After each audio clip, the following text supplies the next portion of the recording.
live for.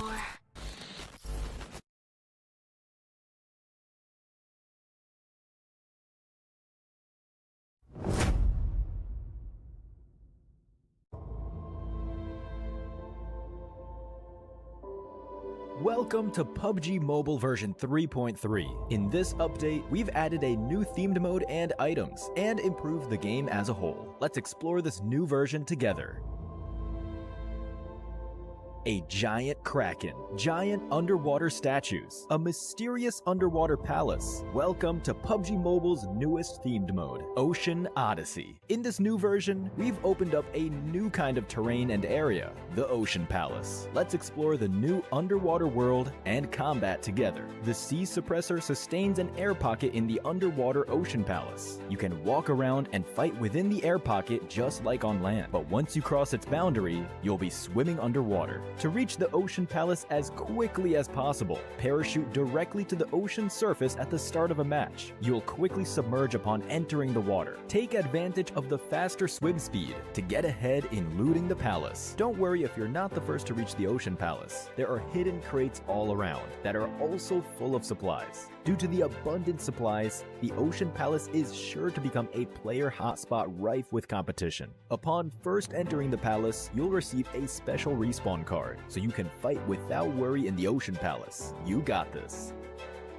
Additionally, in the innermost part of the palace, there is a legendary trident. When you retrieve it, you'll obtain unique and powerful abilities, a special swimming animation, a swimming speed boost, and the ability to summon a powerful water spout. Make sure to get the trident and wield the power of Poseidon. It's worth mentioning that when the Ocean Palace's trident is retrieved, the Kraken will destroy the sea suppressor in a rage, flooding the Ocean Palace. Other than swimming back to land, you can also return quickly using the portal. Be careful and move fast. Besides the underwater Ocean Palace, there is another mysterious area on land, the Forsaken Ruins. The Forsaken Ruins also hold loads of supplies. Be sure to search for the switches in the Forsaken Ruins to open the passage to the Sea Treasury. The Sea Treasury is an underwater domain. Pass through an underwater cave to reach the entrance of the treasury. Light up the columns at the entrance to open the treasury door and obtain the hidden supplies within. There are also many water prisms scattered around the map. Approach them to open their barriers and obtain the rewards inside. In this new version, some airdrops have turned into a celestial sea treasure delivered by water column. Valuable supplies await you. In this Ocean Odyssey themed mode, we've added lots of new items. Let's take a look. First, we can use the Stingray core to summon the new vehicle, the Gleaming Stingray. This is an amphibious vehicle that can even fly at low altitude. Additionally, it can launch bubbles that can trap enemies inside. Next is the Water Orb Grenade. When thrown, it will form a huge water orb at the location of impact, engulfing players caught in the explosion. Players must swim to the edge of the water orb to escape. Enemies inside the water orb have reduced speed, while you and your teammates can dash inside the water orb. Besides the Water Orb Grenade, we also have the Water Orb Blaster. Use it to shoot a water orb that lasts a while. You can also quickly pull yourself into the orb and quickly transfer to other water orbs, or perform a second dash. What kind of creative feats will you pull off? Make sure to try it out in the new version. Finally, we have a new relocation item. The Whale Escape Pod can transfer an entire team to the play zone. You can also change its route or get off midway. With these items, you have plenty of tactical options. Following the arrival of the Ocean Odyssey themed mode, World of Wonder has also been updated with related devices. The Environment Control device has new overcast and underwater weather. We have also added the Defensive Tower device, allowing for tower defense gameplay. Use the Tower Defense gameplay template and add defensive tower devices to build your own levels. Additionally, we've updated a bunch of other World of Wonder content. For more details, keep an eye out for World of Wonder update videos. That's it for this overview of the new content available in Ocean Odyssey. The secrets of the ocean await your exploration. Winner, winner, chicken dinner. See you next time.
was waiting for a champion.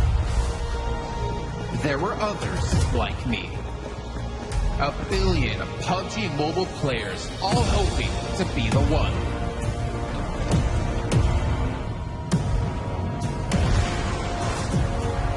There can only be one winner, and I never stopped aiming higher. Aiming to become a pro, the best in my country. Aiming to win a world championship and be the best in the region. Aiming to step on the world stage and bring home glory. We are all here for the original, the first, the best Battle Royale.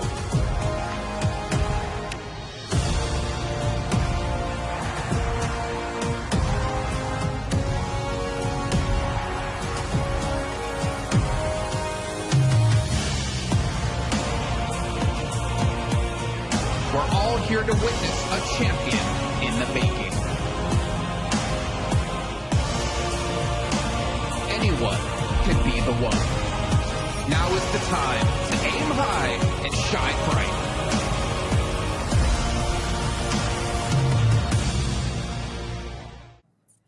Halo guys, sekarang sudah bersama dengan Ginny. Hi Ginny, how are you? I'm good, how are you? Okay, dan sekarang kita bakalan main bareng.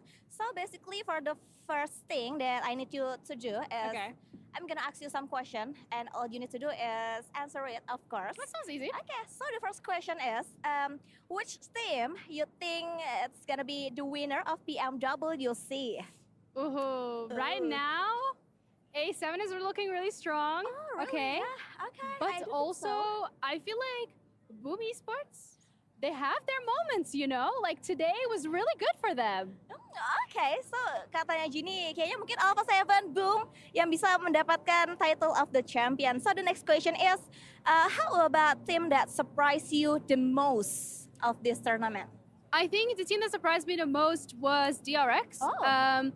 Especially entering the survival stage, they come out on top and it felt like they keep the momentum going. You know, after seeing them in the survival stage, like, oh, maybe they're out, but they're doing really well. Oke, jadi di RX yang mungkin kayak mengejutkan bagi seorang Ginny. So, which team is your favorite? Oh, that's such a difficult. All of them? Can I say all of them? No, just No, one. I have to pick one. Okay, I will pick Team Liquid because I have had interviews with them. Oh, yeah? And they were very sweet. Oh, really? So, who is it? All of them. I did. All of them? Oh, okay, Team all of them. Liquid. We Okay. had like an interview with all the players, and they were all very nice. So I will say Team Liquid. Okay, my favorite is Ayala from Team Liquid. Okay. Yeah, okay, and next we're gonna play some mini games. All right. So I'm gonna say like some teams, and all you need to do is like, is it good or Bad. bad? Okay. Right? Okay. Let's start with Alpha 7. It's good. Yes, it's very good. Alpha 7. How about like Vampire? They were good, but now they're not very good. I don't know what's going on there. They gotta step it up. Yeah, for the last day. Yeah, absolutely. Absolutely. And next, maybe how about Boom Esports? Very, very good. You guys did really good today. I'm excited to see how they're gonna do tomorrow. What about Talon? Talon, they were doing good, and then they weren't doing good, and then they were doing good again, and not again. So it's a medium. It's a medium. It's a medium. Yeah, it's like depends on the day. Okay, so for the last team, what do you think about like DRX for now? It's good. Yeah. Yes, I'm happy. Okay. They're doing really well. Thank you so much, Ginny. Thank you so much for having me. It was fun. Thank you. Bye.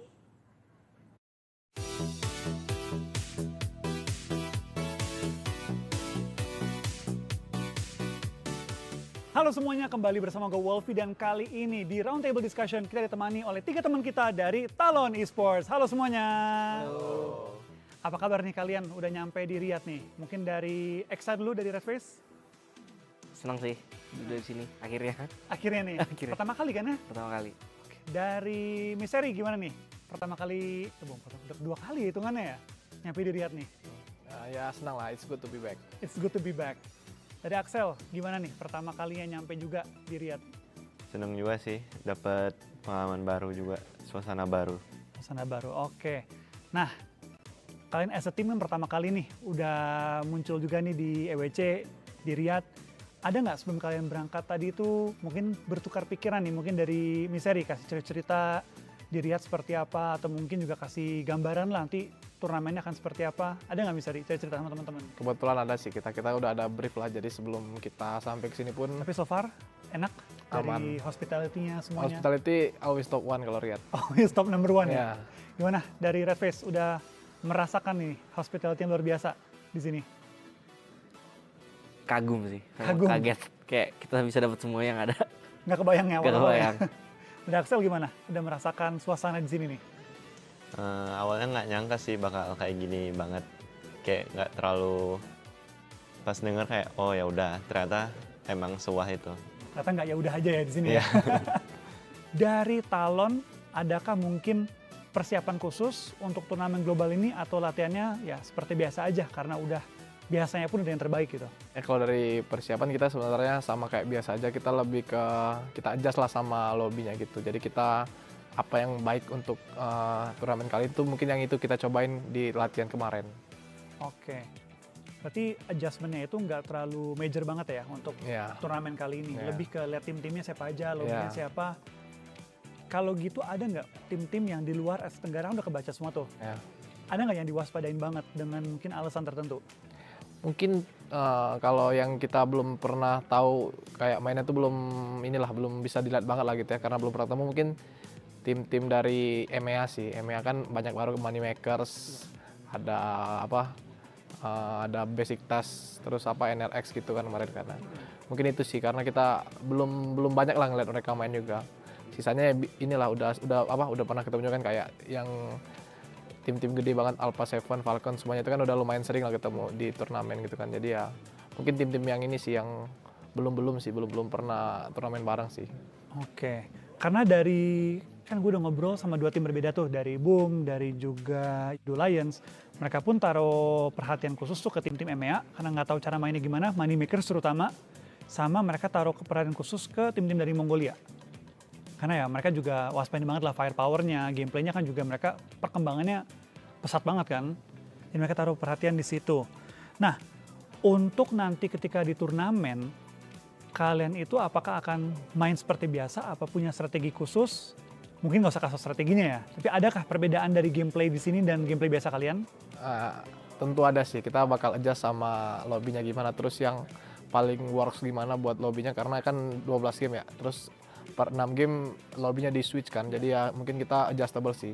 Kita mungkin ada lobby A mungkin kita bisa pakai yang kayak biasanya, atau di lobby B kita ubah cara mainnya, itu kita tergantung nanti lihat sikon di lapangan aja. Ada nggak tim yang kalian tuh males banget ketemu, kayak aduh ketemu dia lagi nih, selalu ngeresain kita nih kalau udah ketemu satu lobby? Siapa ya? Yang dekat-dekat loot drop paling sih kayak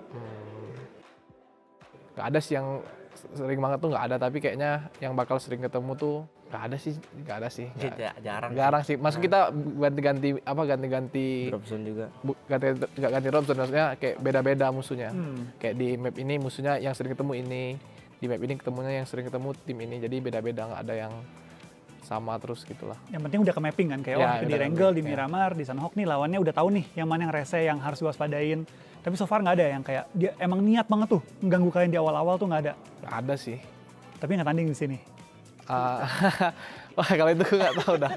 Kalau itu gue nggak ada sih. Kalau di lobby EWC kali ini kebetulan nggak ada. Lebih lega lah ya berarti ya mainnya kan.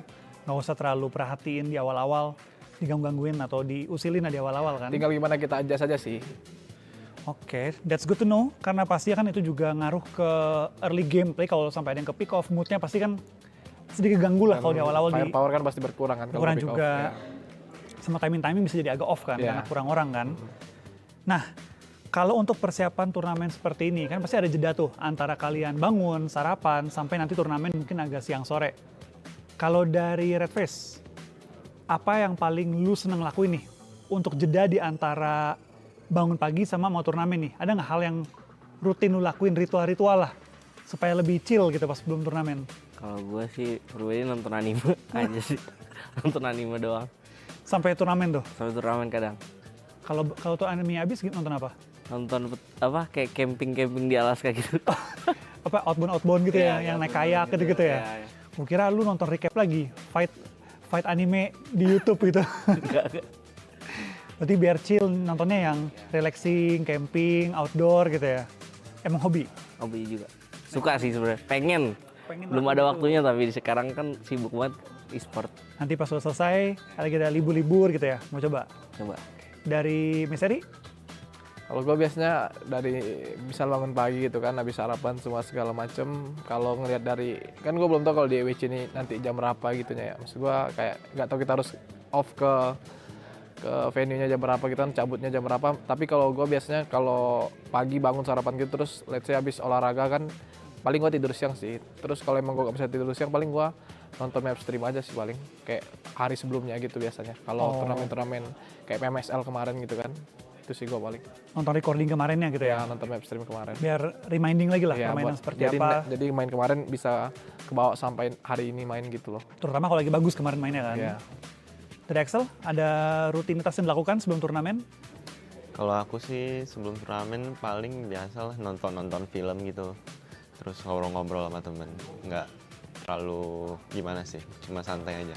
Kalau gitu kita kan pasti punya banyak pertandingan-pertandingan yang sengit banget nih, pasti juga hari-hari yang cukup intens. Dari Talon sendiri, seberapa pede nih persiapan kalian, mood kalian saat ini untuk ngejuarain PMWC? Gue kalau juara sih nggak gitu terlalu mikir ke sana sih buat sekarang. Jadi gue ya juara tuh harapan lah gitu kan. Cuman kita tetap coba kasih yang terbaik, sama ya apapun itu kita coba berekspektasi minimal kita ada di top 5 lah. Kalau juara itu menurut kita bonus aja. Bonus dari mungkin persiapan kita yang mungkin udah cukup matang gitu kalau emang kita juara gitu aja sih kalau dari gue. End goal-nya kan top 5. Ya. Untuk tahap-tahap awal nih, group stage. PD 100% lolos?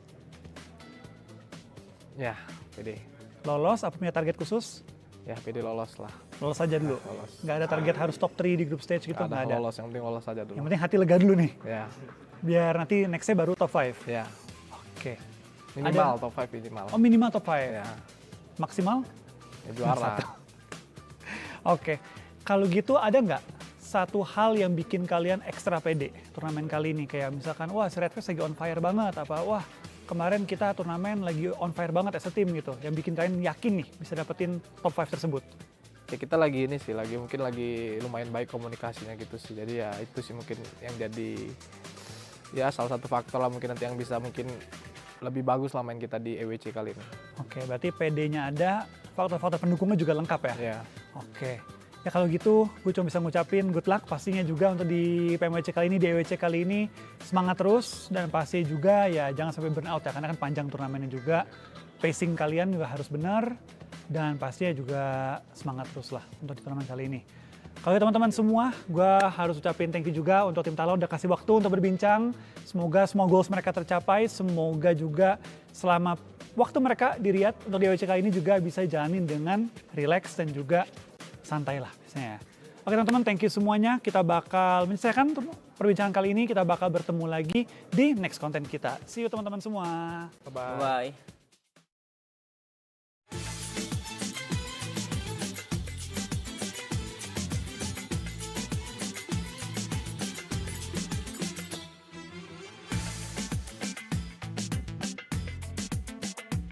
Hello everyone, Ginny here, and we are at the Boulevard at the Esports World Cup with two of your favorite PUBG Mobile casters. Oh, that's us, Blank. It It's is. me, Jackie, and Big Man Blank. Big Man Blank on the case. We're going to have a good time. We are. We're going to be exploring more of the Boulevard, so make sure you guys stick around for all the action.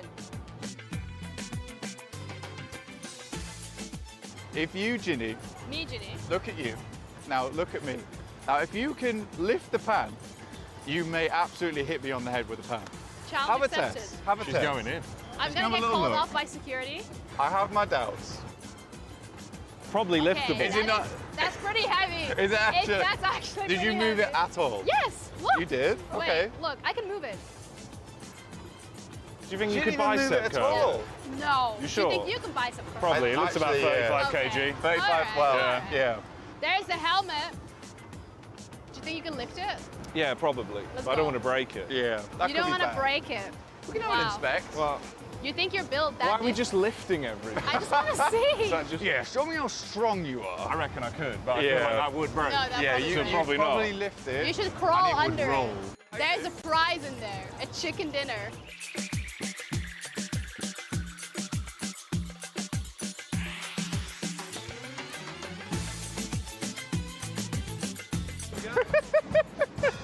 I do like a good dance now and again. Did you like that? I felt like was, I did well. really good. I don't know if they approved though. They were whistling They at look me. a little- Yeah, they were like, stop. No, they're like. All right, well, let's head over and see what else there's up for action.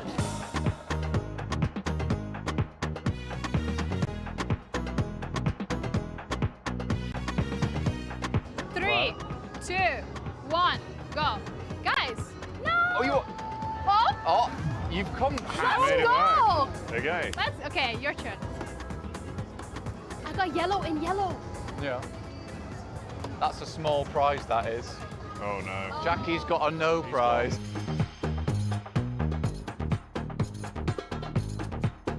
Can I have? Cheers. Chest bump. I shot you after. Who won something? I know. Did we get a prize? Did we win something? I think you were the only one who consistently got it each time. So I think you select which one you'd like. Oh my God, can I have this one? This one? Yes. She loves it. That's awesome. Kiwi looks awesome. I like Okay. it. Yeah. You lost. Are you going for the watermelon guy? Yeah. Yeah. Hey. Sweet. Watermelon gang.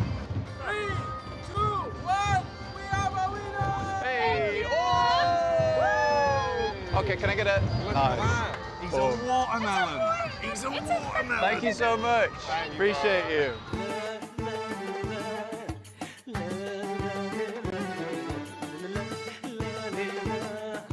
This is the one. All right. Blank, Come on, I need you Jenny. to say something. Whoa. She's almost there. Oh. Okay, last one. Oh God. Is that the one? Oh, Hello. It's extremely dangerous and extremely fun. I'm sorry. Oh, you did so well. Your Okay. turn. Kiwi Bob, bless the ball. Thank you very much. Ooh. Come on, Blank, you got this.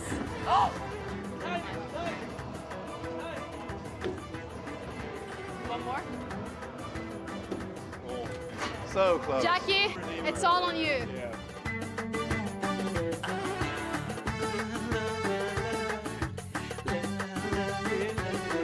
We have a winner! I'm ready! Ready! Ready! 3, 2, 1, we have a winner! Collecting your 5-a-day fruits. He's done it. I've got the peel, the champion. Congratulations. It's Wow. as big as me. Wow. Wait, is it size of Ginny? It's larger than you.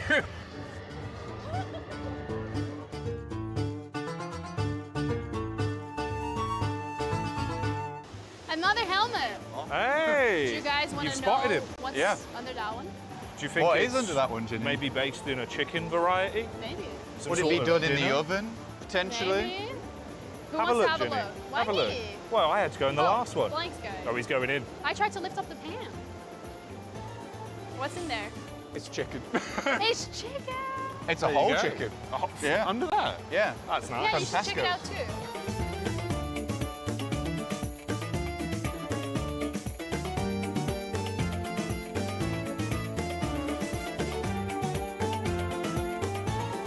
There are dragons, and you just grab them, and then under the dragons there's a number, Okay. and we get 5 dragons each. So we have to catch 5 dragons, add up the numbers. Can I catch 5 dragons mathematics. in one? Yes, Could I make it an efficient 5 dragons? you could. I vote we go let blank first. Let Blank go first. What? I vote for. efficient- I let blank go first. Dragoning? Yes. Okay. Well, there you go. I think that was pretty good. Yeah. It's okay. Okay. 2 plus Yes. 2, that's 4. 4 plus 1, 5. 5. Yeah. 5 plus 1, 6. 6 points, you got the medium prize. A medium Hey. prize. You get a doggo.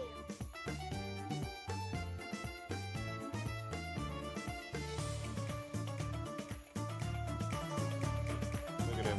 I've seen you're He's a flipping big it. pointer. You were flipping No, it. he's a big Oh, you pointer. cheated. You were having a look on the bottom. No. That's outrageous. One, These claims.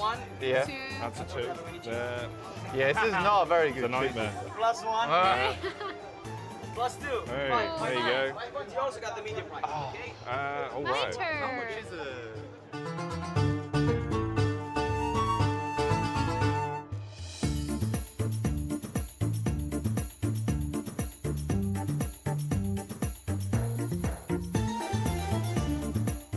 Can I step back in the yellow line? Oh Yes, my. of course. Okay. Careful, careful. We are the winner.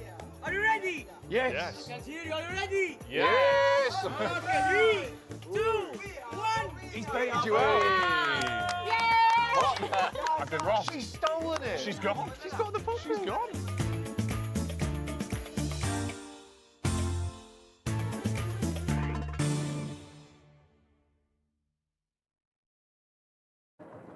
Day 2 of the main tournament here at PMWC is done and dusted, but what exactly does it entail? Don't you worry, because I got you with the recap, starting off with match 1.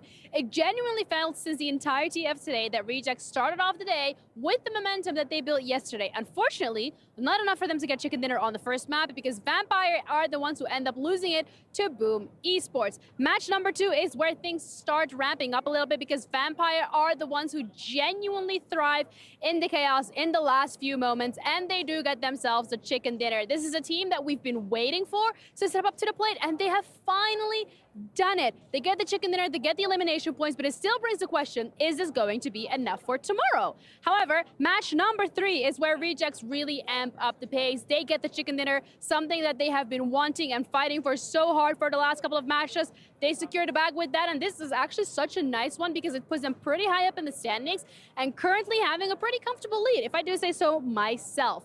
Match number 5 was a little bit of an unexpected one. The Xavier managed to get themselves the chicken dinner and the placement points as well. Not necessarily enough to push themselves too far ahead in the standings, but still remember, it's only day 2. We have one more day left tomorrow. And the final match of today, A7 Esports once again swinging out, coming through with that chicken dinner, and they are looking so comfortable at the moment. I'm excited and looking forward to tomorrow particularly. Well, let me know what you guys think of the game so far.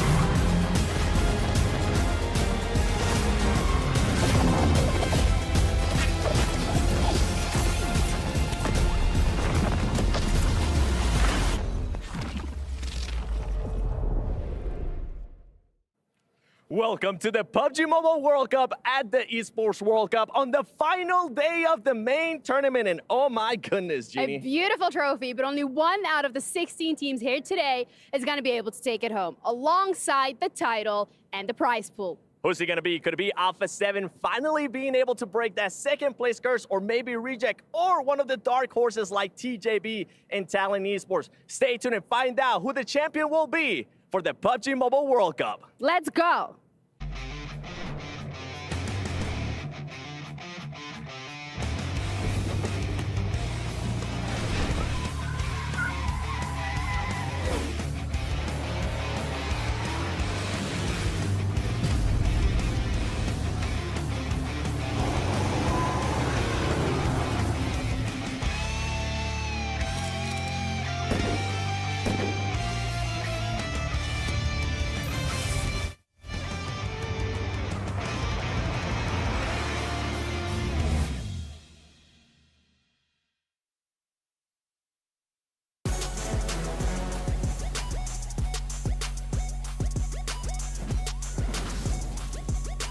In the words of Milan, let's get down to business. I'm not going to finish the rest of that saying because maybe copyright issues, but we are heading into our last day. I told you James would hate it. The face he gave, he's like, this guy really hosted for me. It was all right. I just felt random. You know, 70 did such a good job opening the show with Genie. I don't need to do it myself. So let's just get straight into it, gentlemen. Yep. Last day, Alpha 7 currently lead by 10 points. Maxman, can they hold on to it? Can Brazil? And more importantly, Alpha Don't 7. answer that Don't ask question. me. No, for real, like they're looking so good. I feel like they have the mentality to maybe climb to the top and stay to the top for the very first time in forever. So maybe it's happening. I don't want to curse them yet. Magrelin was the solution. We'll see. And he's leaving right after. Oh. Only there for a short amount of time. But we'll see how things are going to shape up, though. We do have a lot of teams in the running. For instance, Reject. Yes. Team, let's be honest, we never expected to be in the running to win PMWC. Have a chance. 10 points behind. If they can show up today, they could pull it off. When are we going to say they deserve to win it? Like PMGO, oh no, was a little bit of a surprise. It's the track record, a little bit right? of a surprise. It's the track record of Japan in general when it comes to national events. It's never been great. It's just been PMGO. Well, especially yesterday, they showed me such an opportunistic play style. It was like RKO out of nowhere. I mean, looking at how they were playing this out, right? Some of their fights were very decisive, very quick, and well thought out. So I was very impressed at how they were going to be able to do that. I didn't think they were going to bring it in from PMGO, I'm going to be honest. But they showed the doubters completely against that yesterday. And I'm hoping that maybe they can continue it today, but I still would like it to be Brazil's time. Please, pretty please. Well, you mentioned decisive, and speaking of decisive, let's actually take a look here at our club championship and how things have shaken up now this many weeks into the whole event. And Team Falcons, congratulations on your $7 million. I don't really see any club catching up to them. I mean, maybe Team Liquid can try to do so today since Falcons did not qualify for the main event. But considering the rest of the clubs here on this list that are not participating here in the PUBG Mobile World Cup, it's going to be very hard for anyone to pass them. Yeah, I'm still looking at Team Liquid in 10th position. They have an opportunity to rank up pretty high if they do have a good day today. So maybe bring some extra points on board for the Club Champions Awards. Yeah. Or you saying what happens if what happens if Team Liquid tries to hot drop Alpha 7? Was you the one I was having the conversation with? Was that me? No, I don't know. Me. Somebody walked up to me and was like, "What's gonna happen if Team Liquid, the little brother of Brazil, decides to hot drop Alpha 7, or not hot drop, but kind of like hunt them down to stop them from being able to get the champion?" That'd be so dirty, and I'm here for it. I think a war. Yeah, I think if they are thinking bigger picture, right? You said they're in 10th currently. You need to be top 8 to be able to get some club championship points. There's a lot for them to play for. Also, for the prize pool that's here, it's 5k increments, and then it becomes 10k increments. Yeah. And they could even challenge for 3rd or 4th here, unless they have an insane day. Even first place, if they have a hot start, I'm telling you, they could go a few to the wins. very top. So like Team Liquid, they have the potential to do it. We saw it back in PMSL Americas a few times in this tournament. Team Liquid, they have a lot to play for today. I feel like Vampire is one of those other teams too that has a chance to maybe make the push towards the top of the leaderboard. We know what they've been capable of before. It's a little bit sketchier this time around, but we know that they've been able to rack up those chicken dinners in the past. We know that they can definitely frag out when the opportunity is given. It doesn't look like it's going to happen, but if I had to pick one of those teams towards the bottom, for me it would have to be Vampire. No Rolexes. Yeah, well, I mean, maybe they still can afford one with what they're going to win. Let's take a quick little recap of what went down yesterday and get you guys caught up to date on who did win which of our battlegrounds. And of course, Alpha 7 back-to-back days, 2 chicken dinners, puts themselves at 4 and ties them actually in our record breaker with Vampire. One more win for Alpha 7. Not only will it get them further into first place, but also win them an extra 25 grand. Yeah, and the daily record is 3 chicken dinners on a day. They tied it twice, right? You want to keep getting 2 and 2, you need to get 3 to beat that record. I'm telling you, man, they are looking to beat everyone in these games. They're going to go super hard in, and I feel like they're going to play very mature. #mature team, just like yesterday. They're not going to go super ballsy in these finishing moments. I feel like if they have an opportunity to go for a very clean win, they're going to go for it to avoid, like, for example, yesterday, those pincer scenarios. That is the playstyle that wins you tournaments, and I want to see more of that today. And I'm kind of glad you mentioned that, the playing style that wins the tournament, right? Because I got a chance to talk to their coach, Karuja, and he was saying they are going to be trying to stick to the same gameplay they had. They're just going to be tweaking out certain things that kind of worked out for them towards the end. The big question mark, especially in the first 3 matches, is like, how is this team going to be able to readjust when the circle doesn't go their way? Boy, did we see that in Miramar, in the last Miramar. They were able to rotate quickly. They were able to be a little bit more aggressive. And that's the Alpha 7 that I want to be able to see here on this final day. What was impressive, too, I think it was Aaron Gill that they had the south of Pachinki that they had the finish where they were able to just fully control it. That chicken dinner, that was actually impressive to me, that they were willing to take the fights to the team. And a previous Alpha 7 would definitely be like, okay, you know what, you're in a great spot, let's go for it. They decided to wait for the right time and actually make the right push. You saw how easy the cleanup was, right? They just ran them over, ran them down at the very last moments of that. I mean, the cool thing about that game as well is even if our team or a few players had survived and then Alpha 7 had to be a bit more aggressive about their eventual finish and it wasn't as easy, they had so much utility. So they had multiple win conditions off the back of playing a very mature game. So if they're able to continue that throughout the day, it will be fantastic for them. Yeah, well, of course, we need to get into our day, but we can't do that just yet. We got to take a look back on yesterday and see our Pepsi top reactions from the day. And then when we get back, we'll be getting straight into games.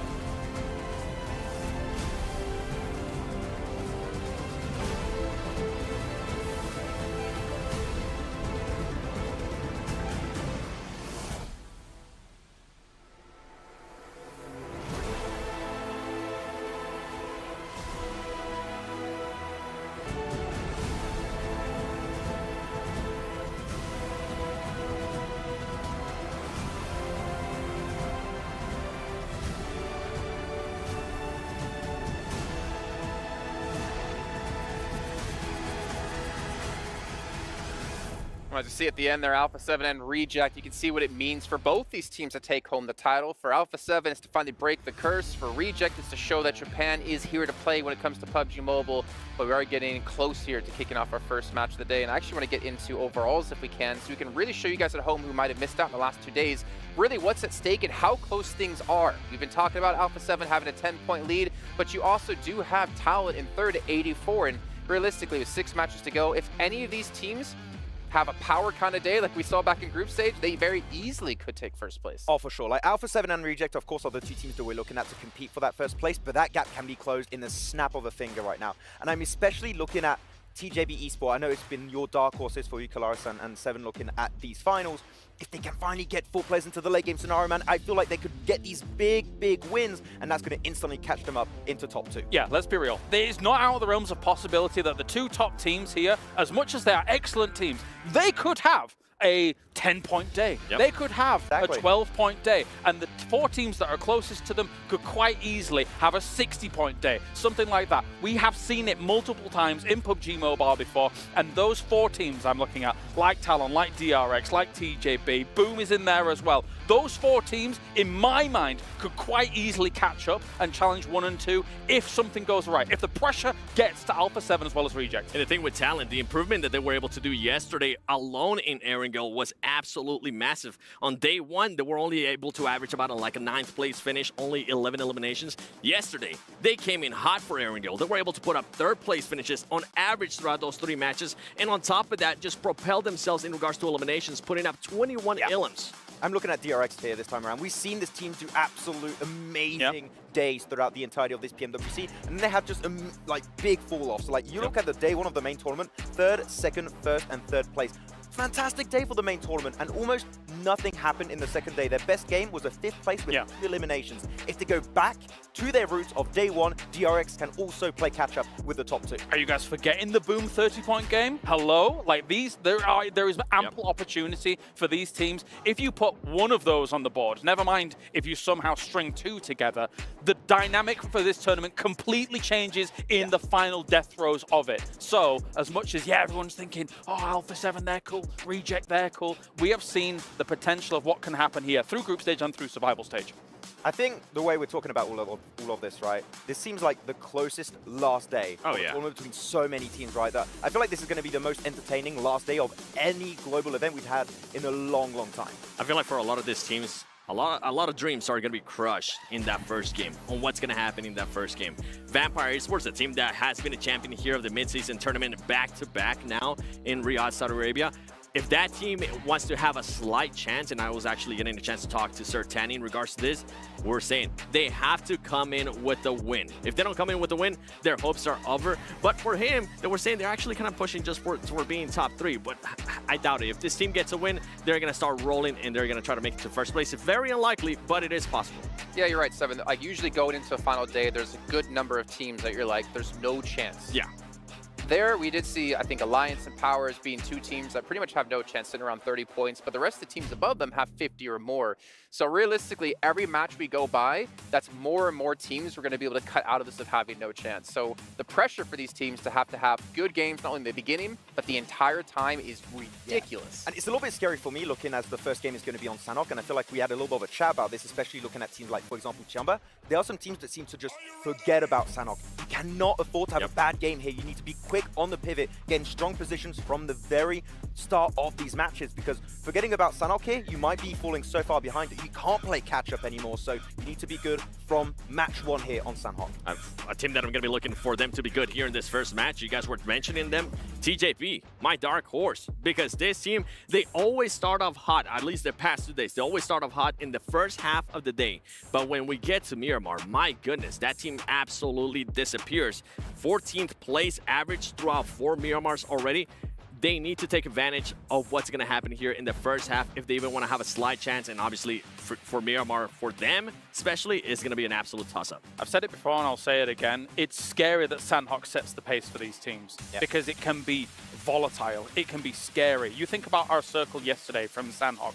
I guarantee you, 13 teams out of our 16 teams did not want to play that circle by the end of it. And that sets your pace for the day. And again, the way in which it is so different to Erangel and Miramar, if you get a good Sandhawk, that can really set you up for the rest of the day. It's terrifying. I'm really looking at Tiamba, right? Like, this is a team that I want to see speed up their rotation on Sandhawk. If they do so, they're in a position they can catch up to the top 3 very, very quickly. Yeah. You just cannot have a non-game there. You need to get points on the board. Not only them, but Talon, right? Because it was Talon and Tiamba constantly fighting near Hudson, like kind of on that bridge side. Yep. And they were holding each other back from actually making the rotation to play. But, you know, going back to what you're saying, Clarence, I'm not a fan of teams who can't play every Battleground. I understand Sandhawk has never been a majority played Battleground in a tournament format, right? Usually you play more Erangels and then you play a little bit less Miramars, and Sandhawk's one of your worst. But for me to like truly have a CC team, a championship caliber team, I want them to see them play well on every Battleground. Well, I know what you mean, and we were actually on the HQ show yesterday with me and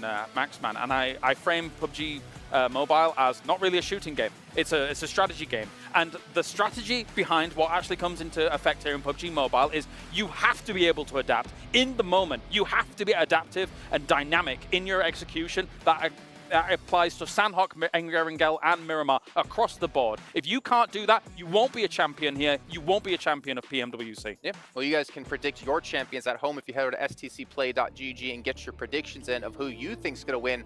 Honestly, for us here on the desk, we're not really sure who it's going to be. We have our thoughts. It could be Alpha 7. It could be Reject. But there's a lot of teams gunning to potentially take that place here. Max, man, I'm excited for the day. Gentlemen, are you excited?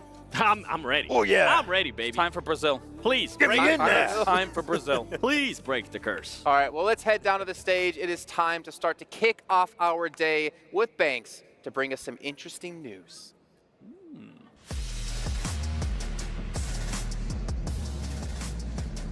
Ladies and gentlemen, please welcome to the STC Arena, the producer of PUBG Mobile and the Deputy General Manager of Lightspeed Studios, Tencent Games, Rick Lee. 大家好，这2天我们看到了很多精彩刺激的比赛，十分感谢 EWC 对 PUBG Mobile 的支持，提供了一个世界级的电竞平台，给大家带来精彩的体验。 Hi everyone. Over the past few days, I've watched many thrilling matches. Many thanks to the Esports World Cup for their support of PUBG Mobile. They provided a world-class esports platform that delivered an incredible experience for everyone. 今年是 PUBG Mobile 的6周年，这些年离不开各位玩家的支持和陪伴，感谢你们。今天我想跟大家分享一下一路走来的这个心路历程。 This year marks the 6th anniversary of PUBG Mobile. Over these 6 years, we couldn't have come this far without the support and companionship of all of our players.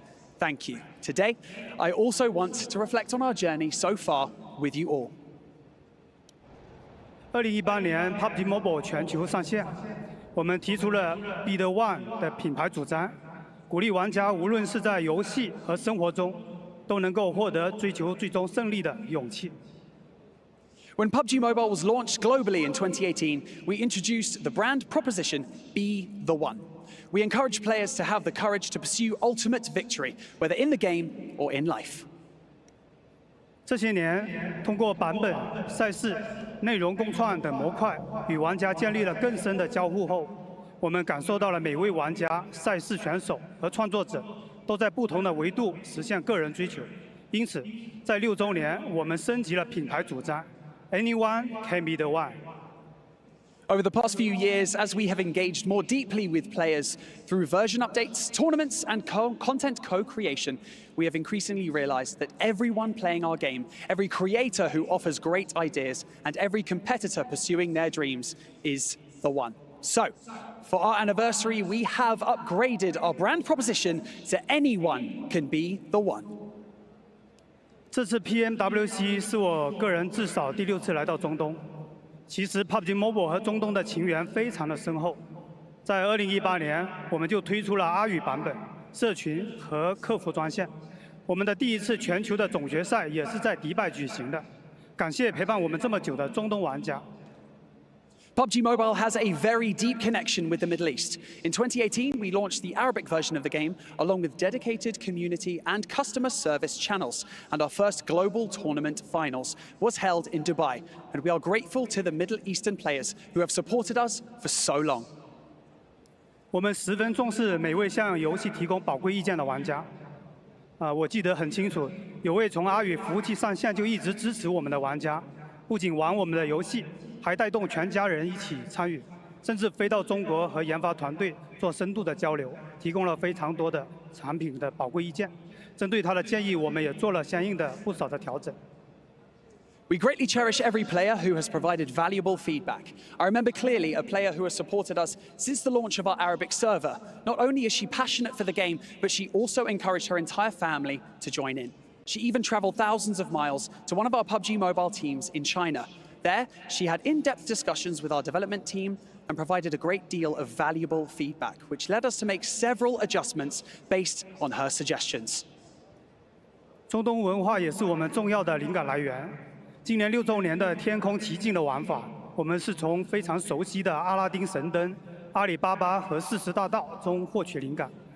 游戏里的宫殿跟宝库、舞动的这个飞塔、神灯精灵，相信中东的玩家会觉得非常的熟悉。 The culture of the Middle East is also a significant source of inspiration for our gameplay design. This year's 6th anniversary event, Sky High Spectacle, we were inspired by the well-known stories of Aladdin and the Magic Lamp and Ali Baba and the 40 Thieves, featured many palaces and treasure vaults, dancing flying carpets and genies from magic lamps. I believe that players from the Middle East found it very familiar. 游戏内的建筑、服饰、道具，甚至在金月盛宴上餐桌摆放的食物，我们都做了非常详细的研究。相信这是一次很好的游戏跟中东文化结合的经典案例。 We conducted detailed research on architecture, clothing, items, and even the various foods on the Golden Moon Feast dining table. I believe that this is a great example of how PUBG Mobile and Middle Eastern culture have come together to create success. 除了中东地区之外，我们也持续从不同区域的玩家里面获取灵感。 In addition to the Middle East, we also continuously draw inspiration from players in different regions. 在即将到来的9月份版本，大家将体验到一场跨越1000年的血战。玩家可以变身，获得狼人或者吸血鬼的能力，在维多利亚风格的城堡内和巨大的 BOSS 进行对战。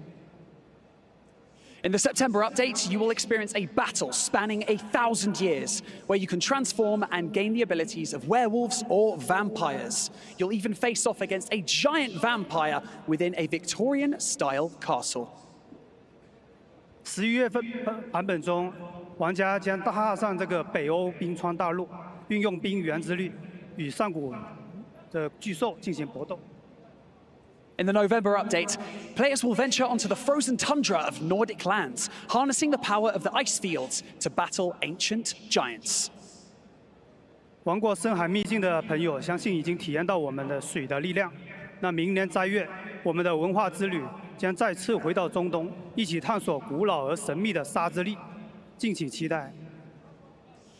For those who have experienced Ocean Odyssey, you felt the power of water. Next Ramadan, our cultural journey will again take us back to the Middle East to explore the equally ancient and mysterious power of the sands. Stay tuned. 我们希望 PUBG Mobile 不只是 BR， 也能够让玩家体验到不同文化主题的冒险故事。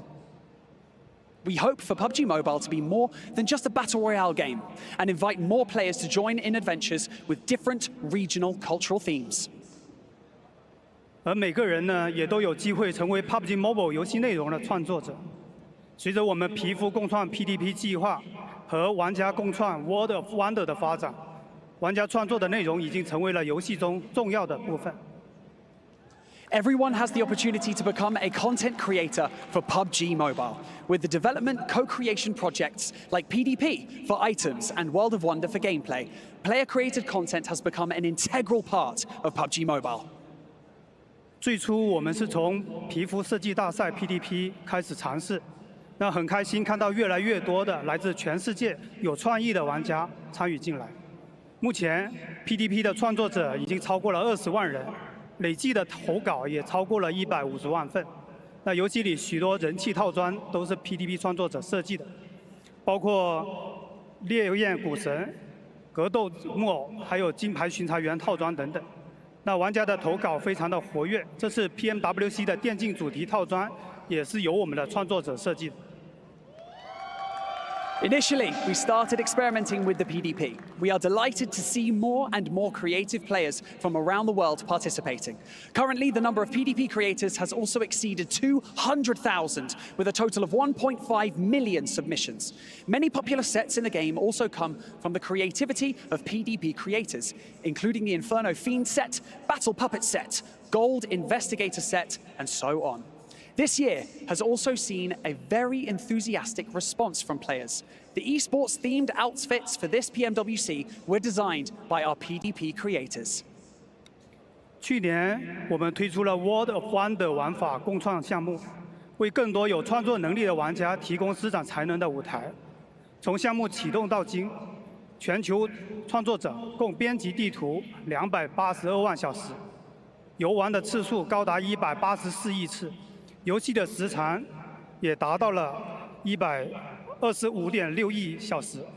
那今天，我们也把部分的设计师邀请到了现场，一起见证 PMWC 见证冠军的诞生。 Last year, we launched the World of Wonder for gameplay co-creation to provide a platform for more creative players to showcase their talents. Since the project's inception, creators from around the world have collectively spent 2.8 million hours editing. Altogether, these maps have been played 18.4 million times, totaling 2.56 billion hours. We are absolutely excited to have invited these creators to the event to witness the birth of a champion of PMWC together. 如今 ，PUBG Mobile 已经成为全球最大的以 Battle Royale 为主的共创平台。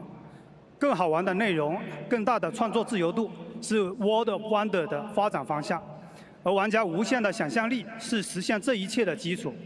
在 World of Wonder 的早期，我们发现了一张闯关解谜的这个地图，当时我们还没有做碰撞的检测的玩法机制，但这位玩家已经巧妙地利用摩托车被击倒作为开关，让我们非常的惊艳。 With 6 years of development, PUBG Mobile has become the largest co-creation platform in the Battle Royale genre. More engaging content and greater creative freedom are the ongoing goals of World of Wonder. The boundless imagination of players is the foundation of achieving all of this. In the early stages of World of Wonder, we discovered a map featuring a puzzle-solving gameplay mode. At the time, we hadn't yet implemented collision triggers gameplay mechanism, but this creator ingeniously used the destruction of a motorcycle as a mechanic to open a door to the next step. It was an incredibly impressive and creative design. 目前，我已经成为了多元展示的文化展示的这个载体。 那很多创作者也在上面表达本土文化和家乡特色，比如这张古巴比伦地图，还有沙特玩家喜欢的 Paddle 球的玩法，都是在向全球的玩家呈现中东的魅力。 Currently, World of Wonder has also become a platform for showcasing diverse cultures. We see many creators using World of Wonder to express local cultures and hometown features. For example, this map of ancient Babylon and the paddleball gameplay favored by Saudi players both showcase the charm of the Middle East to players around the world. 有全新设计的，也有二次创作的。在 War 中，玩家之间的这个创作交流非常的活跃。比如刀刃球玩法，最开始是一个6v6的版本，有超过1400万次的游玩。之后又有创作者做出了一张节奏很快的1v1的版本，超过了1200万次的游玩。目前， 各种刀刃球玩法的地图已经超过了18000个，那总共有2.3亿次游玩，非常的火爆。 Among these maps, there are both entirely new designs and recreations. In World of Wonder, the communication between players is very active. For example, the Blade Ball initially started as a 6v6 version, which was played over 14 million times. Creators then developed a 1v1 map based on the official template with a fast pace, which was also played 12 million times. There are 18,000 map variations based on Blade Ball, with a collective play count of 230 million, which is very popular among players. 每时每刻都有成千上万名作者在创作和更新地图，比如主题类的机甲对抗、角色缩小的玩具兵对战、激烈的地区争夺，还有逗趣的派对游戏等等。无论哪种类型的创作者，都能实现创意，给玩家们带来更加丰富的体验。Every day, tens of thousands of creators are working on and updating maps. These include themed battles like mecha battles, toy soldier skirmishes with shrunken down characters, intense territorial fights, and humorous party games. No matter what kind of creator you are, you can manifest your ideas and bring richer experiences to players in World of Wonder. 今年 PUBG Mobile 将会继续的扶持和激励创作者。我们计划推出总奖金100万美元的 PDP 创作计划，以及200万美元的 War 地图创作大赛，助力每一个创意腾飞。 This year, we will still spare no effort in supporting and encouraging creators on these two projects. First of all, we will provide a $1 million prize pool as creative incentive for PDP, and we'll launch a World of Wonder map creation competition with a $2 million prize pool to support and elevate all creative ideas. 而上面提到的游戏玩法和玩家创作内容的背后，离不开游戏安全的保驾护航。作为一个竞技游戏， 公平与安全的游戏环境是不容突破的底线。我们非常重视每个玩家的对局安全和体验。As a competitive game, maintaining a fair and secure gaming environment is a non-negotiable bottom line for us. We place the utmost importance on the safety and the experience of every player's match.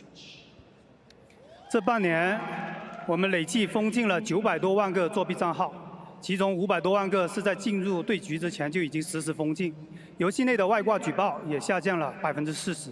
在游戏外，我们对传播作弊内容的账号进行打击，累计下架了超过2500万观看量的外挂内容，实时封禁了超过4000个直播开挂的账号。 In the past 6 months, we have banned a total of over 9 million cheating accounts. Amongst these, more than 5 million accounts were banned in real time before entering matches. Additionally, the number of in-game cheat reports has decreased by 40%. Outside the game, we have also targeted accounts with content promoting cheating. We have removed over 25 million views of cheating content and have banned in real time about 4,000 live streaming cheater accounts. 这些成绩离不开巡查员的支持与贡献。当前，整个巡查员的规模已经达到了300万人，累计巡查的时长接近98万天，协助封禁的账号也超过了100万。 These achievements are due to the relentless efforts and dedication of our investigators. The number of investigators has reached 3 million, with their total investigating duration almost reaching 980,000 days and assisting in over 1 million account bans. 通过我们持续的打击，游戏的环境得到极大改善。在这里，要感谢所有的玩家的配合跟支持。 Through our continuous efforts, the gaming environment has greatly improved. Thank you to all of the players for your cooperation and your support. 回到赛场，这些年我们见证了很多战队和选手通过不懈的努力一战成名。 And let's return to the tournament. Over the years, we have witnessed many teams and players achieve fame through their relentless efforts and determination. 去年 PMGC 的冠军来自蒙古的 IHC， 从2020年的时候，他们就开始参加赛事。作为一支草根组织的战队，从外卡赛一路打进首届 PMGC， 在3年后依然保持核心战队的阵容，最终成为世界冠军。这个奋斗历程获得很多玩家的关注，大家也深受鼓舞。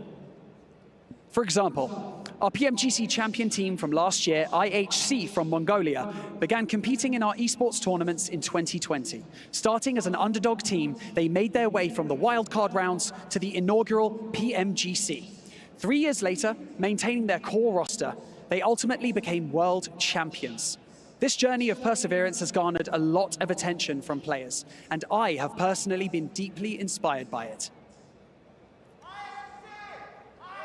在战队选手和玩家的支持下，我们的电竞赛事也成为了全球第一的手游赛事。希望我们这次交出的这份答卷能让大家满意。 With the support of competitive players and gamers, our esports tournaments have become the best in the world for mobile games. We hope that we have delivered a result that satisfies everyone.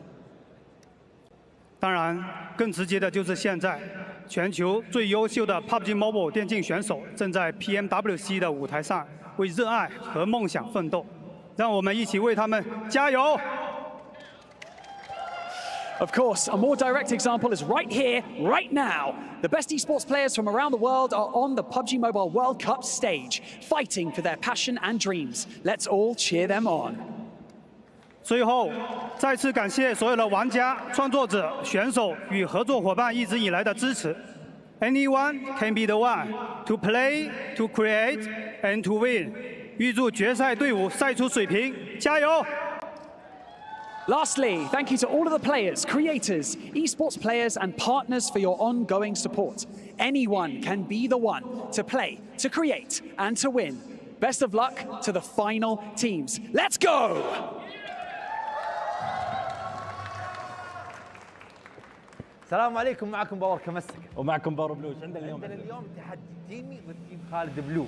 تيم عباره عن الدبابه العراقيه الحجي، وعندنا المحور الاسطوري كانتي وافضل لاعب هيدان. وبرضه يا جماعه انا عندي اليوم ايزي وستان وسعد، وهذول التيم اللي انا متفائل فيهم خير.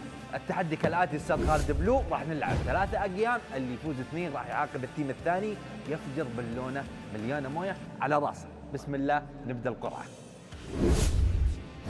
نشوف ايش اول جيم راح نلعب. تيمي ضد تيم خالد بلو. بسم الله الرحمن الرحيم. تبدا القرعه. اول جيم راح يكون TDM اللي هو المستودع. حلو. نشوف ايش ثاني جيم.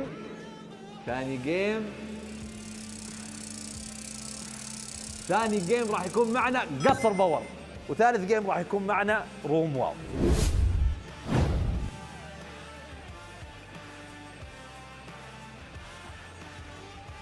Always so cool to see about the future of PUBG Mobile down on the stage. And we've got something a little bit special to start off the day here before we get into the exciting last day of competition. We're diving straight into it, Blank. The show match with some amazing players here on a bit of TDM to kick us off. Love me a bit of TDM. If anyone knows me, they know that I'm a big fan of TDM. Getting in there and just getting the shots through, getting it done, getting yourself to the 40 elim points to take the win is always a big deal. And also at the end of this, we will have some balloon popping action over in the studio. Oh yes, that forfeit if you lose the show match. So a lot to play for and a lot of fun with some big names. I'm sure some of the fans that are watching the STC Arena are going to be enjoying this one as well. There's been a lot of love for Al Haji and the Power Boys over the course of the main event. Let's see if they can get it done here in the TDM though. Right now it feels like Power sort of matching up with the boys on the other side of things, with Blue Team trying to do their best. Get themselves back into the picture. We got a little bit of rivalry as well with some of the Power players on either team here, figuring out who's just the best. And right now, it really does feel like Power, or at least Al Haji, is getting the meaner end of things versus Satan and Saad. Yeah, Kante as well, though, showing just how lethal he can be, with 5 eliminations already racked up, potentially a sick fear, as he puts the damage back onto Satan, moves around the corner, nice engage, cleans up on that one. Little bit more to do on the jump, and it's not going to be easy for him. Easy, round the corner, looking for a spray out the side, but he gets torn to pieces, ripped out the way there. 18 elims now, almost halfway for him up. Red Team. Trying to build those up as quick as they can, but Kante sprayed onto. The man's going to go down, bit of frustration. It's nice having the player cams as well. You can see him popping off in the show match. Blank getting a bit closer. Yeah, a little bit. Satan, Blue Team, 15 elims.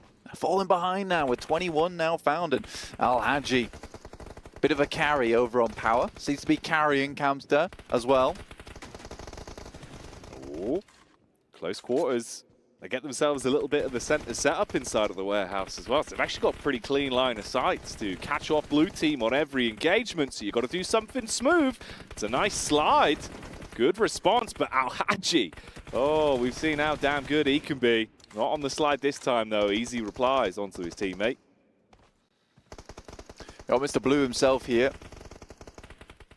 Look to pull things back a little bit. 26, 27 elims. We're 13 elims away now from victory for Red Team.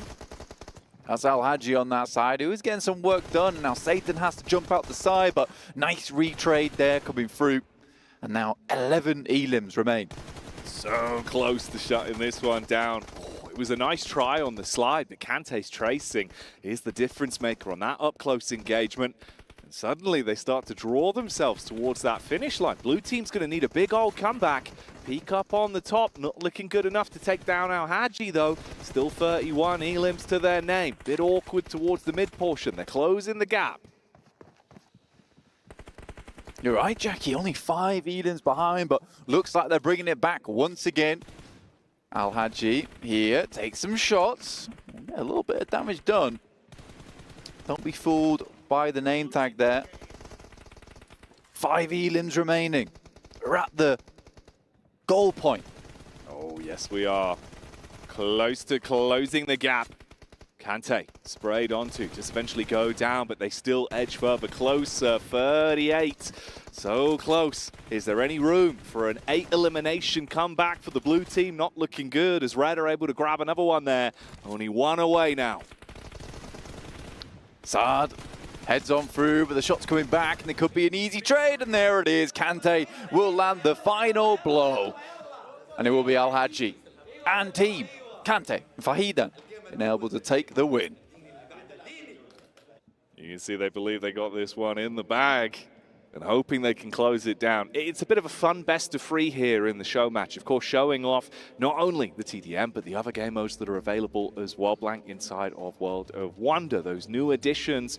And actually, some pretty exciting game modes if you're a fan of the summertime, the heat and sunshine. Exactly. I mean, we've got Blade, Pal mode as well, so there is a lot in here. Blade Ball is going to be very, very fun to be playing. It offers multiplayer competition with various skills and rich mechanics, providing a tense and exciting experience here. You can see it on your screen right now. Getting underway with the katanas. Yeah, a lot of focus on that movement, quick gameplay, little bit of fun. So you can bounce those balls back, use your blade. I mean, the name kind of is in the game, really, Blank. It's about that blade and the ball. It's as simple as that. It looks pretty fun. Oh, but you've got to hit it in the first place. Quite a satisfying sound on it as well. Nice. You hear that? You feel that? The objective is 20. Team 1 has 2, and Team 2 has 5 right now. Whacking those balls all over the place. You can't even hit them. They're just going straight in. That might be the play right there. You just get right up in the face. It becomes a coin flip at that point. Yeah, get a bit aggro with it. Oh dear. It's all quite explosive. Imagine for the pets, they're a little bit scared about what's going on. Damn, he had the ball. He was just holding it. Oh, rebound on that deflect. one. Yeah. That's nice. Parry pan action. That was the parry pan in action. The bush also getting involved there. Very nice to see. Oh, good timing on the response on that one. That could have been a bit of a detonation from the ball, but the blades are swinging. Oh, a bit of ping pong going on. You can see everyone's getting a little bit into the flow of the game now, knowing, of course, if you want to draw this out to 3 games and avoid the old water balloon, you've got to battle back here. Just spamming at the moment. Get away from me. Nice little dash action going through.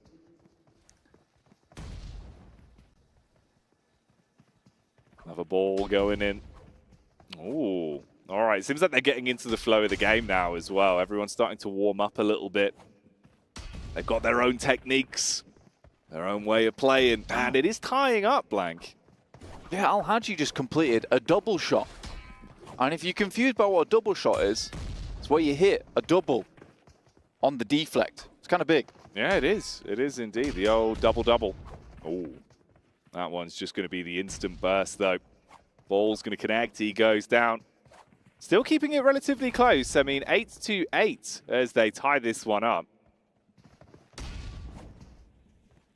Where can they go from here, though? Let's see if they can close the gap a little bit and start to make this show match damn explosive with these balls being bounced all over the shop. Right now, it's very back and forth. Team 1 has 9 points. 10 points to Team 2, but it just got evened up there. Another double shot coming through from Al Hadji. What a player this guy is. Doesn't matter what game mode it is. He's just a natural-born PUBG Mobile gamer, isn't he? He's got it in his blood. Only 9 more blade balls to go.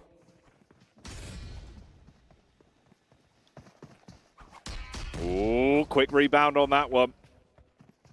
Easy takes the brunt of it. My, oh my. Handy with a steal. Damn. Okay, that's kind of cool, actually. I like that. Yeah, these are Hanzo swords. Yeah.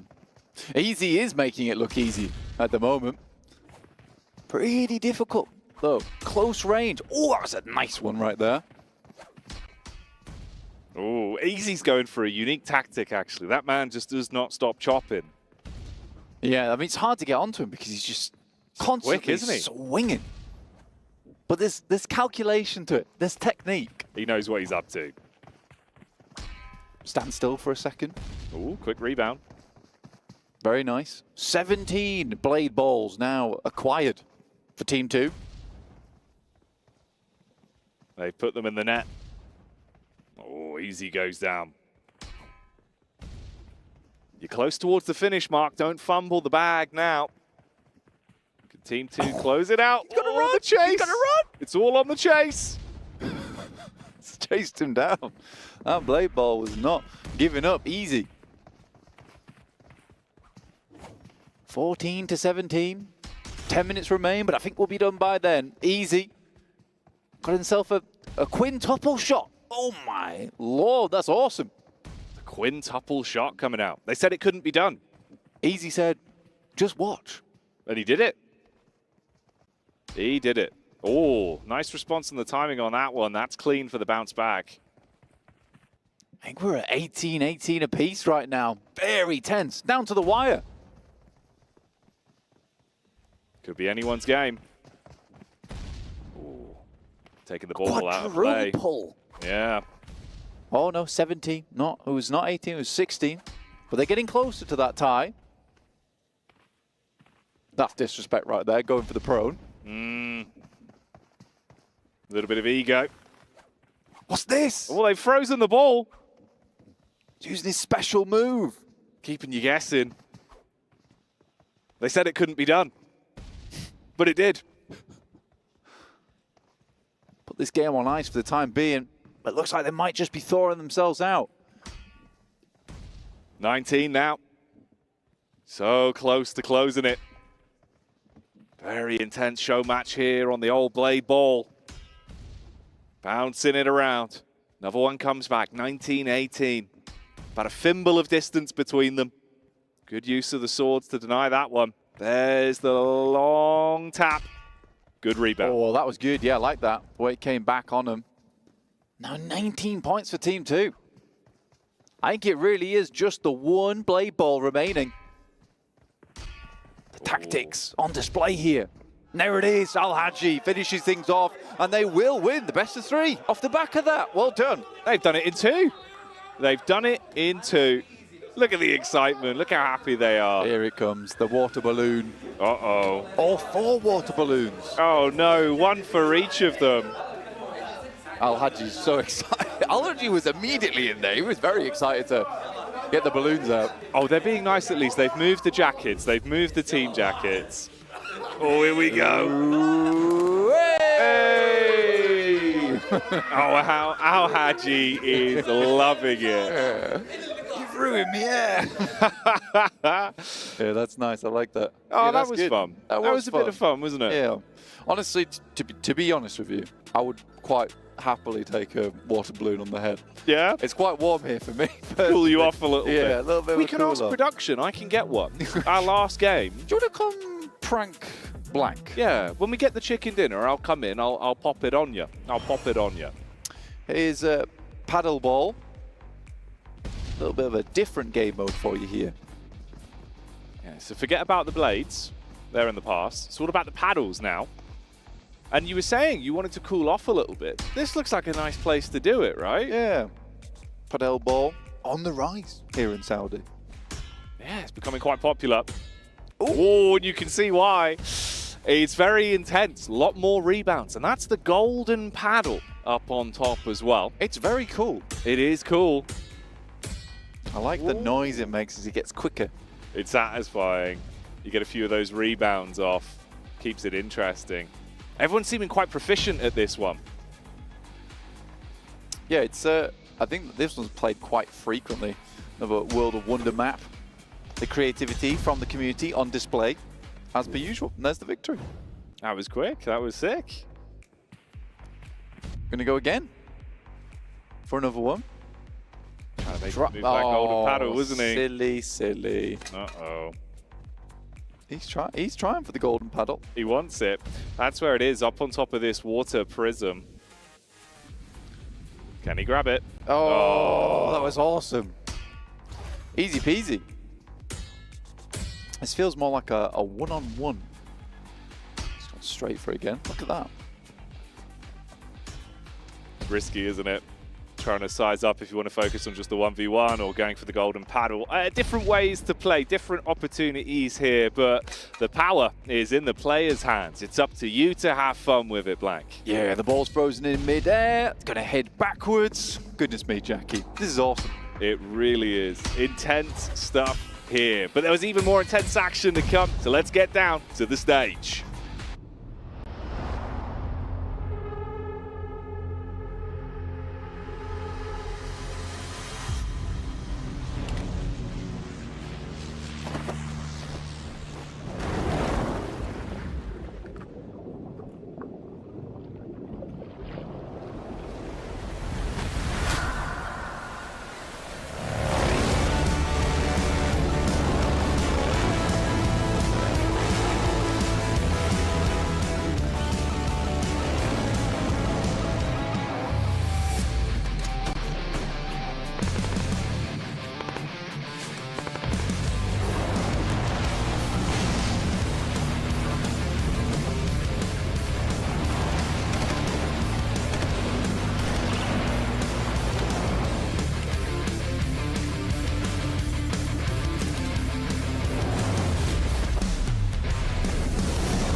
Everything you've ever wanted is sitting on the other side of fear. And today we'll teach you the true value of all of your hard work and dedication. So, welcome to the PUBG Mobile World Cup at the Esports World Cup, and welcome to Championship Sunday! This is where all the hard work pays off. One of these teams will get their hands on the PMWC trophy and the lion's share of the $1.5 million prize pool. This is where history is made. Success is not final and failure is not fatal. Win or lose, you should all be so proud of how far you've come. 6 more maps in the STC arena will reveal your destiny and quite possibly begin your legacy. So, let's welcome our teams for the final day of the main tournament. Starting off with Alliance and Vampire Esports!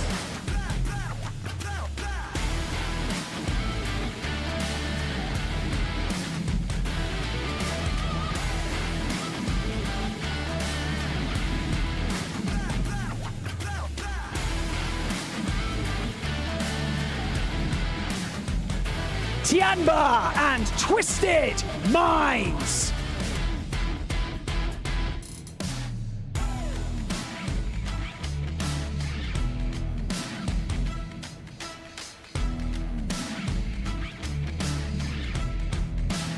DRX and Boom Esports!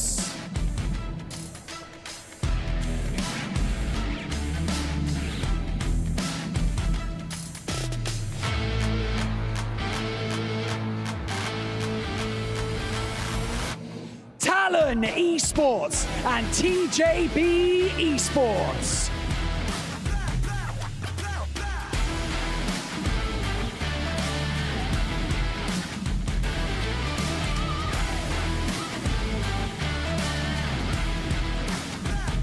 Power Esports and Team Liquid!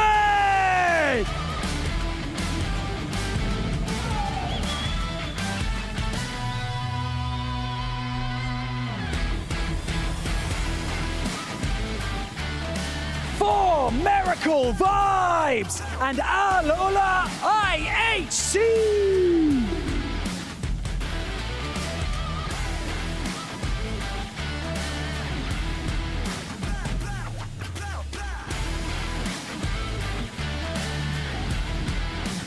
The Xavier and Istanbul Wildcats. Next, Ruya!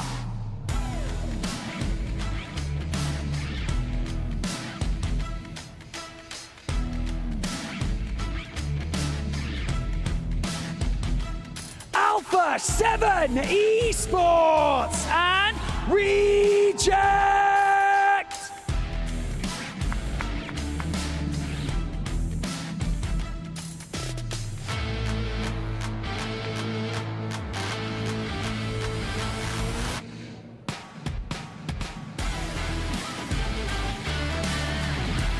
PUBG Mobile esports fans around the world, get comfortable, because this is about to be a wild ride. Months of preparation come down to this one final day. Ladies and gentlemen, it is time for the PUBG Mobile World Cup at the Esports World Cup. It is time for Championship Sunday!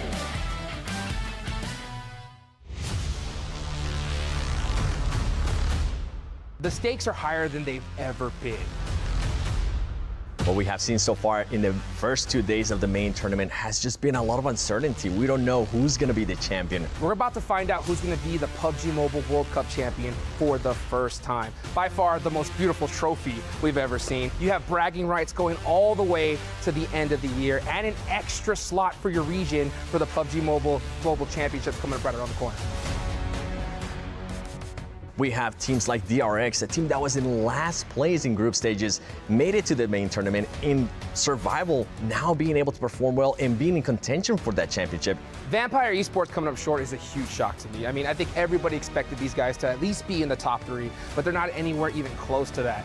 I'm hoping to see them crawl back on the last day, but it's going to be a hard one for sure.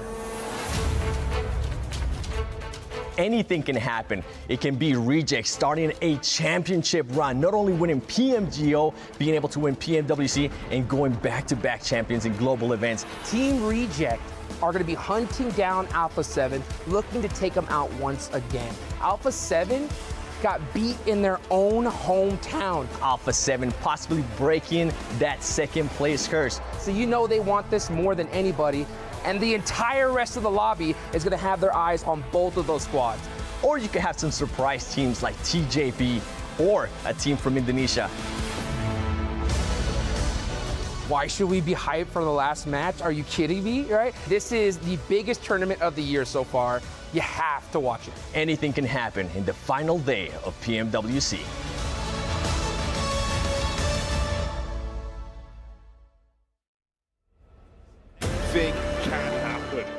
And all of these remaining squads are gunning for an opportunity to take the trophy. Alpha 7 and Reject are #1 and #2 squads. It's poetry, the way the PUBG Mobile World Cup has shaped up at this point.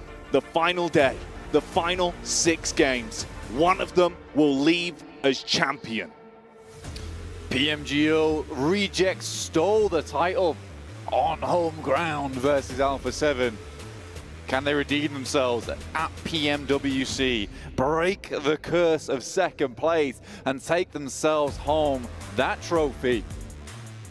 Or will Reject once again go for a grand slam here this year, taking PMGO into PMWC? The biggest surprise I think we've had in quite a long time in PUBG Mobile. Japan takes the world by storm. An opportunity for it to be the year of Japan in PUBG Mobile. The fans at home have been going crazy with the support for Reject. And coming into things today, walking out onto the stage alongside Alpha 7. A really cool moment with the history of PUBG Mobile, how these things are shaping up. It's going to be exciting, it's going to be explosive, you won't want to miss it. We've got a great day ahead of us. So many games to get through. And so many fans eagerly looking on to see who is crowned that champion. Waiting now to start these games. Twisted Minds and Reject potentially avoiding each other today, just in terms of how much it affected them yesterday. I think Twisted Minds would like to get some more of that prize pool, move up the ladder. Dropping on a team like Reject is not a good idea. For DRX, came to this tournament looking pretty hot, honestly. See if they can move up themselves, but right now all eyes are on these two teams, on Reject and Alpha 7. And Reject, Jackie, even actually having more elims. Right now, when you look at the total elimination points, they are head and shoulders above the rest. And that's even with Alpha 7 going nuts to end the day yesterday. Racking up huge elimination games, resetting their mental off the back of a bumpy start to the day. They were able to find their form, pick up chicken dinners, pick up eliminations, look like the squad we expect them to be. They're just mirroring each other at the moment. First day, Reject ended their Miramar with a chunky win. Second day, Alpha 7 and their day with a chunky win over on map 6. That momentum certainly did a lot of good coming through for Reject. And on day 3, Reject might be able to take it home, but that momentum means everything to Alpha 7. I think this might be the tournament that breaks Alpha 7 if they get second place again, though. So this is a really big deal for them to be able to pick up the win. Yeah, it's so crazy. The timeline for both outcomes. If both of these teams are able to stay in the positions they're in, tussle it out for that number 1 and number 2 spot, the story we would have been given would be so incredible to witness. Potential history in the making, no matter what happens. Beneath the trophy, you already see all of the keys that were crushed, the fallen teams that were left along the way. Everyone else that remains with an opportunity to make their mark, leave their legacy. But it is up to you on the server. It's been a long tournament. Teams have had to work their way through. Hit some grueling days, honestly, to get anywhere near some of the success. And I think that, honestly, it is a real testament to the mindset, just the resilience of the players within PUBG Mobile to keep going at this point in time and just not let that stress get to them too much here, Jackie, which is the important thing. You go in today, you wipe the slate clean. You look to just push those points as high as possible. And to be honest with you, with how close things ended yesterday, there are still positions up for grabs. Now, there's a potential where, you know, a team off the back of a really big game here on Sandhawk, they could sit themselves. Chance to try and take out Reject and Alpha 7. But with the way they've been playing, I don't think they're going to let anyone get too close to them today. Here in the final moments of PMWC at the Esports World Cup. Now you've seen that change. The light bulb that switched on for Alpha 7 and Reject. In the case of Alpha 7, they were taking chicken dinners, leaving nothing up to chance. Resetting their mental. If they had a bad game, it didn't bleed over into the next. They were able to come out swinging again. They knew when they had to fight. They knew when they had to play passive. For Reject, that passive style of play is something of the past. Their splits have been clean. So damn good in the duo firefights.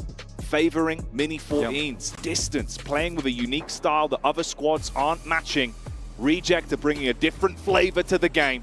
And now it begins. The last day of the PUBG Mobile World Cup. We're getting into our opening game. Strap in as Legacy is in the making. Join us now as we prepare to crown the champions of PMWC. Our first match of the day here on Sandhawk, playing path over towards that western side, towards Docks. You got Twisted Minds heading out early, Alpha 7. Not quite hitting the ground just yet. Alula IHC on that western edge haven't had too much impact here, but you can see our top players, Reiji Osio, raging in these matches. 27 eliminations, putting everyone in the pin during this tournament. 5.5k damage. He's gone insane during this tourney, and it's so nice to see. It's so nice to see. It's Twisted Minds and Talon, the double T's, at it again. This is way worse for Talon as well. Currently that number 3 team, yes, you've got about 20 to 30 points of distance between you and making your way up towards the top, but struggling off the back of an awkward encounter with Twisted Minds to open up the day is the worst case scenario. There's at least a reply onto Obscure. Misery strikes first, but we're already suffering casualties in the lobby. People understand that, you know, what they need to do is get into the match, get a good start here. Hot drops might be the angle. It's the last Sandhawk of the tournament, and this is where usually this happens, is you bring out some weird tech that people haven't been expecting because they won't see this map again. You don't have to prepare for another map. So I do like this, potentially get ahead. IWNRX, they get a player knock. Twisted Minds down to 2 now with 1 player knock themselves. And Boom Esports will reap the rewards. And I think for 6th place for Boom, they're looking to head further up. Right now, 6th is 75 points, 5th, 76, 4th, and 77. So there is a real tight gap between those 3 spots and a real jump up in cash if they're able to move up the leaderboard. A lot to play for. You have to bring your A game. Yeah, GK first from Tong Jiabao as well, currently in 4th place. He was looking over from a distance. This is his POV. Of course, from that opening bout, the hot drop between Twisted and Talons, he's just been peeking around the edge of the doorway, the threshold, getting the assess on it. They might move down towards him. I mean, Axel's in the tree line. Solo right now, split from the squad. I mean, the players over on Talon really low, and they haven't had access to, honestly, many supplies in terms of meds, so GK first could get pretty smooth 1v4, honestly. He hears them. Axel knows. He has the third-party peek. Jump up with the burst.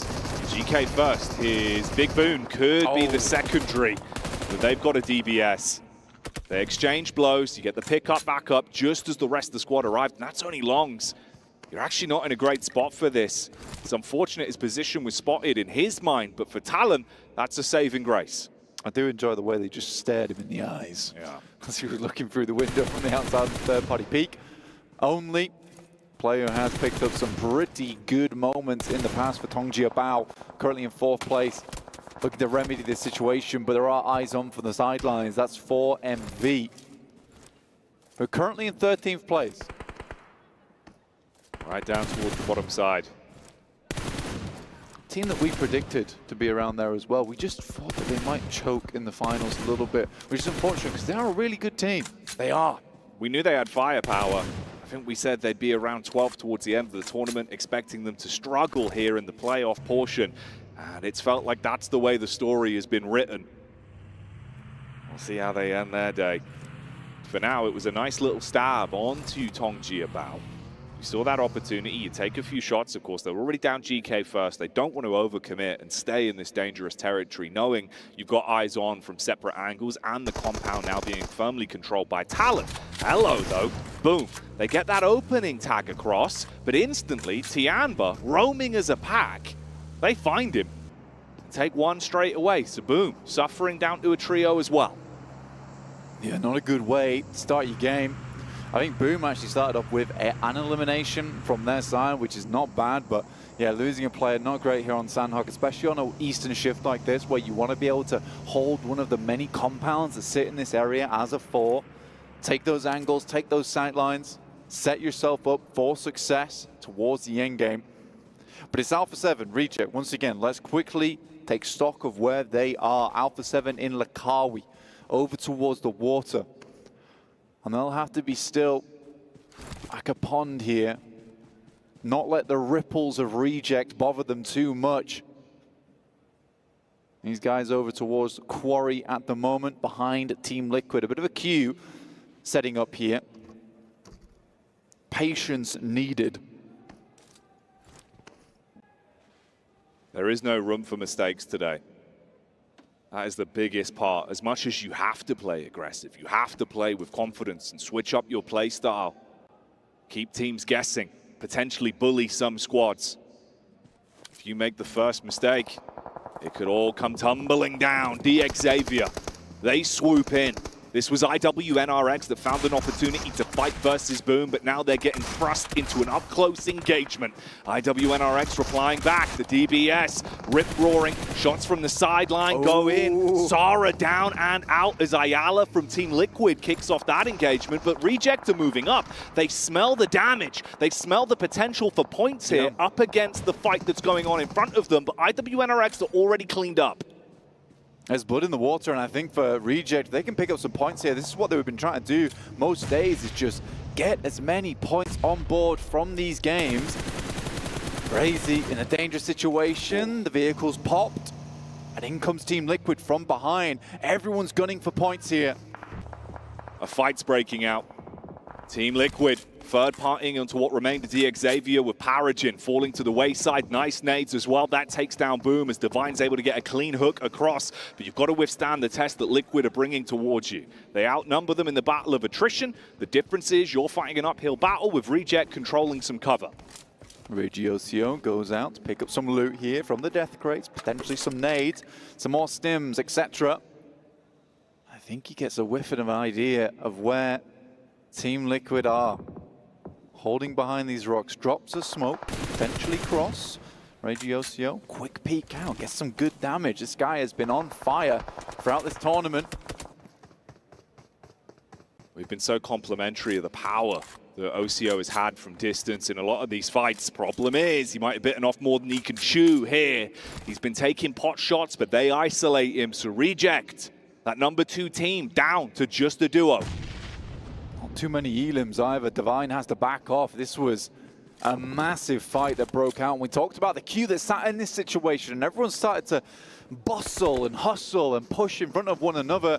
It's created this horrid third party, fourth party, fifth party on top of this mountain. Divine has to hit some shots with the DBS, gets the first one, and there needs to be support here as Mythic will finish him off. Duello has a nade. Duello the duelist.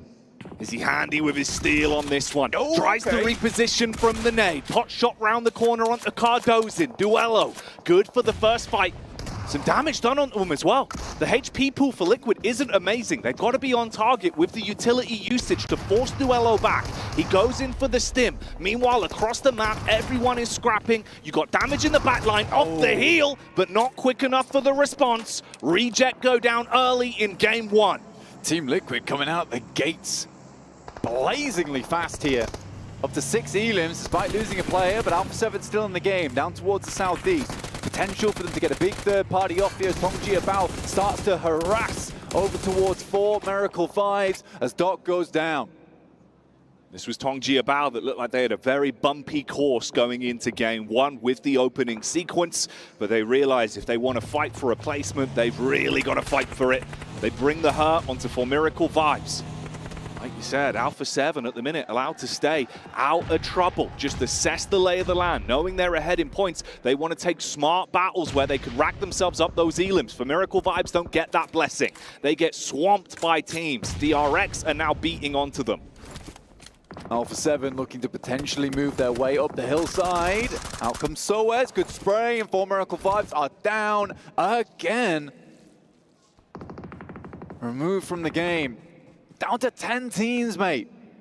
We're so early in the game, and everyone's trying to gun for as many points as possible to ladder up, to get further outside into those top rankings, earn some more money on this tournament. No one's pulling any punches during these games. That first game of Championship Sunday was always set in the stars to deliver. And the stars are shining at the minute. Mafioso from a distance, looking out onto the rotate from Tianba. This is the replay from IWNRX, that first engagement that kicked off a huge bout between all of our squads, fighting over control of potential elimination points.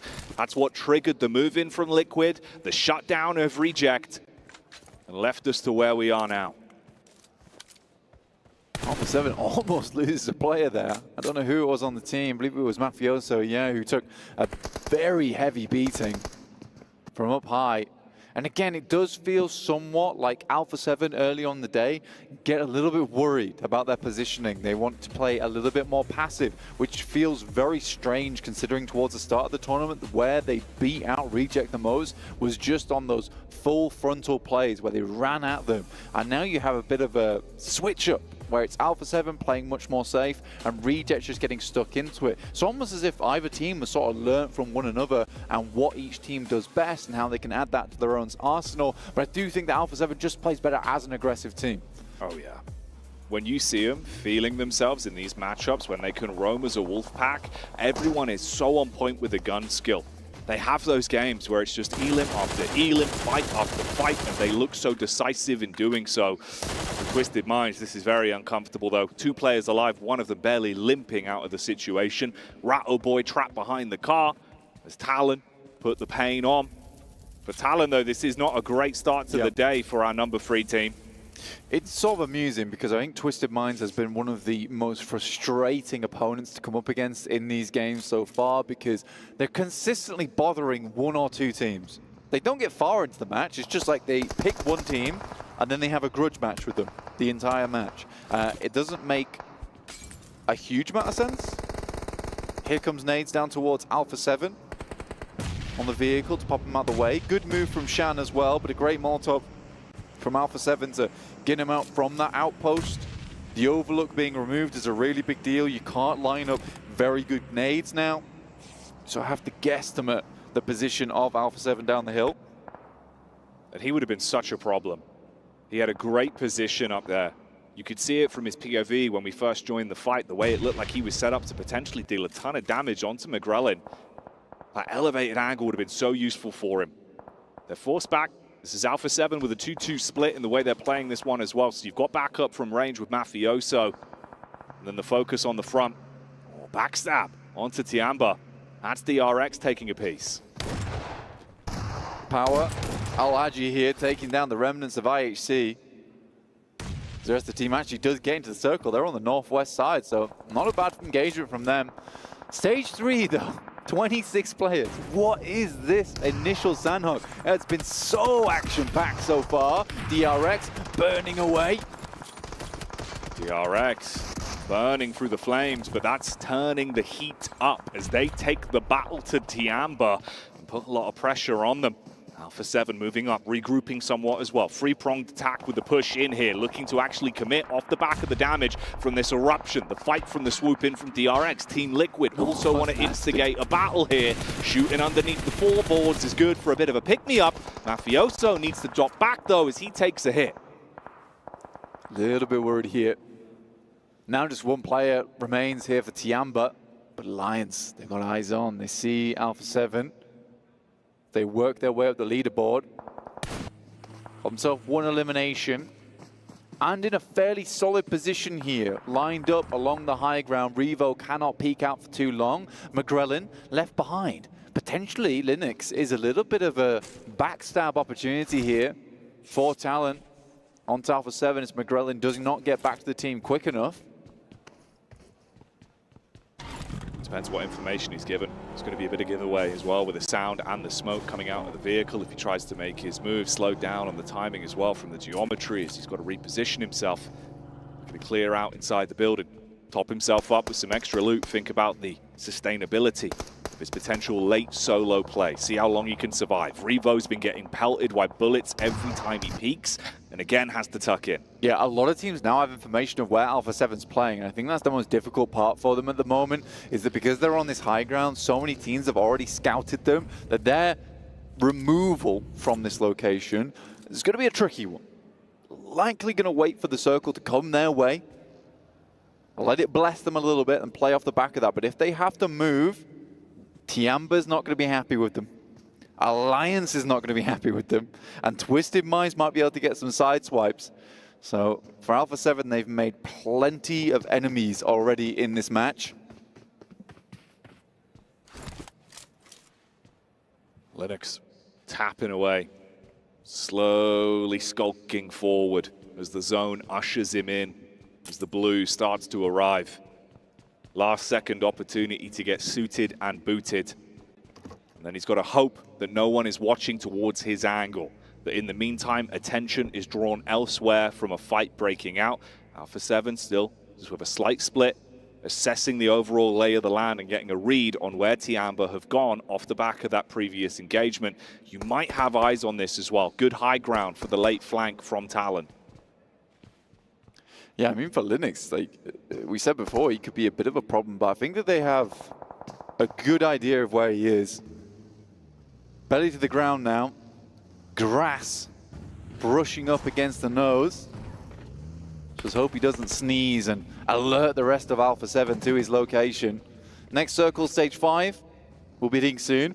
Ending around barn here. A lot of high ground to be working with. And that big old dip into barn itself. Most teams just angling themselves on the outside with nice little valley outlooks over towards one another. And we do center up over towards the side. Right now, Team Liquid has a really nice spot. And it's Team Liquid staying alive with all 4 players as well. Just the 3, rather. The curse continues. It's been very unlucky for them over the flow of the playoffs here with how many times they've gone down a man early. We've seen, though, they can be proficient with a trio. So if they lose another man, it becomes a bit of a problem. It could throw them into a stinker. Power were also sniffed out on their rotate up. You saw a couple shots go across from Alpha 7, but no over-engagement onto it. Yeah. I think for Alpha 7 right now, they do have to leave. They know that eventually they're going to have to leave from this high ground. And it's not in such a way that it's problematic at the moment. But this does make it feel uncomfortable, I would say. Where you know on this next circle, likely you're going to have to clear out Power, potentially Alliance, but it's not so uncomfortable that you might think about staying for a little bit longer. But yeah, for Alpha 7 right now, I do think that there is some immediate moves that need to be taken. Creo, good sprays on Twisted Mind. Start things off. They scatter back behind the rocks here. Keep your noses clean, keep your heads down. They found Linux. He went for the long rotate round the back, but arrived on their portion of the map, and they did not want to give him any free space. Nice connection from Ratto Boy.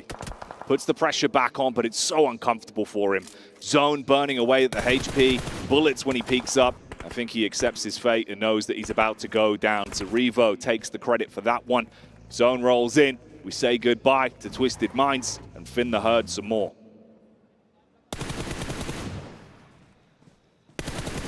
Vampire slowly have worked their way up the tables, I would say, over the last day. Still looking fairly decent. Typical Vampire fashion, though, is that, you know, come alive towards the end, but this tournament, it's not a case where other teams leave the door open. They've closed it and locked it tight. Just 2 teams really battling out towards that top end of the lobby. Mafioso barely can peek out before the bullets whiz past his forehead. This is making it a bit more uncomfortable now for Alpha 7. Using a lot of the utility they had available to them. Haven't had many opportunities to restock in some time. There's the clap back. Good peek on the angle. Yeah. Revo heals himself up, wins out that fight versus the Tiamba man. Vampire still got their eyes on it. They see the quick rotate and know they're starting to advance. Yeah, Alpha 7 is trying to squeeze as many points as possible out of this game. A quick step up with the nade that comes through, but they're trying to angle these nades back on towards that overlook. Should be decent. Nice bounce on it as well. Jumps out the window and into danger. It bounces over the balcony and blows his legs clean off as he vaults. Great bounce on the nade. The psychological games there proving to be the bigger piece of the pie and making it awkward. So Alpha 7 just focusing on those eliminations, just focusing on taking smart fights. They get an opportunity to grab a little bit more loot as well. from the boxes that Tiamba leave behind. Alliance and Power at one point seemed like they could be a problem. But since then, it's gone quiet. They set their attention back on the Liquid. Opening nades, cast across. They get close. If you get a nice nade through the doorway, Liquid could be on uncomfortable waters. Whoa. These are almost primed. The DBS is closing the gap, though. Problems could be arising here. Liquid need to put the foot down. Mythic just leaving a trail of mines in the front side, and like a mythical beast himself, will swing the jaws down on Alliance. You got Cluck on the side though, and they will clean them out. But what a defense Mythic had there. 8 eliminations on the game, and you're right, they were limping along with just the 3 players. Seems to be a curse that they cannot break. 4 elims for Alpha 7 once again into a top 5. A huge game for them to start off the day, and another lovely spray from Revo. The energy's there for Alpha 7. They're playing with aggression now. They're starting to see the potential pathway towards victory, and they want to beeline straight towards it. Getaway maneuver from Vampire. They didn't like the fight they were thrown into. You crash into Power. It's an upset on the battle back. Al-Haji goes down, but Revo is still stealing away eliminations. Nades over the top. Swept. Lucky to be alive. Alpha 7 still see opportunities for more points. They close the gap. They're pushing on down. They want to finish this one with so many eliminations. Nades on target. There's the follow-up as Schweppes is blown away. Al-Haji, he's probably going to be talking out of commission now, and it's all about Alpha 7. They're just thinking about the last few pickups, take down the last 2 men, and close it with a chicken dinner and some points off the back. Alpha 7 looking for the technical back-to-back from yesterday's game where they hit a high streak. Now looking to finish off Power and absorb some of that for themselves. Who were the last player here, and Alpha 7 takes themselves a chicken dinner at the start of the day. Yesterday, finishing strong, starting today strong. The Brazilians in the crowd happy about this one. Potentially, the curse can be finally lifted as they get a lovely lead to start things off. But it's not over yet for this team. It's just beginning. But the first chicken dinner of Championship Sunday is Alpha 7's. They climb further up the rankings, giving themselves a buffer of points. And we've seen how much better it is for this team when the energy is good from the get-go. Yesterday, they didn't seem best pleased at that first match. They made a bit of a misplay on the approach. But for Alpha 7, confidence, the mindset, it's everything for them in these matches. And here, in the beautiful orange jerseys for the final day, they're feeling themselves. All eyes on them. Huge action here from them. They played their cards close to their chest until they saw the opportunities to turn up the ignition, and then they did not stop. Pickup after pickup after pickup. They run away with things towards the tail end of the game. And go to show, they might be here to play blank. Like you said, can they upset the curse? Can they finally have that trophy as a title for Alpha 7? Break the ritual here for themselves. But a great start for them.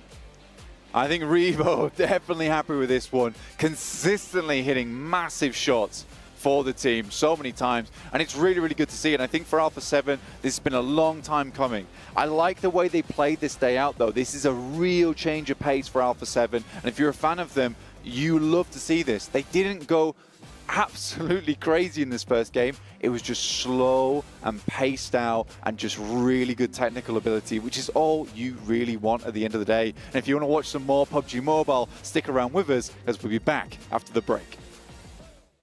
4,000 of years, my wrath has burned in the waters of the deep.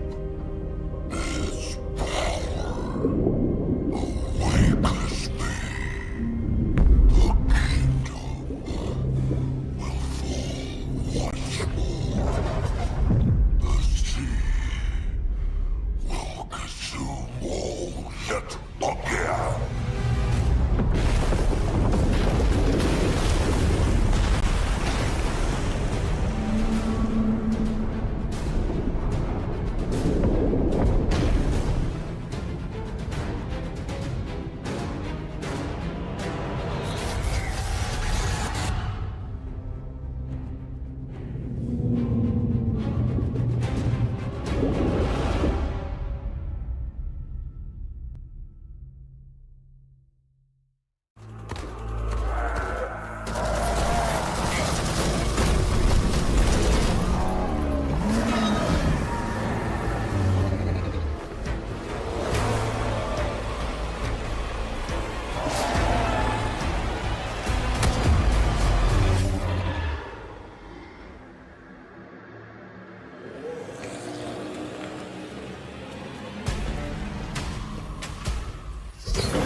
Welcome back, everyone, to the desk, as we do have our lovely victory indeed here for Alpha 7. Yes! Oh my god. Yes! Dun, dun, dun, dun, dun.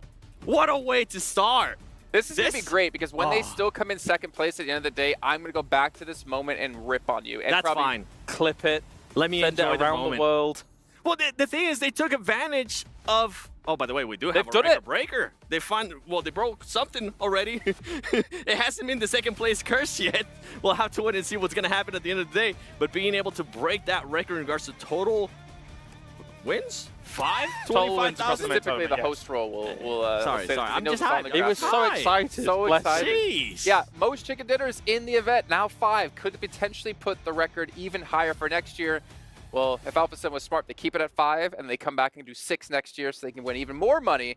But can they potentially break the chicken dinners in a day as well, which is currently at 2? That would be nuts if they got another 2 on the day here. But I mean, they've already had 2 the first day, 2 the second day. If we get another here, as you say, pushing that quite far. But just in general, it felt almost destined that they were going to win this game on Sandhawk, especially towards those last circles, getting that eastern shift. They had the pick of the litter in how they wanted to play out those last remaining circles. If they had to go down towards Barn, I was a bit concerned about how things would actually go, but no, the circle favored them, and it's a brilliant win for a brilliant first place currently. And the problem with that win for other teams out there is there's a lot of teams missing that were in the running, that got eliminated early on. You can see here at Reject, they were 10 points behind Alpha 7 at the start of the day. They go out early. I don't think they got any placement points. All they got was 2 eliminations. And then that goalpost we talk about moves even further ahead of them with the 19 points Alpha 7 gets. It is, and that was the big surprise. That like as soon as Reject got eliminated, I was like wondering, okay, how is Alpha 7 going to be able to take advantage? Because usually they're not able to take full advantage of it. You were talking about whether they were able to kind of play the south of that circle. I enjoyed the third party that they were able to do on DRX and Tiamba. We had a bit of a stalemate between Alpha 7 and Tiamba. They weren't quite sure. We're wondering, okay, is Alpha 7 maybe going to end up doing a rotation towards the east, a wide rotation towards the east and go towards north? They decided to just stay in their place, and this is what we've been talking about even from yesterday for Alpha 7. They've been doing the right plays. They've been working on their timing, and I feel like the timing is what ended up getting them the win this time around. I think they're the only team right now that looks like the complete package to me. Be it, are they in the central position? They can play out of those. Are they able to sweep, even on Sandhawk, which is the hardest sweeping battleground, by the way, and they can do that as well. You can see the elation on their faces. They know this is big. And is it doomsday now for all of these other teams? Every single one of these other teams is going to have to become an Avenger level threat to try and catch up to the position that they've found themselves in, Jason. Well, don't forget also for Alpha 7, who have come to choke on the third and final day of events, they kind of get a massive morale boost, as you saw them all elated with that victory, really helping to propel themselves into the next 5 matches. You can see it's almost a 30-point gap between first and second place. Talon as well, 21 points behind second place. Like, this is getting really tough for other teams out there, and it's almost hard to ever say now that Alpha 7 is not taking it home. I'm excited, but come on. Let's calm down a little bit. Let's bring it down a notch. I mean, he's scared. Yes, I am. It's about what, 27 points lead that they currently have. It is good for them to start off with the win. The players are not going to be getting into their head, and that's the usual issue that happens with this team. They make mistakes, they start overthinking stuff, and then everything just goes downhill. Everything crashes. With this, now they're going to have the confidence. Now some of the other teams, I'm hoping that Alpha 7 starts being a little bit more aggressive and makes the other teams think twice about certain situations. Trying to hold them at bay a little bit in some of the moves that they can potentially make. I mean, you even saw it in Alpha 7 management after the game concludes as well. They know how big a deal a start to day number 3 is like that for Alpha 7. It has almost been written in the stars in the past that this team would eventually take a #1 spot. Right now, they're staring down the barrel of this championship. There is a world where some of these teams could catch up, but my, what a start. It's the Neymar buff, man. Oh. Well, if we're talking about teams adjusting, Senna, the suits too. I mean, there's so much at stake for them. There is. But we're talking about teams maybe adapting some styles. Taking a look at Sandhawk and taking a look at Tianba, they didn't sit. and wait forever. They went for an early rotation to get into the zone, so it seems like they have changed some things up, but unfortunately for them, it's not going to net them really anything in this match. Definitely so. Not only the fact that these teams were trying to get central much quicker than their previous Sandhawks, but also there was a heightened level of aggression from bloody some of Sandhawk. these. Yeah, very much so in those early stages. We had like 4 or 5 teams down and out before we'd even had that second circle really kind of find full fruition. So it really does feel like there's obviously a lot at stake for these teams. They understand the severity of the situation here. And on Sandhawk, when you kind of, I mean, we already had those hot drops going off so early, it gets very, very dicey. Yeah, seeing Talon and Twisted Minds go head-to-head is a little bit awkward because Talon is one of those teams who's in contention for first place. Luckily for them, they actually eliminated 2 players in Twisted Minds, and I don't believe they lost anyone on their side. But there's just so much that these other teams need to do now. That one victory moves the goalpost so far that you almost have to be even more aggressive if you want to catch that. Though I will say right now, maybe it's a little bit early on or too early on the day to do that just yet. Yeah, especially for those 3rd to 8th place teams. And with Talent, though, what actually surprised me is they decided to switch their landing spot. They could have ended up going to hot tin and hot drop again with power, but they decided not to do it. But they ended up in another hot drop. So for them, I'm kind of left wondering, what are they going to be doing here in Erangel? Are they going to continue to try to readjust, or are they maybe just going to go back to playing their style, which has kind of worked out for them? Especially yesterday, their Erangel was just so strong for them.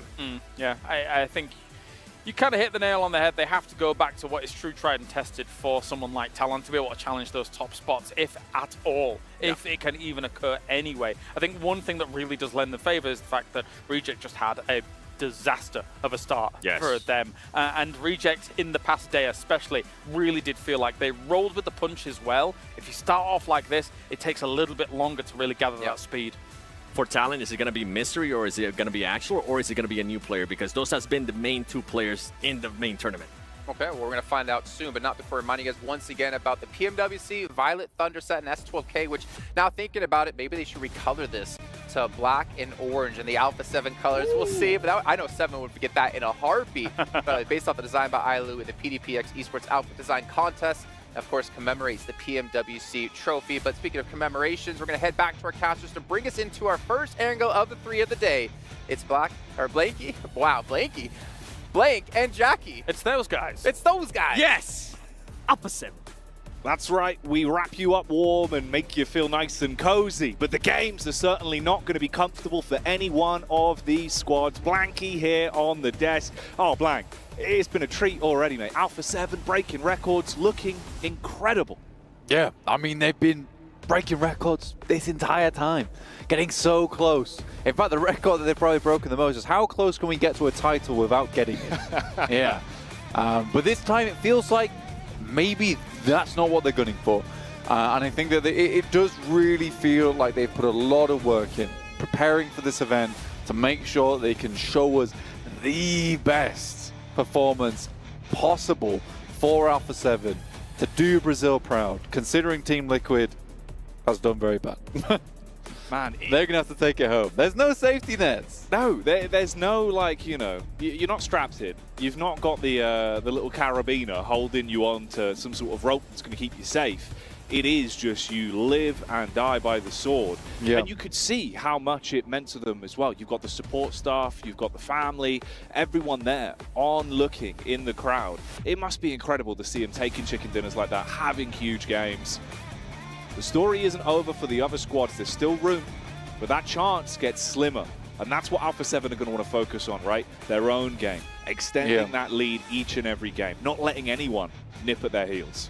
Well, that has been the difficulty, at least for Reject, as well as the fact that Alpha 7 has been very, very difficult to keep down. Yeah. They have consistently stayed on the trajectory towards that top side, despite Reject constantly outperforming them in eliminations, which is a good thing for Alpha 7, I would say, because Alpha 7, very heavy elim team, used to be the point where they get towards the end of a tournament like this and they would just start sending bullets all around the arena. This time around it feels more methodical, a more mature approach to the game. And I think that is very, very good for them, because we have seen far too many times in the past where they will go out, try and get heavy and higher limb games, but This time they're just putting up points every single time, every single game. And it's getting very difficult now for Reject to keep up with that pace. It's going to have to be incredible game after incredible game for them. And with one match already played out, your opportunities for chicken dinners, your opportunities for eliminations get smaller and smaller. So you can't afford to come in slow. No yawning, Blank. You've got to be switched on. You've got to be in flow state. You've got to jolt up in your seat and be ready for these games. If you're tired, man, don't be. It's time to be awake in this moment. It's time to come out from that slumber because the dream is here. It is now to become the #1, to be the one here at the PMWC at Esports World Cup. As we head into match 2, it is Erangel on our screens. You can take the title, be crowned champion of the first ever PUBG Mobile World Cup here at the Esports World Cup. And Game 2 is getting underway. Our squads on screen, ready for the action with the GT20 Pros in their hands, trying to outplay the rest with the best phone in the business. And you're going to need that A-game, Blank. Specifically for Alpha 7, they are bringing the A-game. They are the Alpha and not the Omega here. Taking things to the very top of the leaderboards. 136 points, a heavy chase to make for Reject. 109 points. 27 points behind. That would be a 17 elim game and a chicken dinner just for Reject to break even at this point. So Reject needs to have a good game here on our angle, and Alpha 7 need to go down early. So I think with that first game of the day, Alpha 7 has set themselves up in such good stead. This is going to be hard to break out from for Reject, and they are almost relying on Alpha 7 making mistakes now. You have to play your best and hope that mistakes are made across Alpha 7. I don't think they're the sort of squad that are going to want to make concessions, though, with how good they've looked coming into today, and especially the triumphant performance they put on to close yesterday's games. Although, we talk about elims being the big piece of the puzzle for Reject, they still currently lead with most eliminations over this portion. They've been looking very mean. If you give them an opportunity to fight, oh, that's not nice. We join the game with Twisted Minds going down one man. It's Ratto Boy on his own. He's been bonneted. Honestly, Twisted Minds, they just cannot find a home, right? At this point in time. Not at all. You got Reject stuck in towards the mix there as well. With DXavier, Twisted Minds, DRX all surrounding them. Bit of an awkward location to be in with a southeast circle here. Leaning over towards Sosnovka. Alpha 7 has a long trip ahead of them. But in a sense, have a safer trip if they head over towards Severny, past Yaz, potentially take the Eastern Bridge. For Reject, this is actually a bit more of a tough game in the sense that there's quite a few teams around them that might gatekeep them as they head into the circle. Looks like they are sending further up towards Rozhok. This is a really long drop from them. They're still in parachutes, Jackie. Yeah, they're still soaring through the skies. I think they saw what was going down beneath them and how close the density was of the other squads that dropped around, and have changed pace on where they wanted to go. Coasting, using that power of the wind all the way up towards Rozhok to reposition themselves and think about getting looted a little bit later into this one. Yeah, that's a really, really long drop from them. Amusing to see. Ow. The ankle buster, we call that one. Yeah, never nice. Never nice. IDBNRX, you know, they've come out and they've performed pretty well. And I think that if you looked at the leaderboards right now, we talk a lot about Alpha 7 and Reject because really they are the only two teams going to task one another towards the top side of the lobby. There's still a huge amount of movement underneath there, right? Third place at present is 88 points. That drops to 79 in fourth. If we go down to, let's say, 11th place and 12th, 61 points to 79, 12 to 4th place. That's a game. That's just a pretty standard game. So there's a lot that can still change up to 4th place right now, which would be a huge jump in prize pool. So although a lot of eyes are on Alpha 7 and Reject, because for both teams, there has been a Shakespeare story written out for us right now, with PMGO and Alpha 7 not being able to secure that 1st place for so very long. There is also a huge amount of movement that can still happen. We were saying that over the course of the event, really. It's looked so competitive amongst these teams. And there is a lot of room. The difference in prize money, the difference in bragging rights. It's enormous. Oh yeah, man. You really do want to give it your absolute all. Put the blood, sweat and tears into the final day here. It's Championship Sunday, Blank. You got to give it everything you've got. Ride by the seat of your pants, basically. Do whatever works. Do whatever you can to make it. Oh, okay. It's the Peloton. It's the BMX Bandits. It is the BMX Bandits. Dude, what a play that was. You know, they all rocked up. They all put the mountain bikes in the backpack. They got on the boat. It's like, you can't take a car with you, but you can take the bikes. Smart moves from Alliance, and they get themselves over towards Nova Rep Neuer. Solid position. Not seen that before. That's one of my favorite moments from the tournament. Yeah, that was actually kind of cool. Good catch from the replay team there on the observing squad. Yeah, big thumbs up. That one. That was nice. Alpha 7 do actually instead just opt to go for a southern rotate because things really opened up around Gatka and they just flew right in. There is Vampire, Power and DRX, though I believe Alpha 7's feeling fairly confident coming into this game. They spot Newsy off in the distance. He's located. Information's passed back as they head towards the showrooms.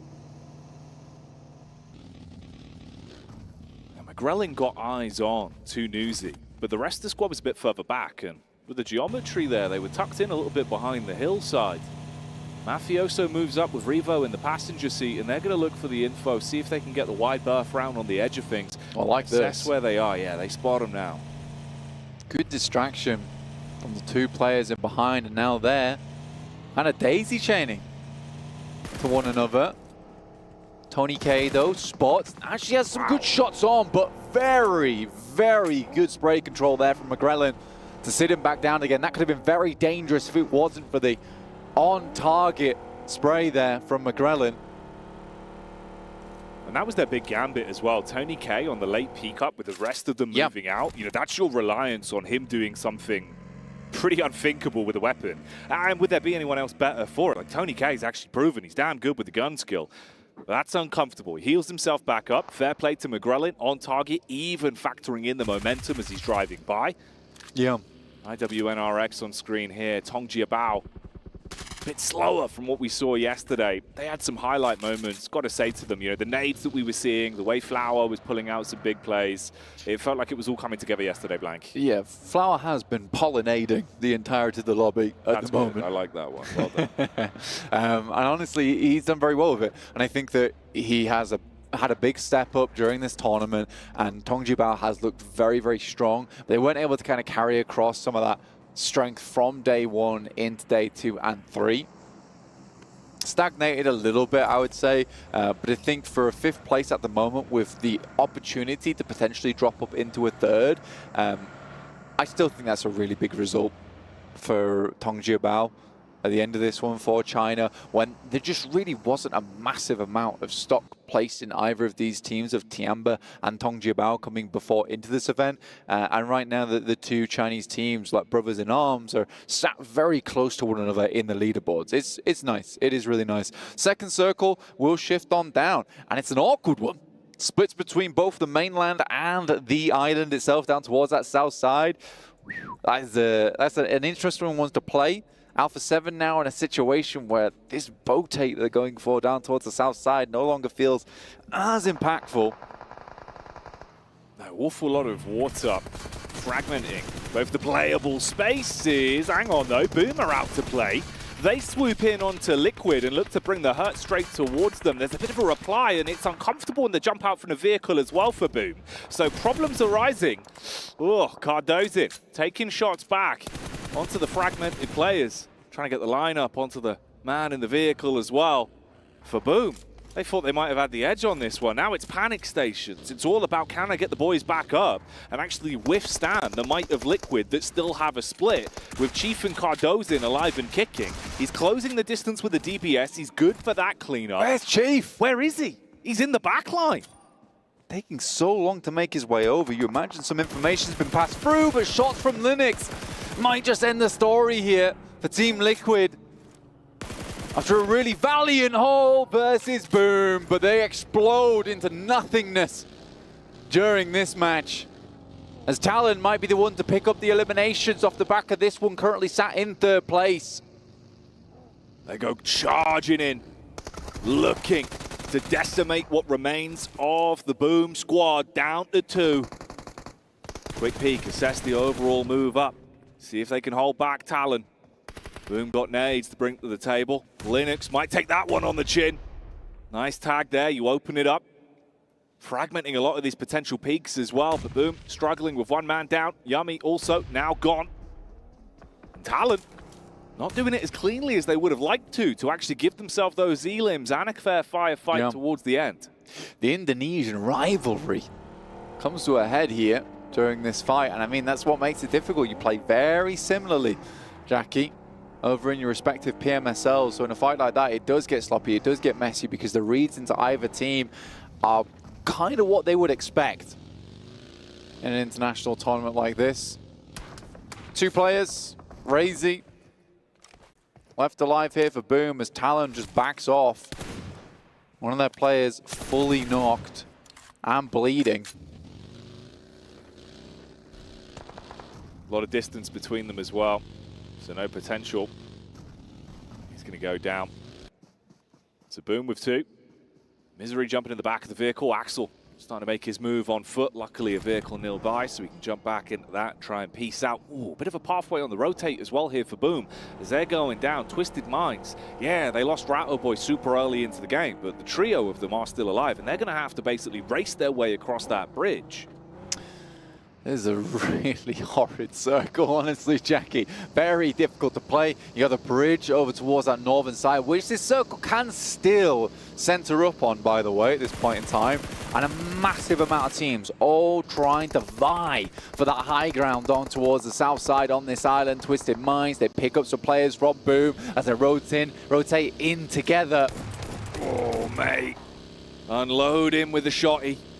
Boom did not want any of that smoke. They just wanted to get themselves into the zone. They were focusing on just breezing ahead, but they're not only leaving behind their teammates, they might be leaving behind their chance to acclimate more points inside of this game. Reject at the moment in the water. Slowly just making their way over, playing the submarine gameplay as they dive underneath. Swim on through towards the coastal side. Alliance are ready and waiting for them, though, as Talon have a similar approach here, and they rock up over towards the cliff, and I don't think Reject expected it. They waited as long as possible to make this move, but with Talon coming in so late, they might actually spot them making this cross, and if they take shots, then they alert a lot of teams to their presence. Alpha 7, on the other hand, nice little crossing that they made. Yes, it's awkward because there's teams around this area, but I wonder how many noticed the crash from the crossing. DRX should have eyes on. They should know of this position. There's scouting going on from McGrellan. Power. Ooh, thought they had a nice bit of track and trace here on Alula XIHC. Nade through the window. So low on Fadan. So that's going to take him down. Boom, now completely out of the running as well as GK first from Tongji Abao spots the last man that was barely limping his way into the new zone. And Power with a lot of pressure on them. They've got to get their teammate back up, see if they can revive for Dan, and then focus on the fight that is yet to come. Godless, quick on his feet, with the backup of the rest of Alula XIHC, closing the distance and bringing the pain towards Power. Power just dropping the minefields underneath the delay. Smoke goes up as well. Trying to remain as hidden as possible. Alula IHC throwing some interesting grenades through. Not really getting a whole lot done from these either. Godless underneath, the smoke just about to dissipate, but did get the full refresh. Decent nade, but not on target. Meanwhile, we spoke about that water crossing for Reject. Talon were able to spot Divine, and he takes a hit. So Divine down. We'll see how that one pans out. And the battle between those two seems like it's getting worse for Reject as well, with Alliance being able to punish onto them and Misery shutting down Ocio. The clash between Power and Alula XIHC continuing in the meanwhile. Trades between either sides as the shotguns are roaring through the close competition. Divine goes down, problems arising all over the battlefield here. And Alula XIHC finally bringing out the mop and bucket to try and clean up against Power. Very nicely done there. Again, I feel bad for Reject on this crossing because Talon has played a weird game this tournament. They played a very weird game in the way they get caught up in fights. They stay in these fights for so long. Reject tried to clear as much as possible before they made this rotation. And this is just where it's unlucky. Because as soon as these shots starts ringing through, Alliance immediately have a good idea of where that team is, where they're playing, and they take shots back. So that element of surprise is just gone. Talon's playing spoiler in this match. Luckily for them, Misery does go down. He was out of meds, out of bandages, so the zone will be able to talk him down to that knocked state. His teammate not really in a great spot to be able to do too much for him as well. It's going to be a long one for Axel, quite a distance between him and Reject, but then the problem comes the fact that they can get sponged up by Jimmy, who pushed down towards the coastal side for Alliance and should have a good idea of how to tidy up the rest of Reject that remain.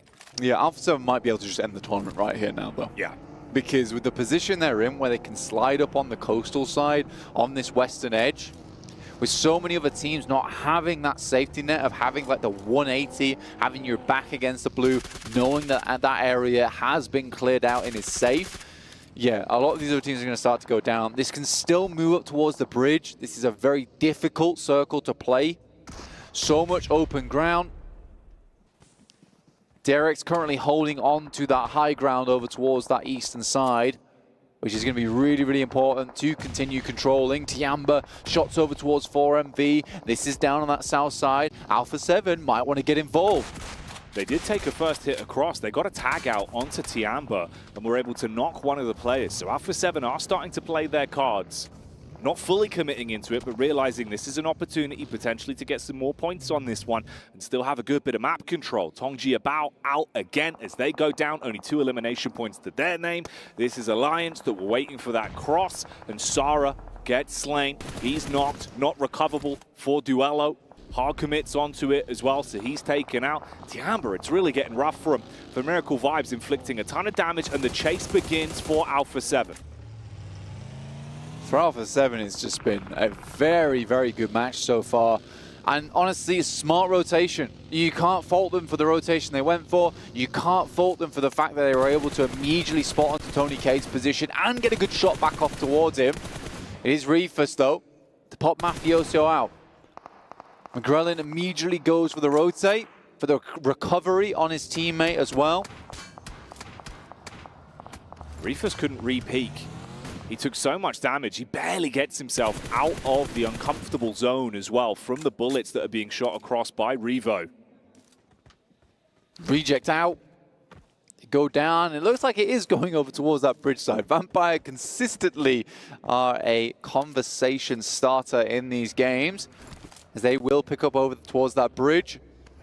But a very hard shift away from Alpha 7 in this match. Not that it matters. If only they just profit a little bit on this game. Already into a top 7, they've done well.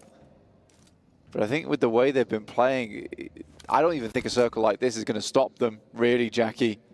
They've been fairly indomitable over the past few matches. Very difficult to deal with. 4MV got one shot off before they absolutely bullied them out of position. and now looking to clean them off from this high ground.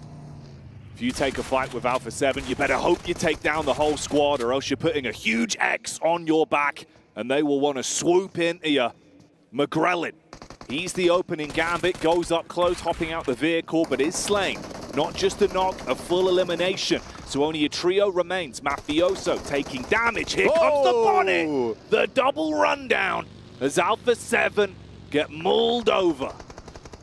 Alpha 7 caught up in the wheels and caught up in their own confidence as perhaps they pushed into 4MV a little bit too lackadaisical there. A bit unfortunate. However, no real bad moments for either team there. I think for Alpha 7, Reject, they're in the exact same position they started off this game on. And Alpha 7's not unhappy with that. It's still a very difficult task for Reject to catch them up. Vampire, though, looking to climb the rankings even further. Good center position so far. Decent cover as well from the water side, where Alula x IHC are slowly coming from, taking the odd pot shot here and there, but it's incredibly uncomfortable for them. You've got Alliance that have been down on the coast for so long.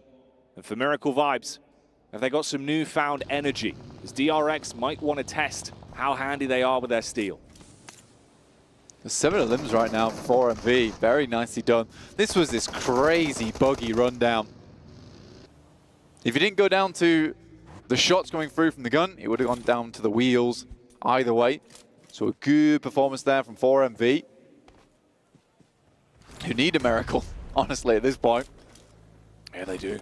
Potentially 4 of them to get them back into the game. 12th place currently. Looking to climb up a little bit, secure some more prize money. Gets a bit awkward in the engagement versus DRX. Fragmented with Baron trapped in the gulch towards the middle. QZZ battling bullets back as well. Fires off those warning shots. Alula x IHC. Got Zol. I love the way Rogue and Zol's playing just over on this tiny little barren rock, which is actually giving them a position to take shots from, and they're doing work with it, actually. It's so funny.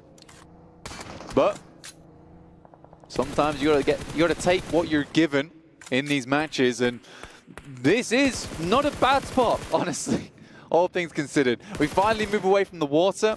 Vampire have a very strong position to play around with, but DX Xavier can still take up that ridge, that high ground that 4MV and DRX are currently battling over.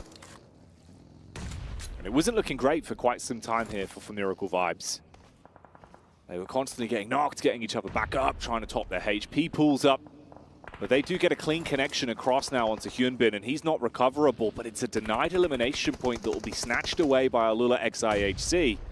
DX Xavier with the nades, casting them across. Looking to find where exactly everyone from Miracle Vibes is and see if they can pounce on them. DRX move back down to give themselves a little bit of cover to play with, realizing their backs were so exposed to the water side where Alula x IHC were playing from. They're going to have to move eventually, though. Can't stay on that island anymore. Not available. And I think that they'd managed to do quite a bit. To be honest with you, the time they spent there. Demo's in a really nasty little position. But there's so many shots going his way. Vampire, they take a knock right now, as Alliance have played this game pretty slow, but fairly smartly over towards that northeast side, taking advantage of that compound that was set up there for a long, long time to give them the space that they needed in this match to thrive. I think a team that has absolutely thrived and survived is Alula IHC from a position where, to be honest, they really shouldn't have done. No, definitely not. Risky maneuvers as desperate times call for desperate measures for Demo. He jumps in the vehicle with a buggy, puts the pedal down, tries to close the gap, give himself some cover, but exposed to so many angles, they eventually get the knock onto him. The rest of his teammates barely trying to complete their pathway, that long swim to the island itself so they can fight and get involved here. Whilst the Alliance, they're revving the engines, putting more pressure onto Vampire. Alliance, this is an unfortunate way this tournament's panned out, from 1st to 16th place in the group stage to the finals. Sometimes the pressure does get to you, as Apex feels all too well as DX Xavier looks to crest this ridge side. Lamborghini Shots down onto Baron. Doesn't need to see him. He'll just take the vehicle out to blow him away. And for Miracle, Vibes might have caused issues over the course of this one, but they won't have much more room now. Down with 8 eliminations as their total tally there, trying to peel ahead towards the lower echelons of the overall standings. And this is so awkward for Alula XIHC. You're in a really horrible spot. Just Zol basically in the water waiting for nades. Still, 5th place is not bad, and there's the nade that came through. He was waiting for it. The delivery's right on time from Vampire, who stake their claim over towards the northern edge of the map around this bridge. Alliance, though, have done a great job to stop them from taking too much advantage of that positioning. MG9 here for Shadows. To potentially take some shots through. Cluck on the low ground, supporting the rest of his teammates. Xavier, though, with this side swipe, Jackie. And for how many fights we've seen DRX thrown into, it's crazy they haven't even been able to secure themselves one elimination from other teams like Xavier, like Alula XIHC, stealing those away at every opportunity. And that duo, yeah, they're really feeling the damage right now. Alliance lose one man. He's brought down to his knees. Ooh, hello. That's quite a nice little angle. Trying to see if he could get a clean shot across. Not going to work too well, but DRX do take pot shots from the other side as they're forced to peek into one of these two. Just blasting the bullets out, as is Schweppes, who is very low on the ammo count now. Good explosion from Soaz. We'll finish off Newsy. Tony K playing alongside with Schweppes now. Final 2 players from Vampires as Xavier set themselves up to finish out this game strong here, Jackie. Currently in 8th place, 72 points. Could hit up towards a 4th place here. They could climb up. Finding good Elim points as well. 6 to their name. Vampire with 5. But Vampire are just down to Tony K. Tony K, can you slay and stay alive as a solo? I mean, he switched on for the fight for Xavier. They fragment themselves, trying to get a better overall look at everyone. And that means they're a little bit more susceptible to these hits, but he's got to run a real gauntlet blank. The entirety of Alliance ahead of him. And they've got nades as well. Molotov's going to go in, should be on target. That's a lot of time, and you're burning. Yeah. Down and out. Goodbye, Vampire. That was a nice molly to just remove that player from a very difficult position, because now Alliance are no longer stuck in some nasty spots down towards that north side, but in come Xavier. They don't want to let Alliance get out and into position. With the boys from Vampires looking over towards their spots for a long, long time, Xavier send in, cause a little bit of commotion, but immediately double back here, Jackie, towards that high ground, allowing Alliance a little bit more time to regroup, refigure out what they want to do with this spot. Very interesting. We'll see how this benchmark affects things then. Many 14s to work with. Grabbing themselves the last few dribs of utility as well, slowly ushered forward. That's the spot onto the remaining man for DRX as well. Lamborghini would take that one in his stride. If he can get the full knock across, that's an extra point, and you've still got this elevated angle. Honestly, I think that was the opportunity there for Xavier. As soon as Alliance finishes with that fight, they're all on the low ground. They're not in the greatest of spots. This next circle comes through, forces Xavier off the high ground. But I think if they were a little bit more confident, potentially they could take that fight with Alliance. And now they're sending in down the hill. They realize that there's a little ridge there that they'd have loved to have had earlier. But Alliance have been prepared for them. Curious ending here now for Xavier. I mean, the timing on it was a bit of a blessing. The only issue could be that solo dolo, the last man from DRX, because he's throwing nades towards Lamborghini's position. So even though he got the timing to get down there, you feel uncomfortable from the back line. He's just spamming bullets across. Alliance, meanwhile, taking the odd peek here or there. It's baiting out a lot of these shots from the players that are still up on high that are going to have to move eventually. You're fragmenting your front line, making it easier for Alliance to take individual 1v1s, 2v1s. Yes, the knock back onto DRX. Yeah. But can you take the big piece of the picture, which is actually guaranteeing yourself this game? Shadows out now. I don't know, man. It just feels weird. Wow, he's alive. Paragin lives that one. Shrapnel sticking out from his side, but continues to limp forward. Xavier, by backing off, might have just lost themselves the game here rather than taking the initiative in that moment. Great nade from Paragin, though. He survived. So much damage from the nade that landed on top of him. And his nades are really worth their weight in gold, but they're going for the pick-me-up on Leon's. They sprint over. That one pretty damn close to Paragin. Follow-ups coming in. They're able to save the life of Leon's and then reinstigate the firefight, dealing with DXavier pretty cleanly now.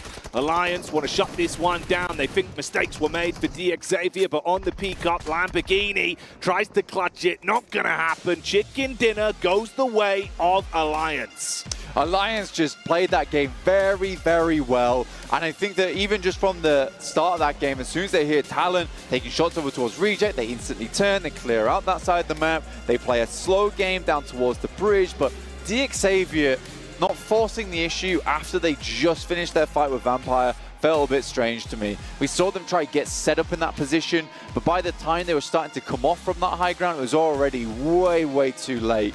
Because they all had eyes on. They had 4 separate angles to peek up onto them. Shadows goes down immediately. You lose your big gun in the MG9, and yeah, life gets tough from that moment onwards. And that's a game that was important for them as well. You know, they were doing pretty good on the old elimination points. So if you got the extra 10 from taking the chicken dinner, then yeah, prize money becomes a real big topic of conversation for them. They would have been able to leapfrog their way up a bit. Yeah.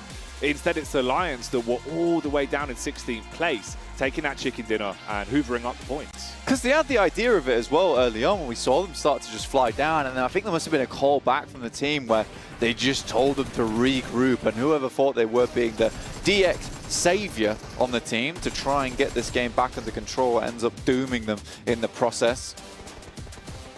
But yeah, I think it's a great game from Alliance, and I think they were as shocked as we are in the casting booth when they all flew back. They were like, they're just gonna let us have our picnic and then get back on with the game, are they? Yeah, they were given the cake and were allowed to eat it too. So Alliance going to be pretty happy with the outcome on that one, all things considered. It's felt like it's been so uncomfortable for them here over the course of the playoffs in the past 2 days. But at least the chicken dinner to give you a bit of energy and the good vibes. And really, you know, the topic of the top 1 and 2 teams in terms of that storyline as well, it's basically a mirror matchup with the way that Reject go down early. Alpha 7 could have had a fighting chance, but don't get too much to take home from that one. Basically stalemate on the second match of the day. We're going to head to a stalemate with you guys, but only about 2 minutes on a little break. And we'll be back with the desk and then game soon.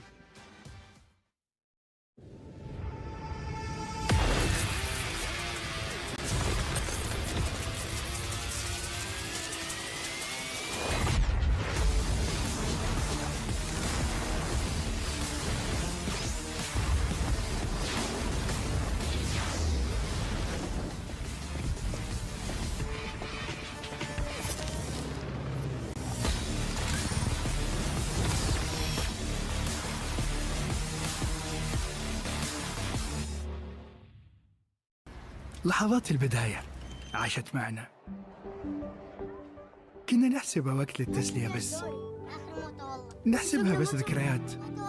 عبود أعطي أختك اليد يا ولد. ابتكرنا فيها ابتكارات، وإذا بغينا قلبناها خرافات. كنا نحسبها بس لمة وصحبة وسهرات.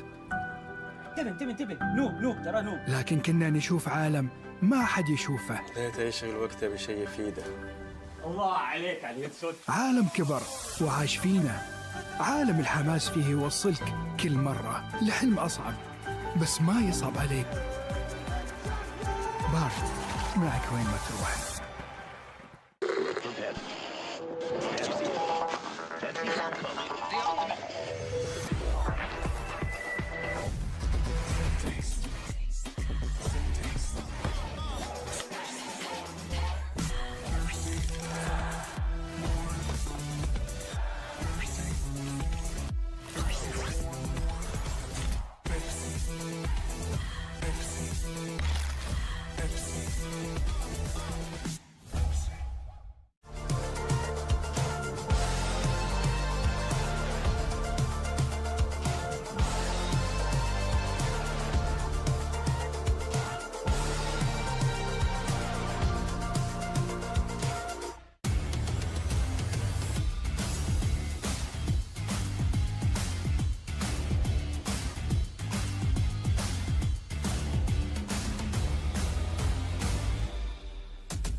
This is the final day of the main stage of PMWC, the final day for the winner to be able to claim it all. So hitting the ground running is imperative. The stakes are high, the stress is high, and the aggression is high as well. Starting off with match number 1, where A7 Esports came out on top, getting the chicken dinner as a result of that aggression. But not just that, they were also able to beat the record that Vampire set last time around by getting 5 chicken dinners in one tournament. Match number 2 for A7 was not necessarily the best in terms of their placement, but they still managed to get themselves a little bit in the game, and with the lead that they already had gathered in match 1, they're sitting pretty comfortably at the moment. However, Alliance are the ones who secure that chicken dinner because Xavier get a little bit too overzealous with that aggression that they throw their way. Elias stay cool, calm, and collected, and that is the chicken dinner in their bag for the match 2 of the day. Make sure you guys stick around to find out who wins PMWC.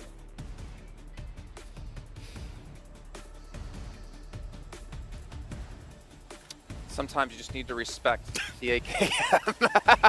Jimmy! Oh, man. We're going to bring this one down. Alliance. A very good win out of them. A win that they probably shouldn't have had unless Jimmy was able to pull off shots like that. I'm going to you, Claris, because you were talking heavily about this. Xavier played that perfectly, but Jimmy just had the AKM in pocket. Technically, yes. If you stay up on that high ground as Xavier, there's really not much cover for you to go to if Alliance wants to assert some dominance and go into the middle of that circle. So what do? They beat them to the punch. They go to their ridgeline and say, hey, we're coming to you. We feel like we probably have more utility than you, so we can probably win that out if it does come to it. But Jimmy's off angle, that's the one thing Xavier was not paying attention to, and it was pivotal. If Jimmy doesn't have this off angle 7, they don't win this game. Oh, 100% with you. I mean, the way DX, you were talking there about Jimmy, let me talk a little bit more about DX, because that whole gameplay out of them, the splits that we saw earlier in the match too, there in that South Military Island, it was impressive, man. The way they were able to take care of 4MB as well. They decided to regroup from that 2-2 split. They took care of 4MB, and then they went back to that split that they had. So impressive stuff out of them. Vampire Esports too, we saw them being able to get some points. This is a team that's currently trying to climb up on the rankings. I don't think they're going to be able to challenge where they're currently at. I don't think they'll be challenging them for that first place because of Alpha 7 and how big of a lead they currently have. Yeah. But the important thing is you are not seeing Alpha 7 here on this front page. Alpha 7 was the only team in top 5 alive, but they got eliminated early enough on that they only got themselves the 2 points. So if Alpha 7 just somehow stayed alive, got into the late game, maybe pick up some eliminations, that goalpost would have moved to almost 40 points in their advantage. So really big for teams trying to chase that one down. Maybe a little bit too difficult for some of the teams like you mentioned before, 7, but nonetheless, it is very possible for teams to catch up. But let's maybe talk about this game a little bit, because we've had a very far military zone relatively early on, and we saw so many teams immediately send it to that South Island. We saw Alpha 7 do the boatate in, and it was very difficult for some teams to make their way through because of how many teams already crossed that bridge. And for Alpha 7, they were almost about to get into a fight with Vampire Esports too. Towards the north of Primorge, it's good to see them being able to boatate. Before, the previous Alpha 7 would try to just go and fight them. They would have waited there. They were like, okay, you know what? We're not going to prioritize the circle. We're going to take on this fight.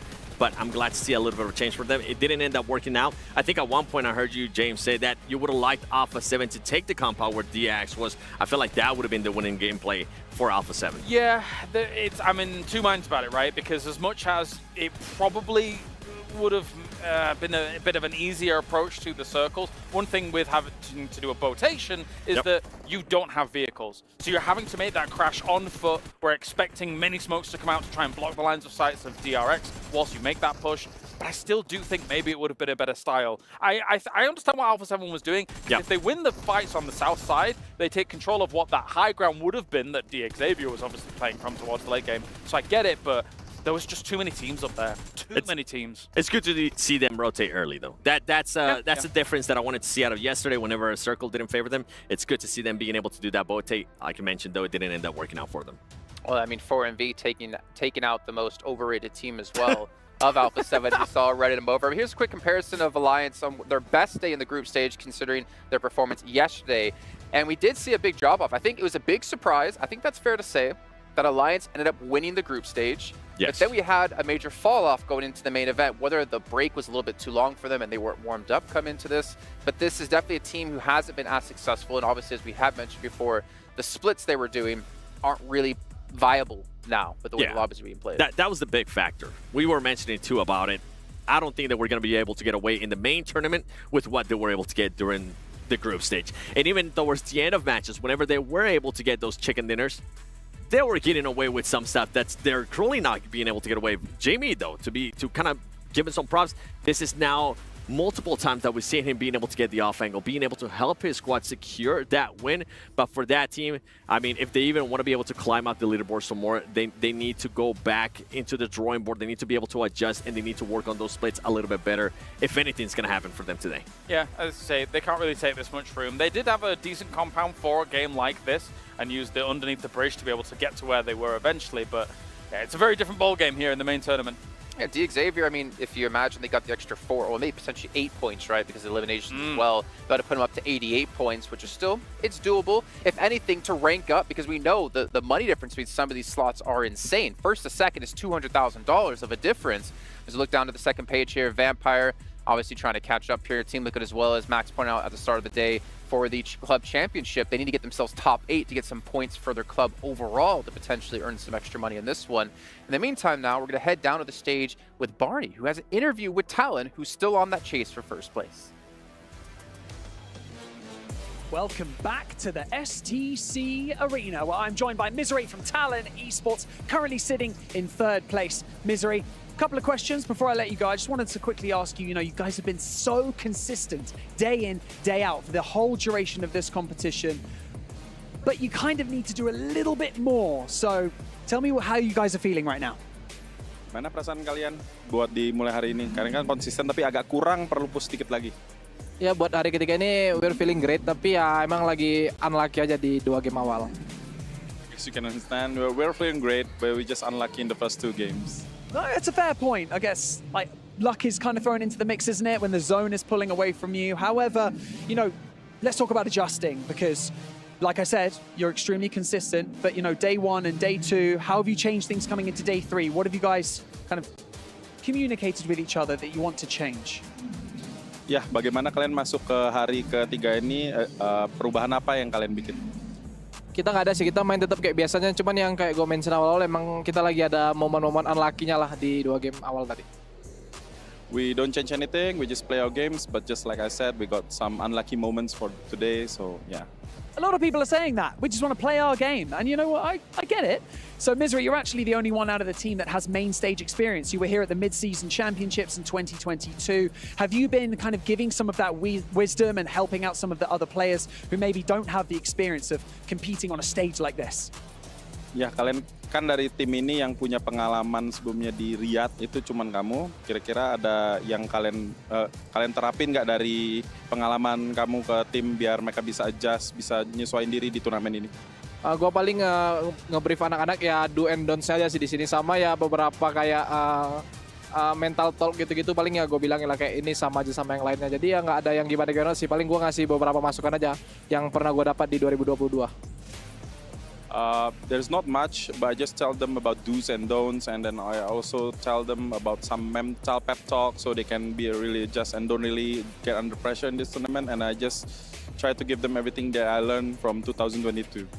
Nice, and very smooth in interviews. I love this. You're a smooth talker. It's great. Talon Esports currently in 3rd position during the final day. We've got 4 more maps to go. Best of luck. I'm going to give you a spud, and I'm going to give you a spud as well. Thank you. Best of luck so far. But for now, we're going to go back to you guys to continue day 3 of our main tournament.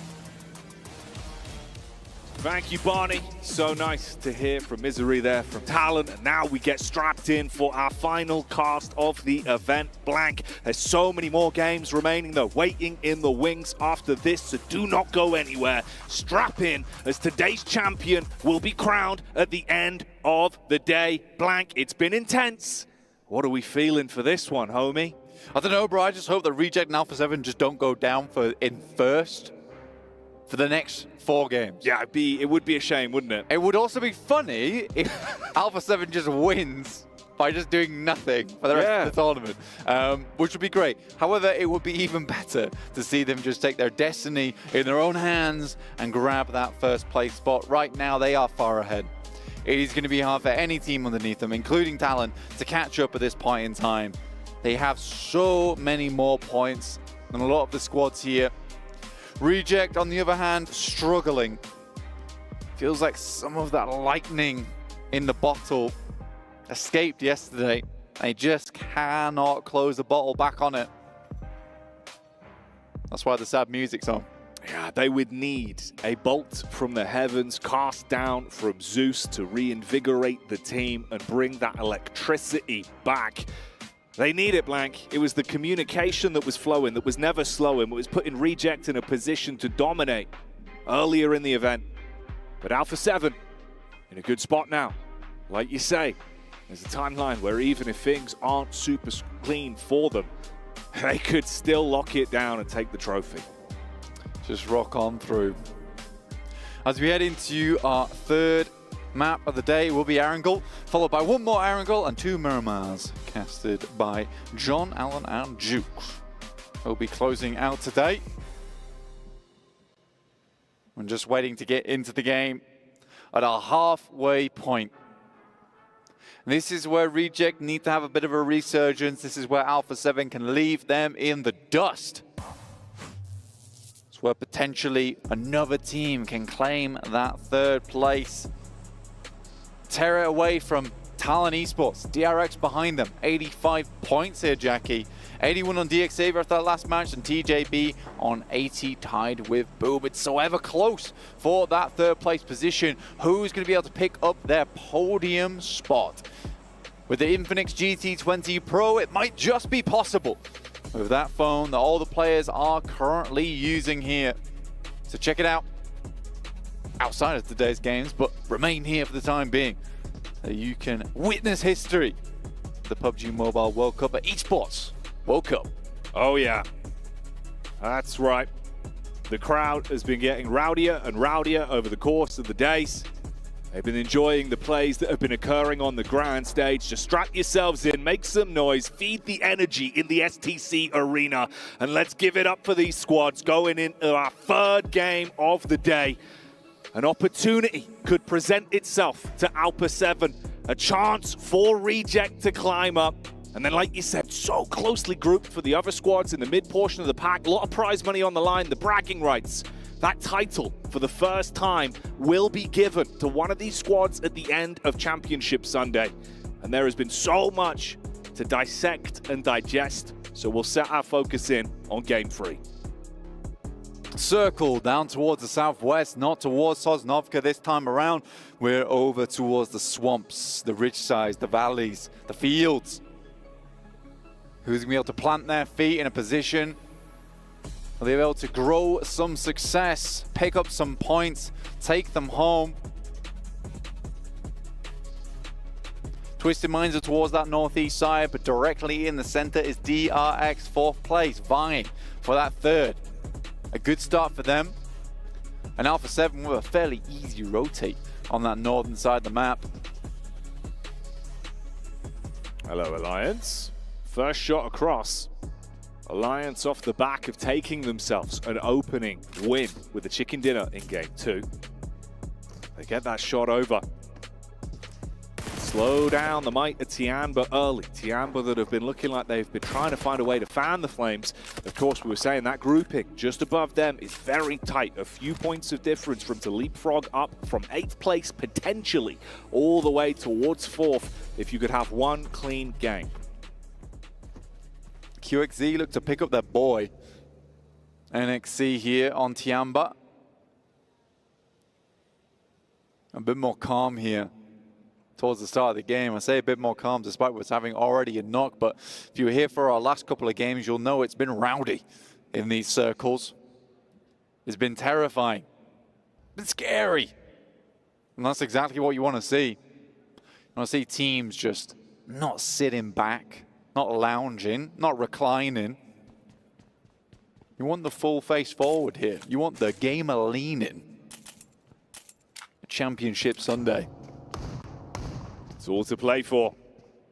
And plays are already being made as the shotgun is going to slay, blow them away in the close quarters action. Instant attack from Vampire, twisting the screw towards Twisted Minds and taking down one of the squad mates early. They really have had a curse on the opening drops over the course of playoffs, Blank. It's never looked comfortable. Yeah, Twisted Minds feels like they're phoning it in, honestly, during this last day, which is annoying considering that they are a good team. They have great players. And it just feels like some very silly mistakes at the start of the game, which I think could have been easily rectified. So, Twisted Minds, I hope that they take this tournament and they absorb some of the knowledge from it and can move forward and have some better results. Because the thing is, they're 62 points, right? They're one good game away from the top 5. Yeah. Why are we throwing away matches at the very beginning? Doesn't make any sense to me. No, it's a shame. Maybe the confidence has gone. They've lost their potential edge that they could have had. Really feels like those awkward encounters where it was them versus Reject yesterday, always neck and neck, but never really going the way of Twisted Minds other than one matchup that resulted in them barely limping away from the fight with 2 players. All ancient history now, though. It's all about the present. It's all about what's happening in the here and now. Reject, similar drop from last time, back over towards Rozok. Talon on the move. Power and Co. starting to head down towards the new zone as well. DRX on your screens here at a pretty good center location right now with some squads around them, of course. Vampire towards the coastline. Obscure and Twisted Minds, that trio off towards the left. Xavier, IWNRX, and Tong Ji Abao. Also, over that way, for Miracle Vibes on your screen here, locked in at 12th place. 1 point of difference between them and IWNRX. IWNRX, great survival stage. You know what? Very, very well done. But it felt like a lot of the gas that was still in the tank was used up on that survival stage. Now they're running on fumes.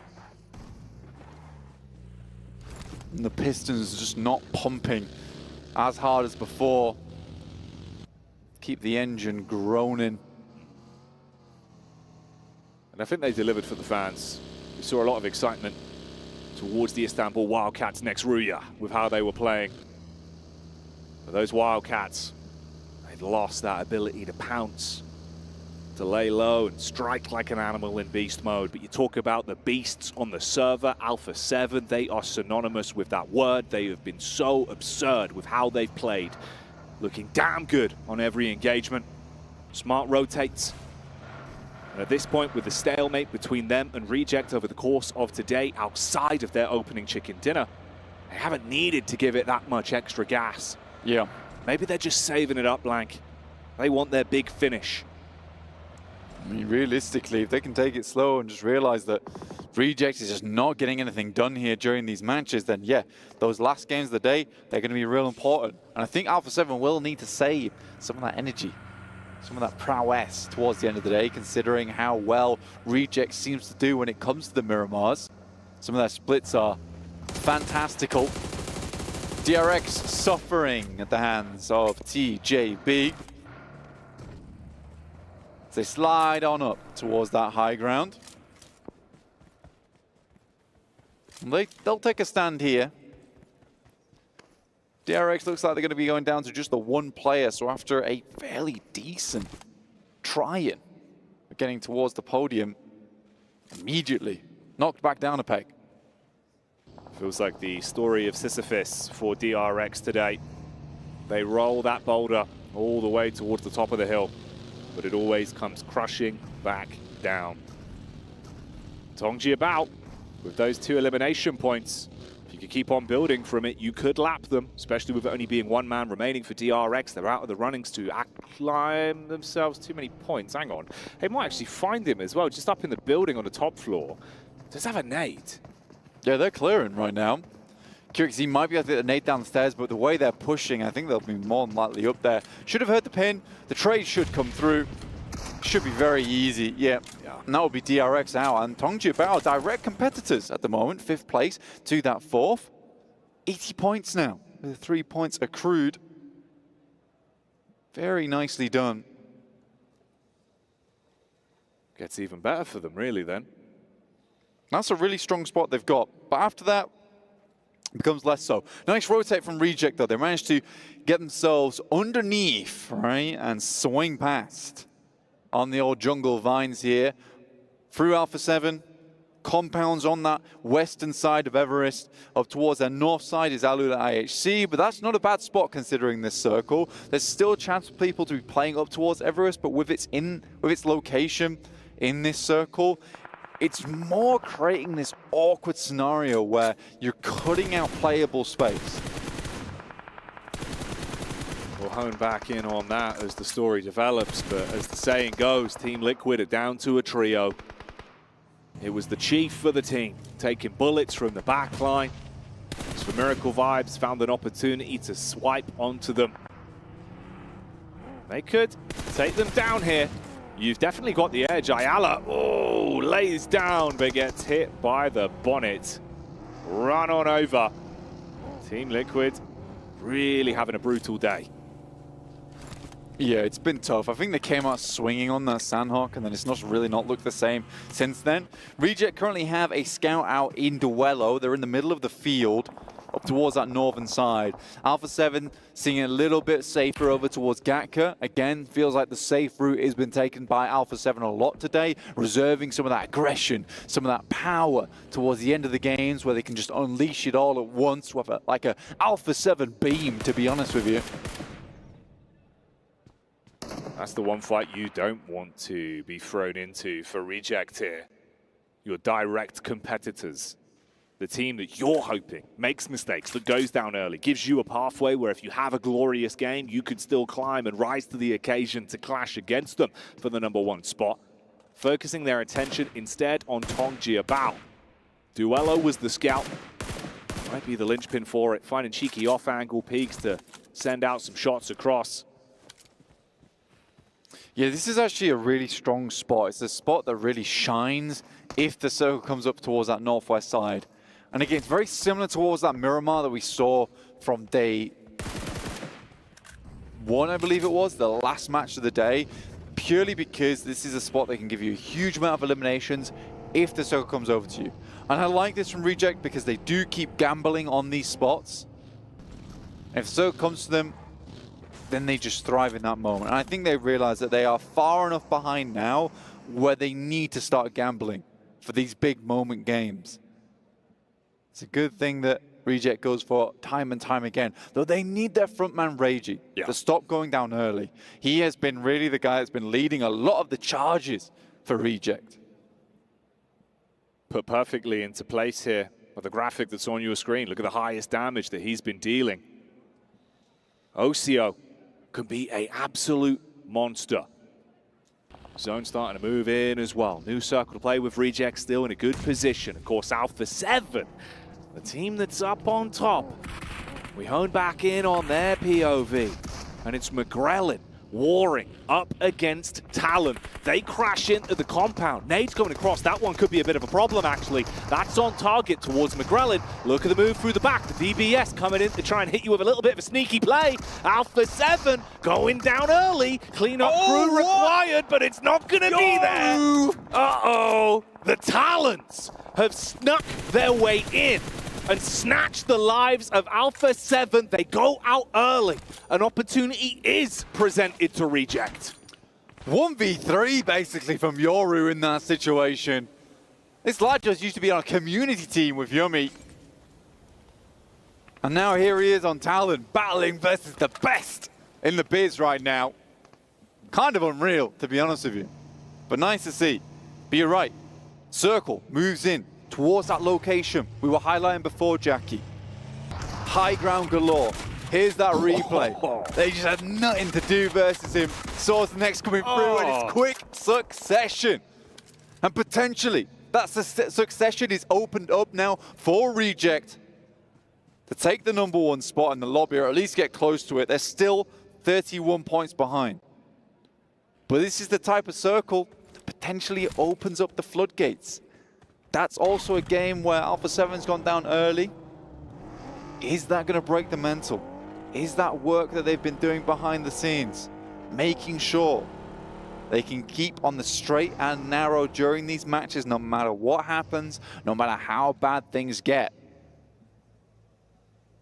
And it's a crazy sequence. I mean, Alpha 7 take those 3 elimination points. It's better than it could have been with an early exit on this game.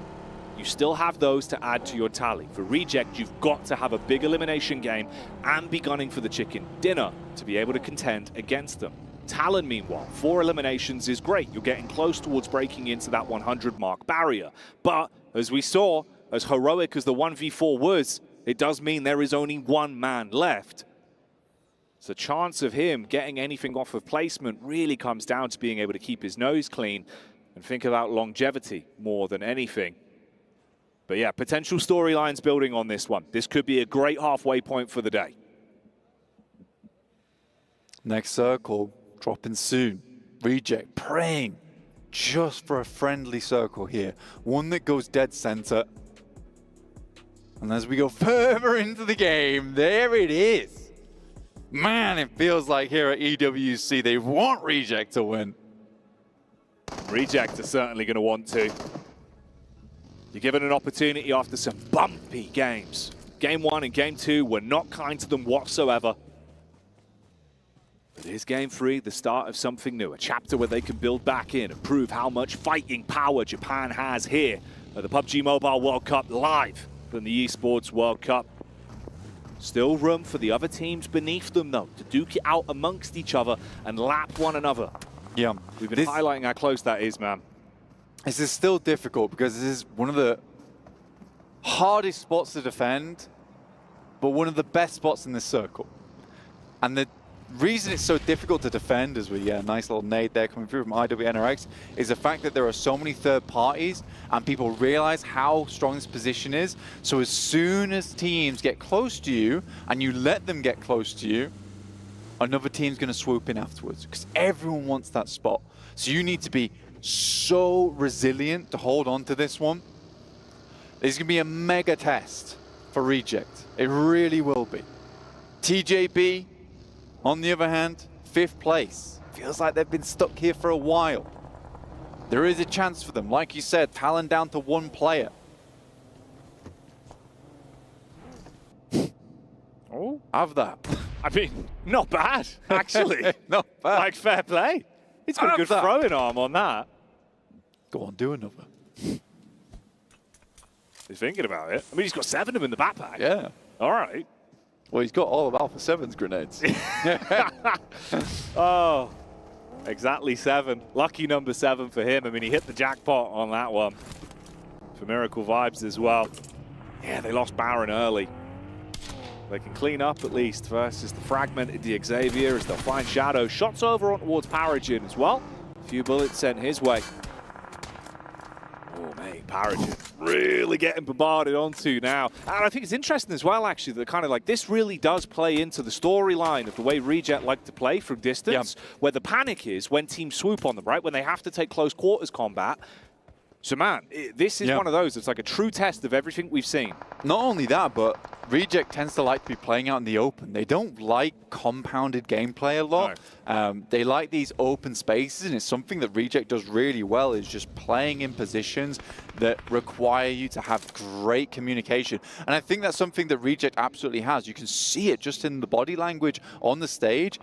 They're all great friends. They've all played together with one another on separate teams all over the place before they came together and created this super team in Japan. So yeah, that synergy is there. Alliance pick themselves up and knock over towards Al-Haji. This is on the south side. Next circle, heading into stage 5. This is the dangerous one. This is the midpoint of the game. The teams start to get crunched out. There's no longer any places to be playing in. You're being moved forward. If you don't want to, it doesn't matter. The zone will not argue. It will only usher you in, potentially moving you towards Reject's crosshairs. Attack down onto Alliance. The first bit of blood spilt from them. Looking for prime opportunities, nades being thrown out. He's got so many of them. I mean, he's down to 2 at this point, but if he can get one on target, could actually be a bit of a pain in the backside. He's going to grab some more. He's got the refills, I'm sure of it. Thing is, Power's scared about pushing a single dude. I mean, the way he's playing, it does feel like he's a full squad. Like, there's at least 18 grenades going out. There's got to be 4 dudes in there. Luckily, a little cheeky spray from Frozen through the smoke will blow away Talon. A remove there clawed grip on this game for TJB to potentially chase here just a little bit. Reject reposition slightly because they need those elims. Right now they haven't picked up too many of them, but teams will be crunched in soon. When teams are on the move, distracted by potential fights, that's when Reject are going to want to strike.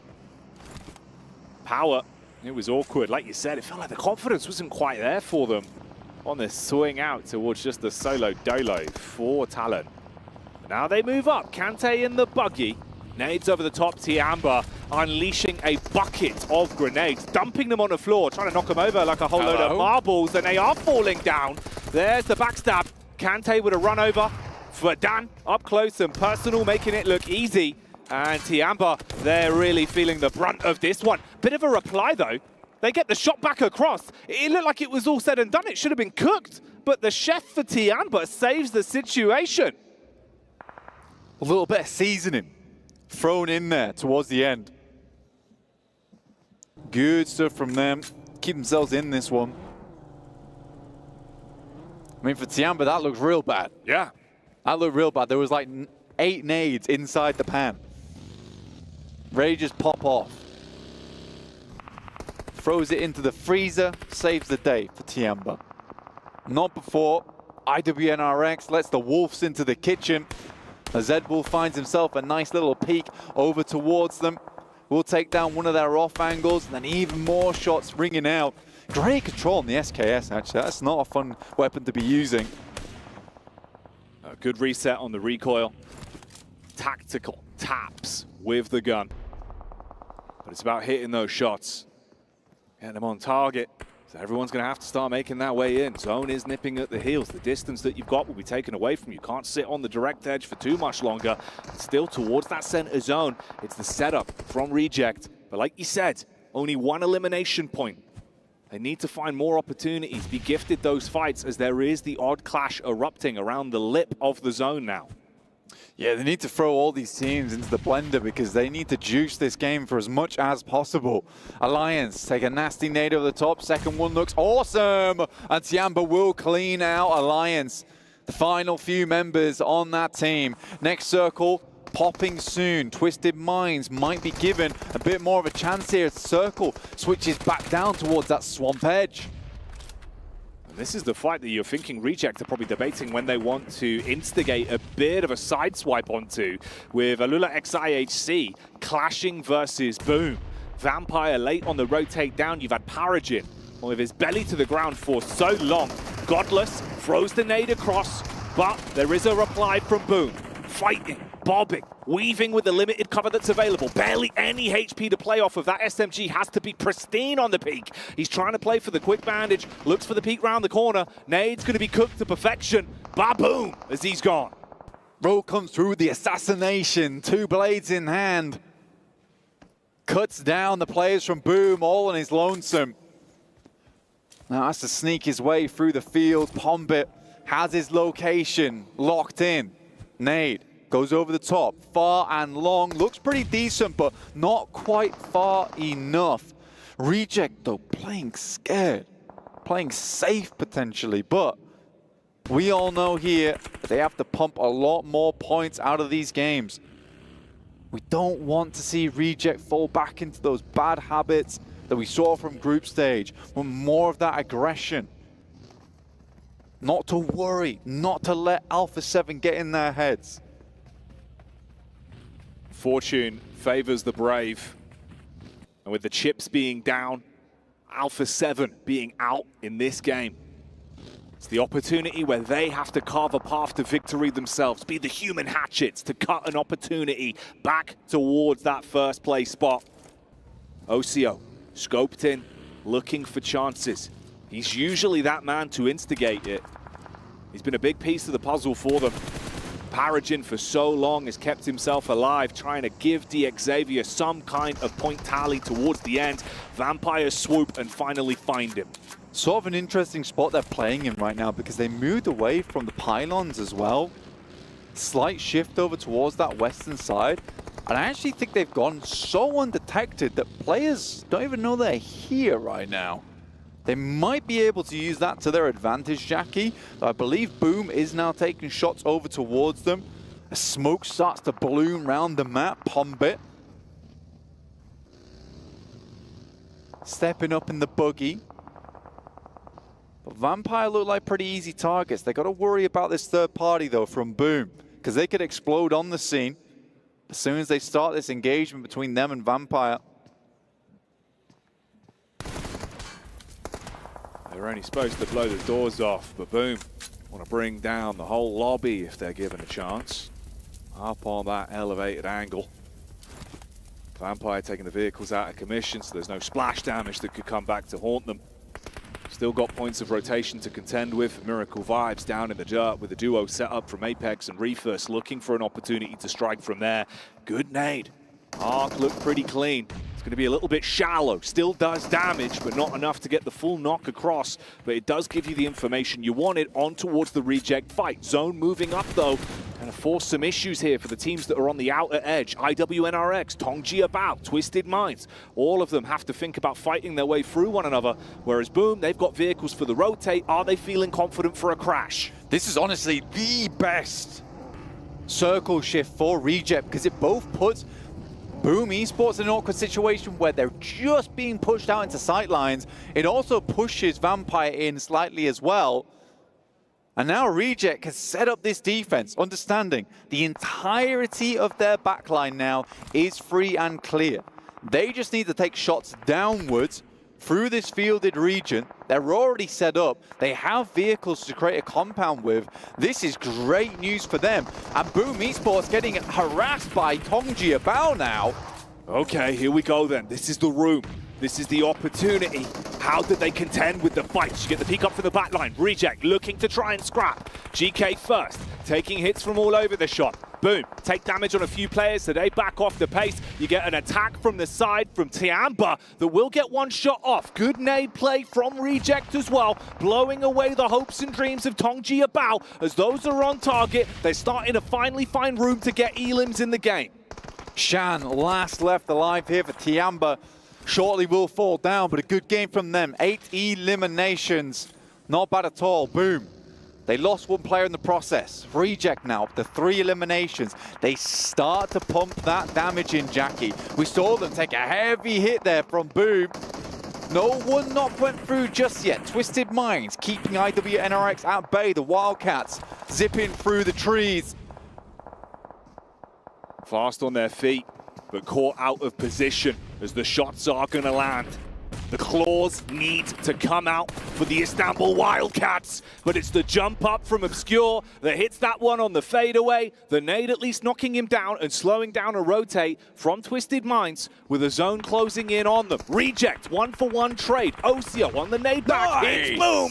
There's the follow-up as well, as Reject are beginning to feast into this game. For Miracle Vibes are removed from the equation. We're whittling down our remaining squads and throwing us into the final fight. Vampire in the meantime slowly moving their way up. Tony K can smell the damage being done. And there's the first nade from him over towards Duello. Reject know they can't let this game slip out of their hands. Regiosio once again, 5 elims for the team. He's the one pumping in the numbers, but another massive nade from Tony K takes out so many members from Reject here. 2 go down, Regiosio's out. It's left now up to the 2 players from Reject to keep this game going. That vampiric burst from Tony K, giving the energy back to Vampire, but this has only frustrated Reject. It's only frustrated Osio, and he wants to fight fire with fire, bringing the hurt back down onto Vampires, slaying one of them, knocking another, and putting himself into a position where maybe him and the duo can get it done. Down to just 2, but looking to keep this game going for Reject. Massive nade from Sarah. Heads over the top and Regiosio goes to the peak. Calls back to Sarah now. Understanding must be quite low. Regiosio gets cleaned out by Obscure. Just Sarah remaining. Finishes up with a beautiful Molotov. That'll be Boom out. Top 3 now acquired for the boys on Reject. The solo of Sarah, slowing down the pace. changing his scope on the game. They wanted a high elimination matchup, but now they're just focusing on the main point gain. If they can still take a chicken dinner, it's recoverable. It'll give them a good stead in this matchup with Alpha 7 going down so early into the flow of Game 3. Twisted Minds and Vampire are their opposition on this one. Twisted have played a backline the entire time. Vampire have been turning up the pressure when necessary. Scouting going on. Just trying to get a bit of a read on this from Guizhou. Final zone here, stage 9. This will close all the way in. Twisted Minds and Vampire set the clash first. Sarah completely out of the equation right now. That might just work to his benefit. Drops the backpack, remains unseen. The vehicles coming through though might be clearing the outer edges, and they realize it. Vampire looking to clean out that final player from Reject. In comes Schweppes, flows on through, doesn't quite catch him, but is in now the sight lines of Twisted Minds. Nades towards the smoke.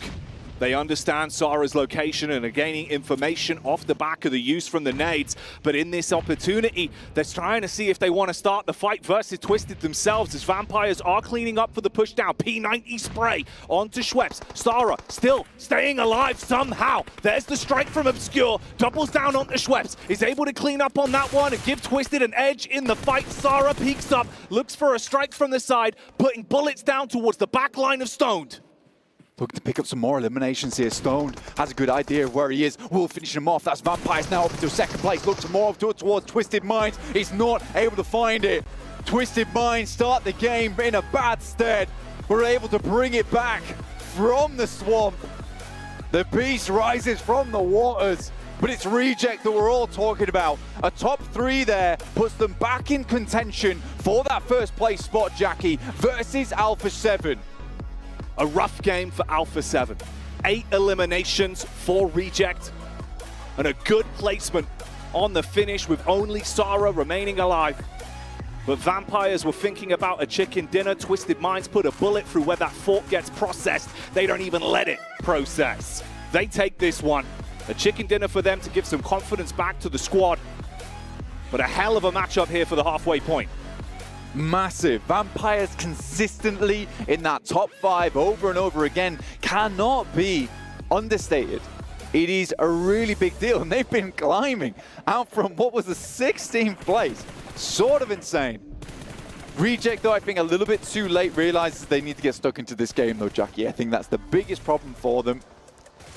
As soon as that circle comes back up towards that north side, they think to themselves, right, we actually need to do something with this. And by that point, they're already being sandwiched. Although it was a good game from Reject, Regiocio once again shows his fangs in this game. And it's mad, man. It's one of those where you're watching it, hoping they'd fight a little bit sooner. At least they found their footing and their confidence towards the end. The nades were clean, the shots were clean.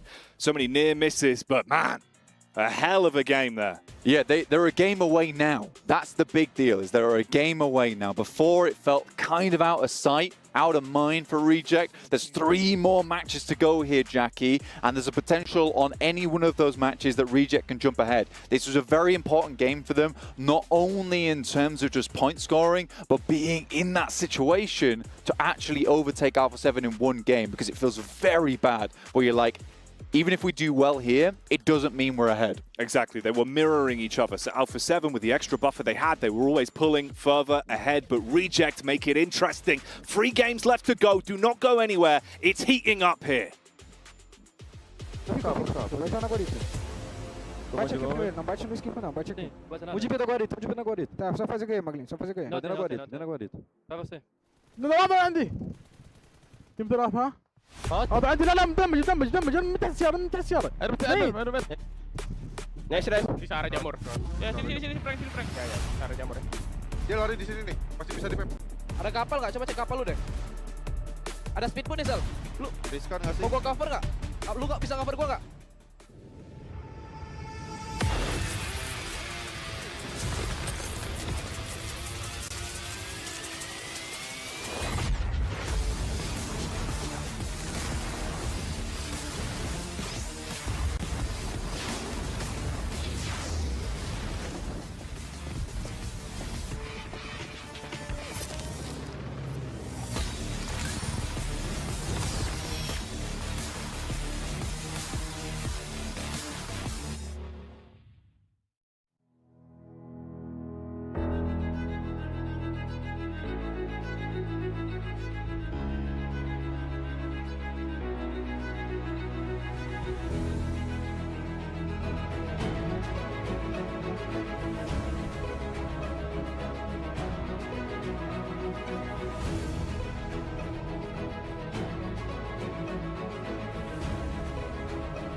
Well, Twisted Minds coming out with a big win that they desperately needed to potentially push themselves further up in the leaderboards and maybe get themselves in reach of our top 5 placings overall. Just Kaplan, Maxman, and Klaris here on the desk, the cube, whatever you want to call it.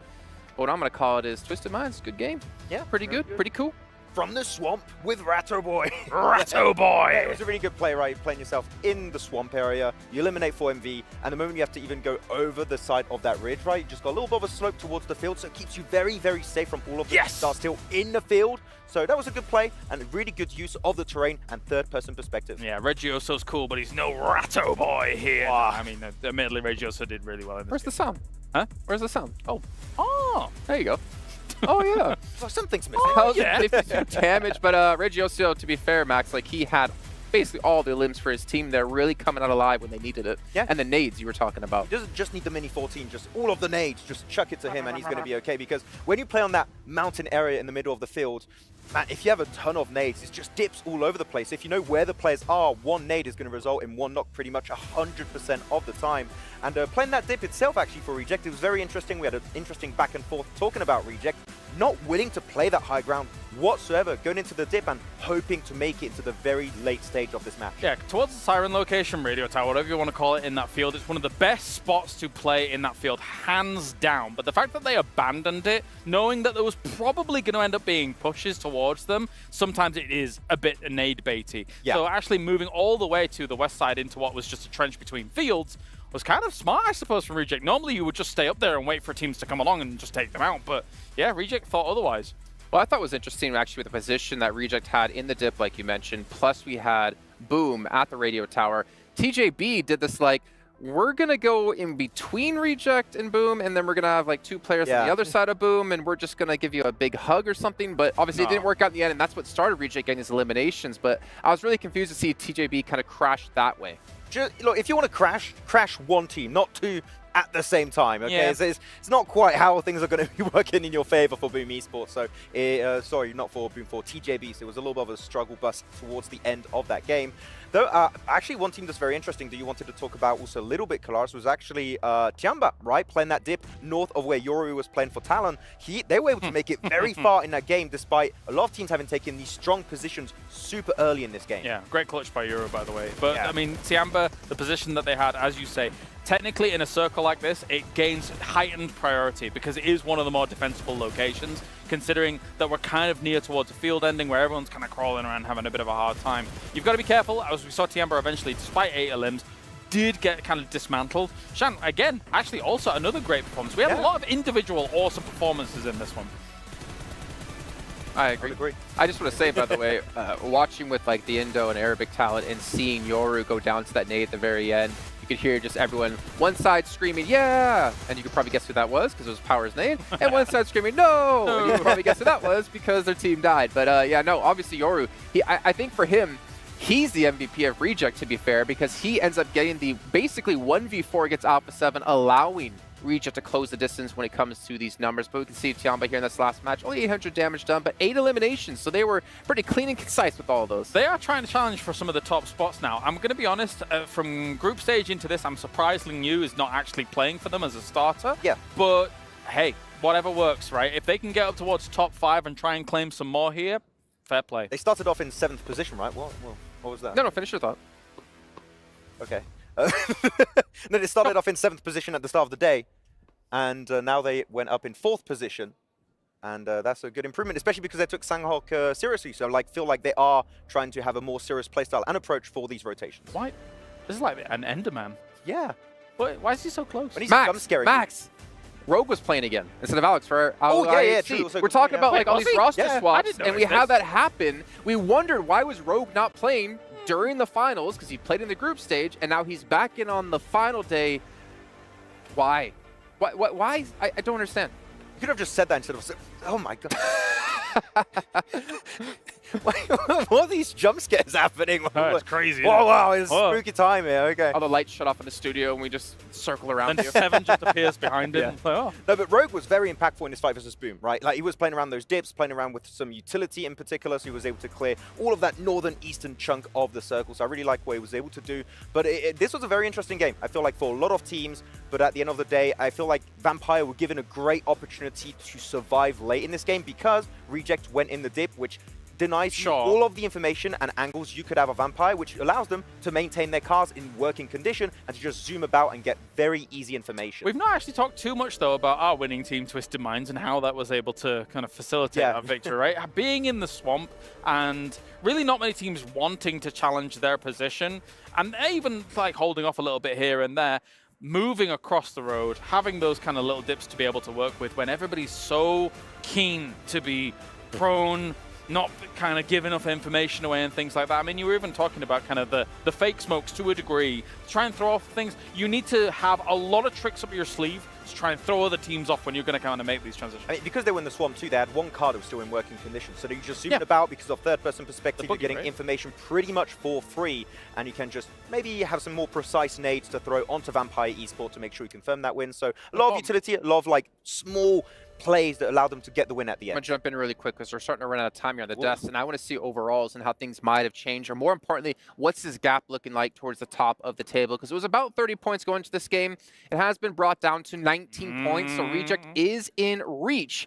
You guys will see here, Vampire, 4th place, 88 points for a team who was 16th place. Huge jump. Yeah. Massive. It really is. But has Seven celebrated too early? I think so. It's a Get rough the memes one. out there. We've seen some of them, and they're flawless. You can see Talon, though, 3rd place. Vampire, like I said, 4th place. D Xavier, they've fallen off the front page yet again, unfortunately, down to 81. Twisted Minds have gone up to 10th place here with 81 points. There's still a lot of room for movement. Maybe not necessarily at the top, but towards the middle and towards the upper end. You guys at home who are watching, by the way, make sure you guys are voting for PUBG Mobile's mobile esports game of the year. You can scan the QR code, and while you're doing that, make sure you vote for our analyst of the year as well, with Seven Worlds Gaming, which, funny enough, is here with Alpha 7 for an interview.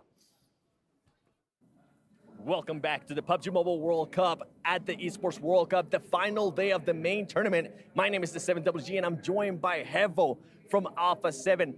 You guys started off the day hot, but in the last 2 matches, you guys have slowed down. What's been going on? Acho que acontece, nem sempre as partidas vão bem, mas é manter a fé em Deus e vamos embora para cima. Well, it happens. Not always the matches are good, but we're going to keep our faith in God, and we're going to do our best. Around this time, people usually start questioning you guys, saying that you guys are going to end up choking. What is the team's current mental state of what's going to happen in the next 3 matches? Acho que sobre a mentalidade a gente está tranquilo e o que vai acontecer nas 3 partidas só Deus sabe, então vamos embora para cima, a gente está confiante, a gente sabe do nosso potencial e é isso. Regarding our mental state, we're okay, we're calm.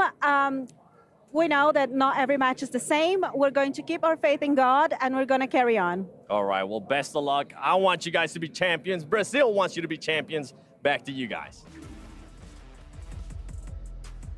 Welcome to the halftime breakdown with Barnstorm. A tentative start to today for many of our teams, but also some of them in the lower part of that leaderboard are playing like they got nothing to lose, which is understandable. Sandstorm, who has claimed those first 3 chicken dinners of the day?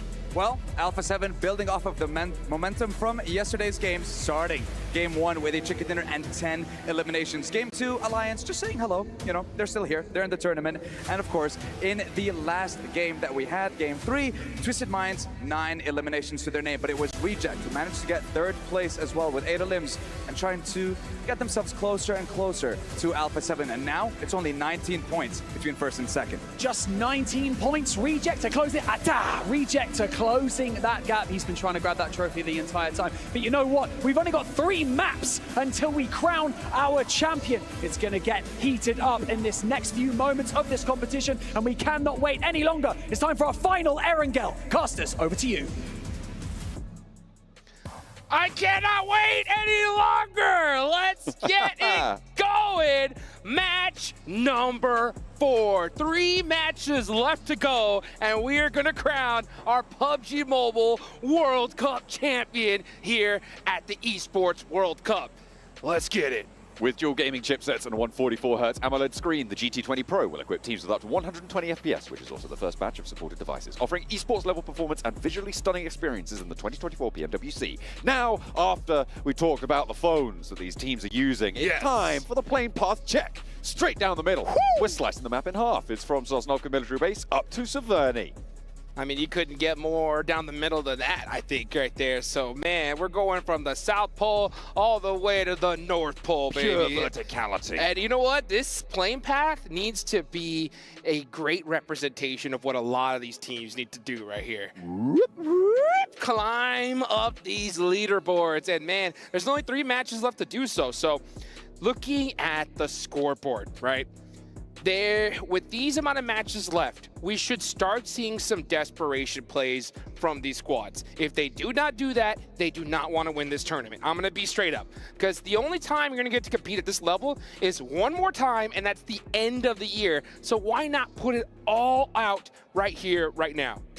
It is difficult, right? That was that 200K pay jump from second place to first place, which is absolutely huge. But what also weighs heavy on the mind, right, is that drop from second down to third. It is a 60K pay drop, then a 50K pay drop, and then another 20K after that down to fifth, right? And that block is really still pretty volatile, to be honest. And that is a massive, massive drop-off, right?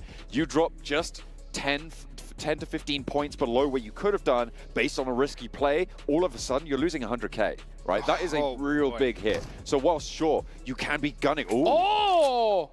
Tony K couldn't even hit the ground yet. Potential to get res though. This is at the distance where it's going to be tricky for IWNRX to get the flush, but it looks like they're already on the road. Yeah, they're on the hunt already, so Newsy needs to figure out something really quick. This is just goes to show you that teams are doing something different, right? IWNRX knows that Vampire most likely wants to try to get one of those vehicles because they land in that Primorsk area. Uh-oh, Newsy almost catches IWNRX slipping, and yeah, you could just tell Vampire, they're not handling any of these shenanigans right now. They're going for the res on Tony K, but this still will put them behind a little bit.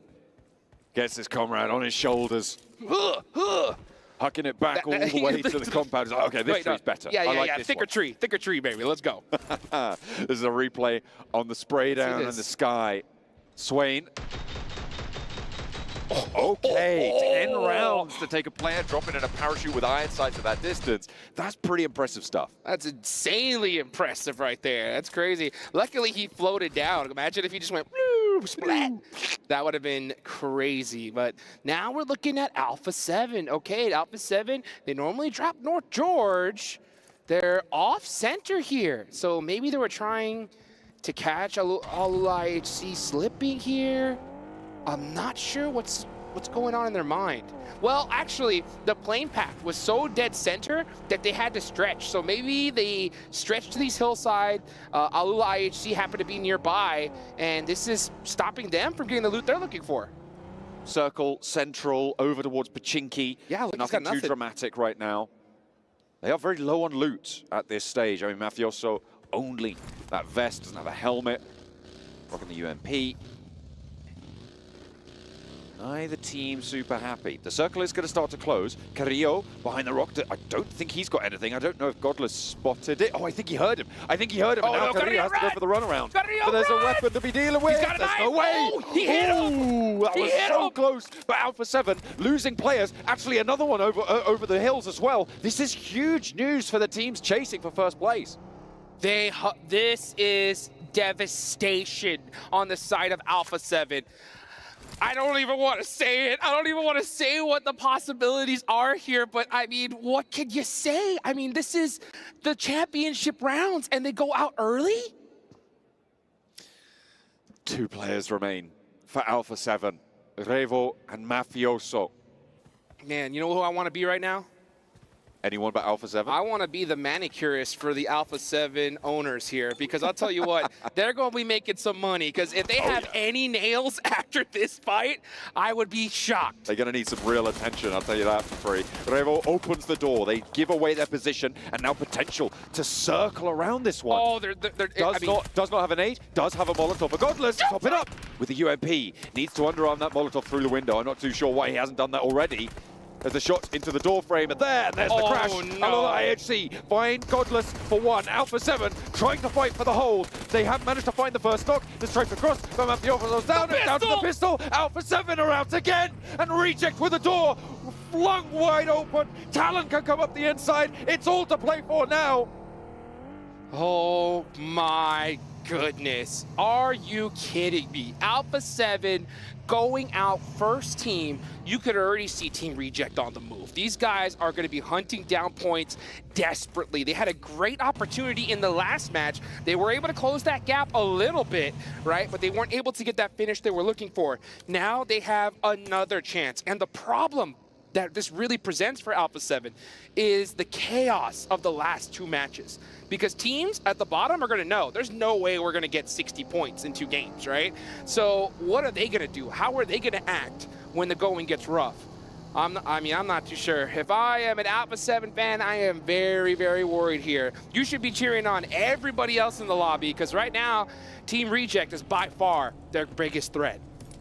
Oh, it's not even close, right? These guys are right hot on their heels, able to put a dent in it last match, and now 19 points to go before they can draw level. The thing that Alpha 7, of course, does have going for them is those 5 chicken dinners. I believe at this stage, it's guaranteed that no one's going to be able to surpass them. Oh no, hang on, Reject do have 2 chicken dinners currently on record, which means that if they're able to get 3 more, they would draw level on chicken dinners, right? But if they get 3 chicken dinners, it's not going to matter because it's likely not going to be a tiebreaker. So Alpha 7 primed to win a tiebreak situation. Yeah, I mean, they've gotten so many chicken dinners, they're going to be set up, well, at least when it comes to the tiebreak. But I'll tell you what, a team like Team Reject, their ceiling is so high. That's the problem, is because when they win a game, they win it with like 14 eliminations. So they rocket launch themselves off the leaderboards. The thing is, everybody else in this lobby, I'm looking at Talon, boom, right here. They know that Team Reject likes to drop Rozhawk. And with the circle very, very central here in this area, they know that there's a big chance they're not going to move. Let's take a look at this one again. McGrellan ran out of ammunition. Oh no. That was unfortunate. Those 2 pickups were huge, but this is really where it came crashing down. Mafioso held for 1. But just the sheer ordnance they could put through. I'm surprised he didn't underarm the Molotov through the window there. Mafioso goes down, and it's a 1 versus 2, and there's backup from Demo. That is devastating for Alpha 7. Potential for that to be a full-on death strike as well to their first place dreams. Oh my goodness. You can see Team Reject, they're trying to figure out what to do here because they know that they are the next big target, right? I mean, they saw Alpha 7 go out. Everyone's going to be hunting them down. So you can see them shifty, right? Trying to get out of Rozhawk, out of the place where they know everybody's going to be hunting them down for. But at the same time, where do they go, right? They got to know by now everything is taken. So it's going to be really up to them to hold their composure. This is a hard shift, folks. Practically touching the edge of the blue zone here, so that hardship side is wide open. This is a great shift for a team like Vampire. Yeah, they are going to be able to swing in on that western side, but they need to be quick. Because it's such a hard shift, teams are going to be moving fast now. Looking at those compounds around the foothills of Everest on the western side of this circle, currently very uncontested. That's going to change in the next 20 seconds. You could see DRX potentially looking to move out that way. Vampire, like you said, going to have a good time going up on that western side, and maybe TJB on that north could come through if Twisted Minds don't get there first. Tiampa and Alliance clashing on the southeast side. Alliance lose a player. As Reject now, they're moving past Sun City. They're going north of the river. They're going to be going down that little island there near Watertown, and that's going to be tough. They're probably going to try to wrap through, maybe catch a way towards Everest. I'm not sure. It's a very risky play. We'll see how they decide to play it out, though. As we look at some of these other teams looking to set up here. You got IWNRX looking to hold down Slaughterhouse right by good old Pachinki. I'm still looking at the map. You can already see there's practically no players on their feet Everyone's in a vehicle right now, on the move, because they know what is at stake here. DRX getting a nice shot onto Ayala. Team Liquid losing a player on rotation. That's the hard part with these hard shifts. You know, you sometimes got to make a sacrifice, and Team Liquid are going to make a big one with Ayala. TJB moving into the east side of Everest. Reject actually moving over on that north side. We're behind them. They've actually opted to go into South George, take control of crates, and actually stretch even further now. They've split through the middle of Alolex IHC, so there's 2 and 2 on either side of them. You can see Rogue taking these spray downs, that re-addition to the roster for Alola IHC. Hasn't really been able to launch them too far up. They're still at 15th place, but Reject managed to get through. The crossfire was not there because Alola IHC had to handle the high ground. A continued wide swing, and they might just find Vampires. Man, I was looking at Regio's OCO's face on that rotation, and his face was like literally stone face, like not moving a muscle once that vehicle was getting shot at, because he knows just what is at stake here. You know that Team Reject is looking to steal that championship once away from Alpha 7, and the door is wide open for them to do so. But a good game from them right now is pretty much necessary at this point, because Alpha 7 have put themselves in a good, solid little lead here. So they do have that going for them, but if Team Reject pops off here, it's going to come down to the last 2 games for sure. Next zone. Coming in pretty quickly. Teams making their way over those Gatka fields from the south. Past Pachinki. Another one? It's a yoink one way, it's a yank back the other way. We're going back towards Pachinki. Those fields out to the west side include just the edge of the Gatka trenches. You've got those hills on the south towards Pachinki that currently Alliance and Tiamba hold. It is going to be pretty devilish here on these final circles. DRX looking to be in a good spot. Team Liquid as well. I believe they might have lost a player, and we're about to see a replay of that as DRX were able to pull them out. Also in a pretty solid position on 3 players alive, but it's going to get challenged now by TJB. TJB looking to challenge for this position, and they are getting punished wide out in the open. Wow. Losing almost their entire squad. Only 1 left up for them. That's a rough rotation right there. They had to know that that was taken, and they just got caught right in the middle of that spot. So a good job for Team Liquid being able to stave them off. Team Reject on the hunt for a spot, and unfortunately almost every single one is taken. They do find a position on the south side. So, man, this is a hard decision, right? Do you try to go for the win, or do you just hold this edge and hope for the best? And sometimes when you know that you gotta survive, you just play safe. And this may not be too safe, because Vampire's on their way. Yeah, Vampire just lost a player. They are going to be turning around and trying to rotate down south, following the path that Reject are taking, looking for their way in Hot Jukes. They want to try and push through, and Vampire are going to have to do that because of the fact that they're outside of this circle. It is closing, and they're going to be pushing past either Reject or 4MV. I know which fight I'd rather take, but do Vampire want to slow Reject down? And yeah, they definitely do, that's for sure. But Team Reject want to avoid this fight almost at all costs here, because if this fight happens, they know that they might take some casualties or even get third-partied. But sometimes that's just the way it goes. You have no choice but to take these fights. They're very spread out right now. So just trying to make some noise. You got Regio OCO on that off angle just in case it does pop off. Newsy is looking that direction. He's going to be very careful not to get knocked in that position. Newsy popping a shot or 2. Position known now on that southwestern edge.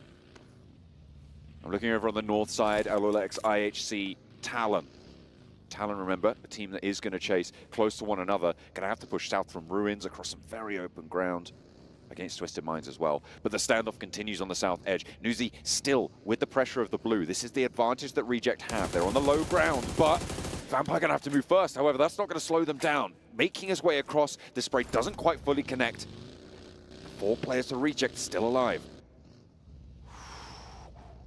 You could cut the tension in the air with a Band-Aid right now. It is so insane. The next zone is about to pop. Will we see another hard shift again? It is just edge zone after edge zone. This is an excellent shift for Team Reject. They're gonna have a very, very short way to go, but unfortunately there's a lot of open fields here. It looks like we might have a good old chopsticks finish Vampires just took such a great opportunity there. Immediately, as soon as that circle popped, they sent straight up the middle, straight through that hold that Reject, 4MV, DX Xavier all were looking for. They've managed to get into a position, I believe, in one of the Gatka trenches, but that is going to be dangerous because Alola XIHC are going to push in from that northern edge. Reject now making their approach.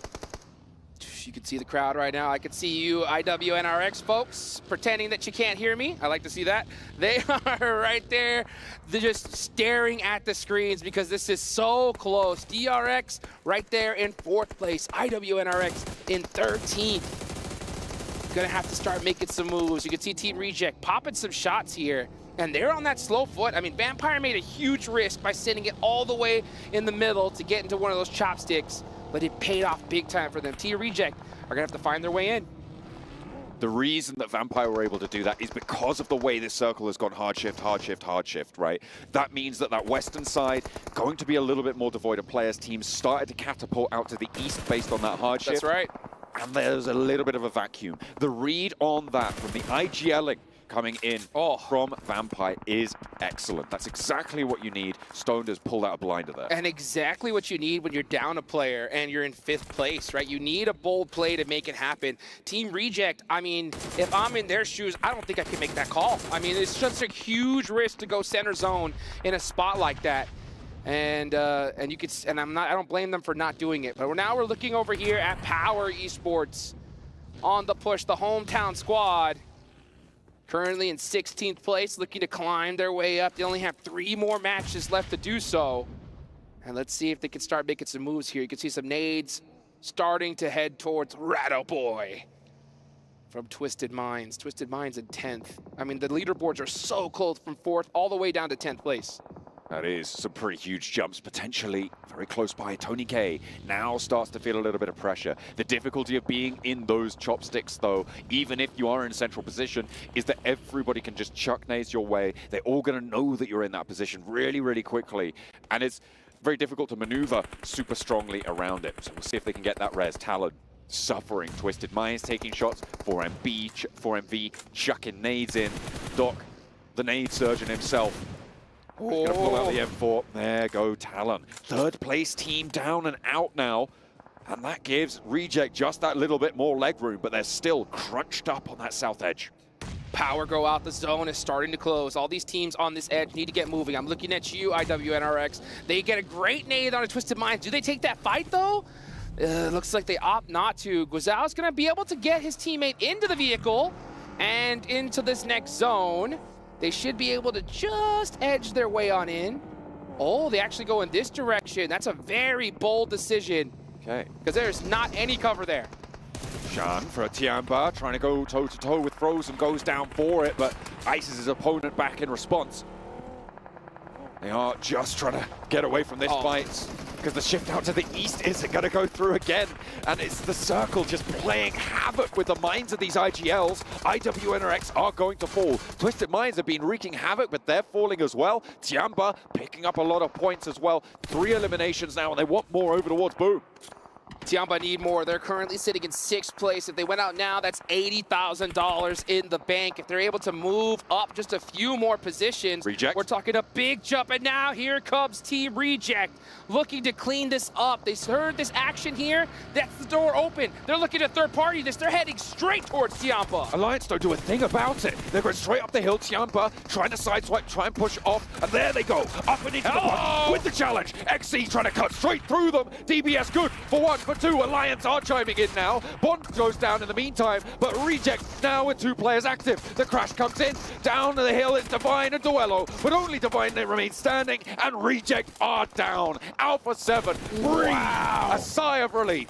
Whoo! That was a close one. Team Reject taking that big risk. They wanted that third party, and if they did get that position, they would have dominated, but it just didn't work out for them. Just a little slight mistiming, and Tiamba was able to shut them down. So now we look at the leaderboards. 5th place, 6th place, 7th place, even all the way down. We could see some major jumps here. The eliminations not stacking up super high on any team just yet, though. 4MV on 5, Team Liquid on 5. Those are the two leaders when it comes to elimination. Sorry, DRX as well on 5 on that northern edge. Vampire's play has still been such a great investment for them, and I will bring this up again. Stone played a blinder. This is so close, folks. Let's be real here. Even a team all the way down. I'm looking at Alliance. I'm looking at Alula IHC. If they get a double-digit elimination chicken dinner here, one more good game, you can see them rocket launch themselves even as close to 3rd place. That would be an insane jump, but they need to finish this game strong. 4MV need to as well. You can see them starting to put the pressure onto Vampire, and they are getting the better of them. Tony K last stand for Vampire. Doc up close and personal. 4MV are flagging a little bit, but it looks like they're enacting those reses. Doc gets the flush onto Stoned, 2 players alive. Nades coming in from Alolex IHC over on that northwest side in the meantime. Tony K going for the res. Over towards Newsy. No, he's launching a nade. He's spending his time, but there's another nade up and down, not quite tagging on. That's a good one. Good, though. It's going to be difficult to get away from this. Tony K able to survive for just a moment longer, but not too much, as the burn comes down from Reefus. And Vampire, their investment swept aside. They're in the red. Uh-oh. And you know who started to get in the green? It's 4MV. 8 eliminations here. They are crushing it. They're tired of being the butt of all these jokes here. They do not want to be on the bottom of the leaderboards, and they are applying the pressure here. We're going to see them make a massive jump if they're able to finish this game strong. The aggression is at an all-time high. Apex up close and personal. Let's go. They're dropping nades, and Alula IHC is out of there. DRX crucially pick up 2 of those points as well. 7 eliminations from the off angle. They're going to need to leave their compound now, but they've got 4 players and a little bit of momentum. Miracles can happen when stuff like this occurs, and DRX are going to make it their target.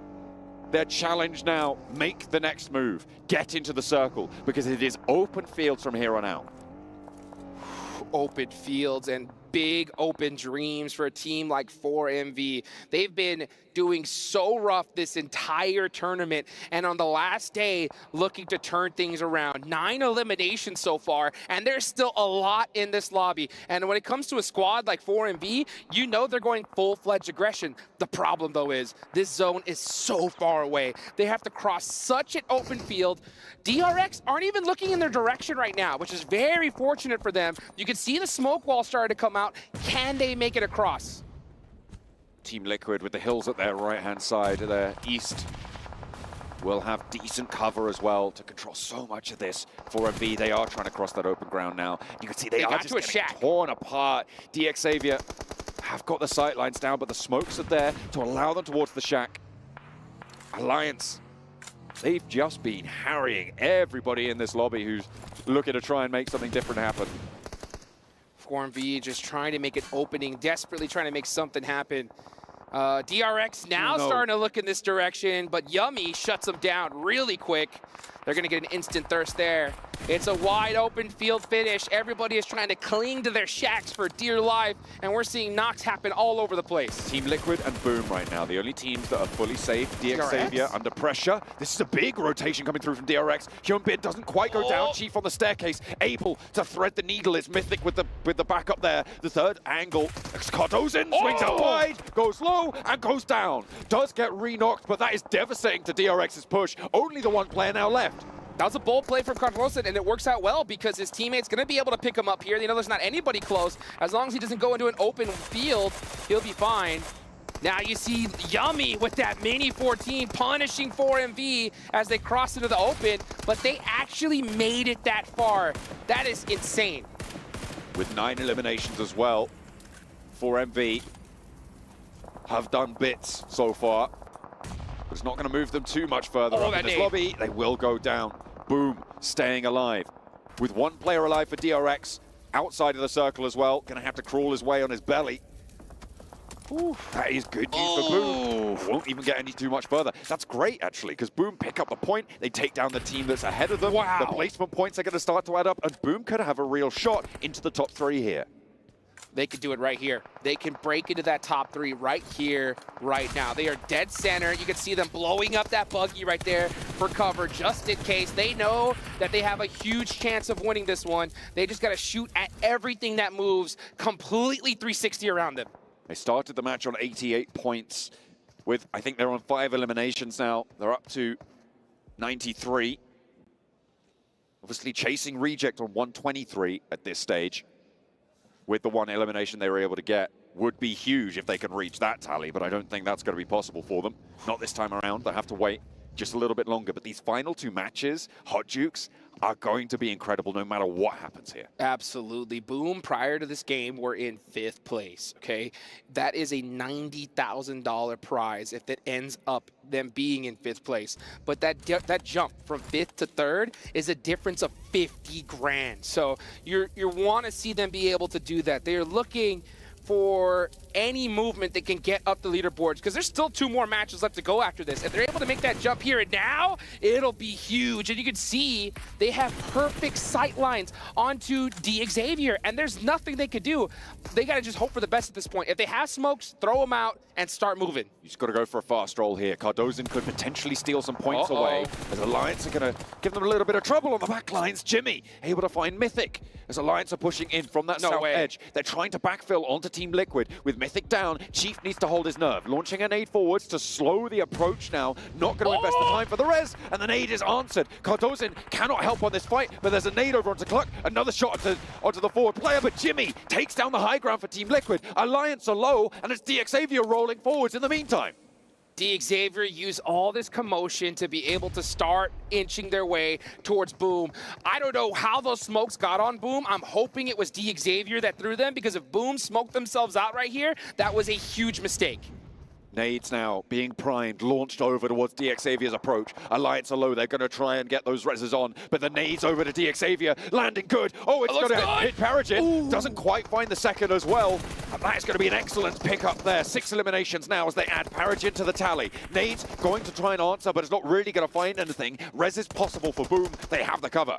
Yeah, you could see Boom had to start inching their way outside of those smokes to get any vision towards Xavier. That's why I was so critical on those smokes. Xavier are stuck at that rock, and they know for a fact they're not going to be able to move an inch past it. So at this point, it's hope for the best. Try to get some knocks and steal some points on your way in.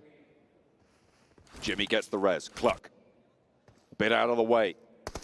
He's next up on the menu. It's all up to Nate. That angle right there, he hasn't been spotted. If he's able to get away with it, it'll be huge. The question is, does he have any nades himself? Shadows goes down to Xavier with the pressure on the backlines. Oh, there's the shot from Cluck. These points not going to Boom is actually pretty important, though. That nade over to the backlines nearly finds another. They're putting more downrange, and this is the time where you want to invest that utility. Spray from Lamborghini finds one onto Razy. And they will get a flush. There is Pompit, who's gone down already, and they are now actually putting a lot of pressure onto this position. Shadows taking swings up the hill as well. Alliance feeling the brunt of it. Alliance should win this game in their position right here. Now we're going to start see Leon pushing on down. The only reason why they aren't able to fully send it on to Boom here is because of Xavier, but here comes Popple Blue, and there's not much they're going to be able to do from there. Now Alliance are on the move. They have a chance. Shadows might just go down to the blue here. I think he will. That point, again, goes over to Boom. Now a full 3 versus 3. Descent has occurred for Alliance. They're up to the trees. They're up to the rocks. Boom, kind of tucked in. This is where they need those smokes. They need to start, yeah, they need to get some kind of angles going here. Does Alliance have any utility left? If they do, they should be throwing all those smokes onto Boom so they can push out into the open, throw some easy utility in. He has 5 nades and a smoke. Or actually, no smokes left. That's a stun. But you know, he's wanting to get in that nade range. But 12 seconds left on the clock, folks. This is the last circle. This zone's about to go all the way into the center. Leon is just a touch closer to the middle. And with Boom all in the same building, his sightline's fully under control. I think they're waiting to use those smokes for the circle to close. I don't actually know if they have too many left. Nade starts to come on through. No one's at the tree. Razy down. Huge shot. Jimmy throwing the long nade. It's going to be short, though. That bounce looks good, though. That's a high bounce. Yummy is down. 1 player left up for Boom. in the building. They get the res. Razy is able to be risen, and now breaking out wide. Alliance make the approach, trying to slow Boom down. The nade is in. Now again, it's just the one player remaining. It's all up to him, and he's got one, he's got two. And Frenzy trying to hold on for Boom to push up towards those top 3 spots. Jimmy at the back lines, he can't get these reses. There's no time. And there is Razy getting picked back up. He's bringing 2v1 to the table. Jimmy needs to be throwing every single bit of utility he has. I mean, if he does not dump everything, yeah, he already did. He threw everything he had, and now he's gonna have to be able to do it with that gun. Frenzy, almost got onto the roof there, but he's trying to finish this game strong with that BBB zone. Nades back and forth, still there. Frenzy up to the tree. Closer now, closer to Cluck. They're going to know exactly where he is. Does Jimmy have anything to do about it? Does he have a chance here? Back to the blue. A vehicle as cover. 2 players his challenge to ruin Boom's ascension. Towards the top. Dropping the nades towards the back. The stunner behind him.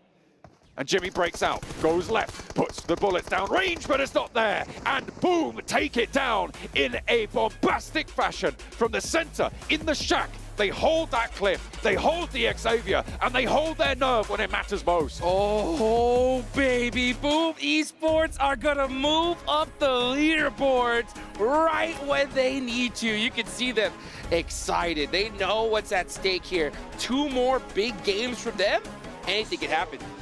Do they know what they've just done? Right? That is so important for them. It is not only a chance for them, it's a threat to Reject.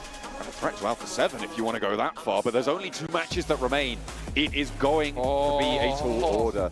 This is where nerves start to set in. We're done with Erangel for the PMWC. It is not going to be seen anymore. It's time for the heat. It's time for Miramar. The sand dunes beckon. Well, we have been in the beautiful Riyadh, Saudi Arabia for quite a few days now. These players should be used to the heat by now because, oh man, it all comes down to this. And I love the fact that, you know, after talking to so many of these teams, all these high-level squads, adding that, you know, psychologists to their team, you know, to be able to try and help them deal with this type of pressure. But I'll tell you what, you can talk all you want. You don't know what it's like until you're feeling it. They are feeling it right now, that's for sure. I'm feeling it too. Me too. It is getting real tense in here, and Alpha 7 going down early, Reject following suit.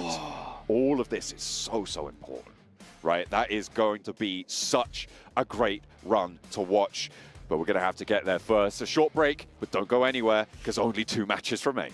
Oh.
You ever wondered how a Hollywood movie is shot?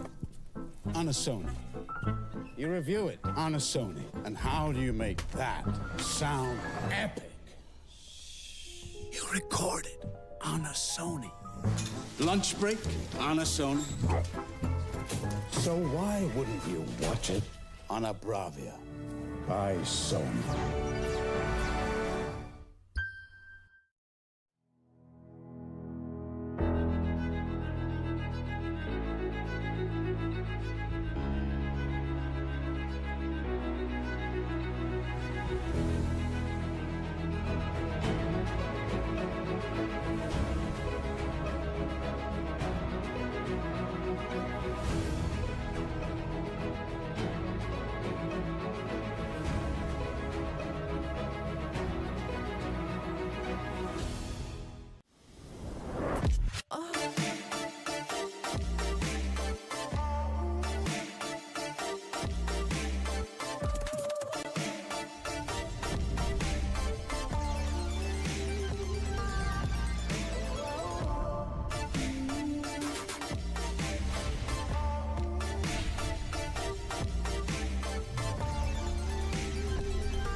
Well, I've heard, ladies and gentlemen, similar to Beetlejuice, if I say this team name 3 times, magically Indo talent appear on our show. So let's see here. We got Boom!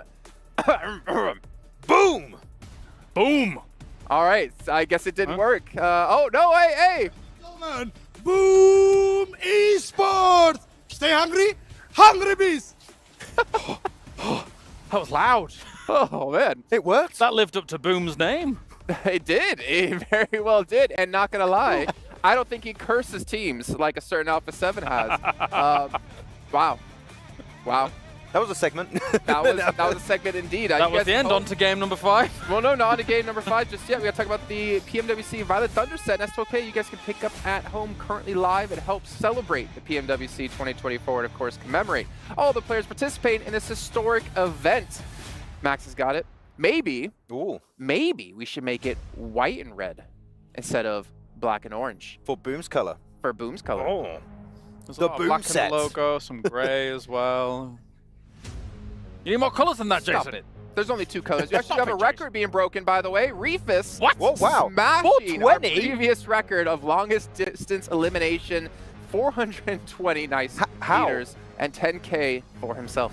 He's blazing it right now. He's having a great time. I'm going to guess he shot someone in a vehicle. I think he shot a car, it exploded, and he got the point. Nice. Yes. Like that. I think that's the longest we've ever seen, by the way. That's very far. Yes, very far. Yeah. Another like great the segment. distance from the top of my head down to 7's head. Yeah. Yeah, anyways, move on. Boom! Take the victory here, and honestly, 20 points in themselves. Not quite the 30 points, but I think this almost puts them top 3, if I'm not mistaken, because it's still extremely close between, 3rd place? I want to say down to like 10th or 11th place. It is possible to just jump up 5, 6, 7 plus placings. Alliance getting themselves 13 points, Liquid getting themselves 11. But one thing we do have to mention here is Alliance, those points could have gone to Reject. The mid-pack's unbelievably close. So as you were saying, with these kinds of potential jumps that are going on there's a lot of money to be won. There's points to be earned as well here as time goes on. And for Boom, I mean, how long were in this shack for? I think by the end of that game, 10 minutes, maybe 15 if you're really pushing it, but they were there super early. And actually that shed, compared to most of the sheds, is really good because, I mean, you talked about the hay bales that actually give you a little bit of extra cover. I really like the fact that the door of that shed has got little corners you can hide into that even teams like 4MV or DX are pushing from the western side, you have some coverage to work with to take the shots and actually eliminate those teams. And you see the moment they eliminate those 2 teams, they fan out a little bit, get multiple angles to then make sure they get the win at the end. Did you see Alpha 7 getting caught by IHC early on the split? 0 points for them, allowing teams like Reject to catch up.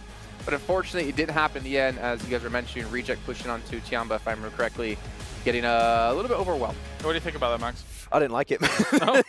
No, like you have 2 options. Or you go in a fight onto Alliance because you have to fight. Like all the good spots in this field have been taken. You can go for Alliance. You know that team is there. You know they're a little bit split. They got 1 player, I think it was Jimmy, north of the rest of his team. Good old Jimmy. Or you send it far to the eastern side into a fight where 3 teams are involved and you have literally no information where any of the players are. I feel like there was a big fumble for Reject that could have resulted in all of them getting Alliance's position, and as you saw, get into a top 3 position to catch up to Alpha 7.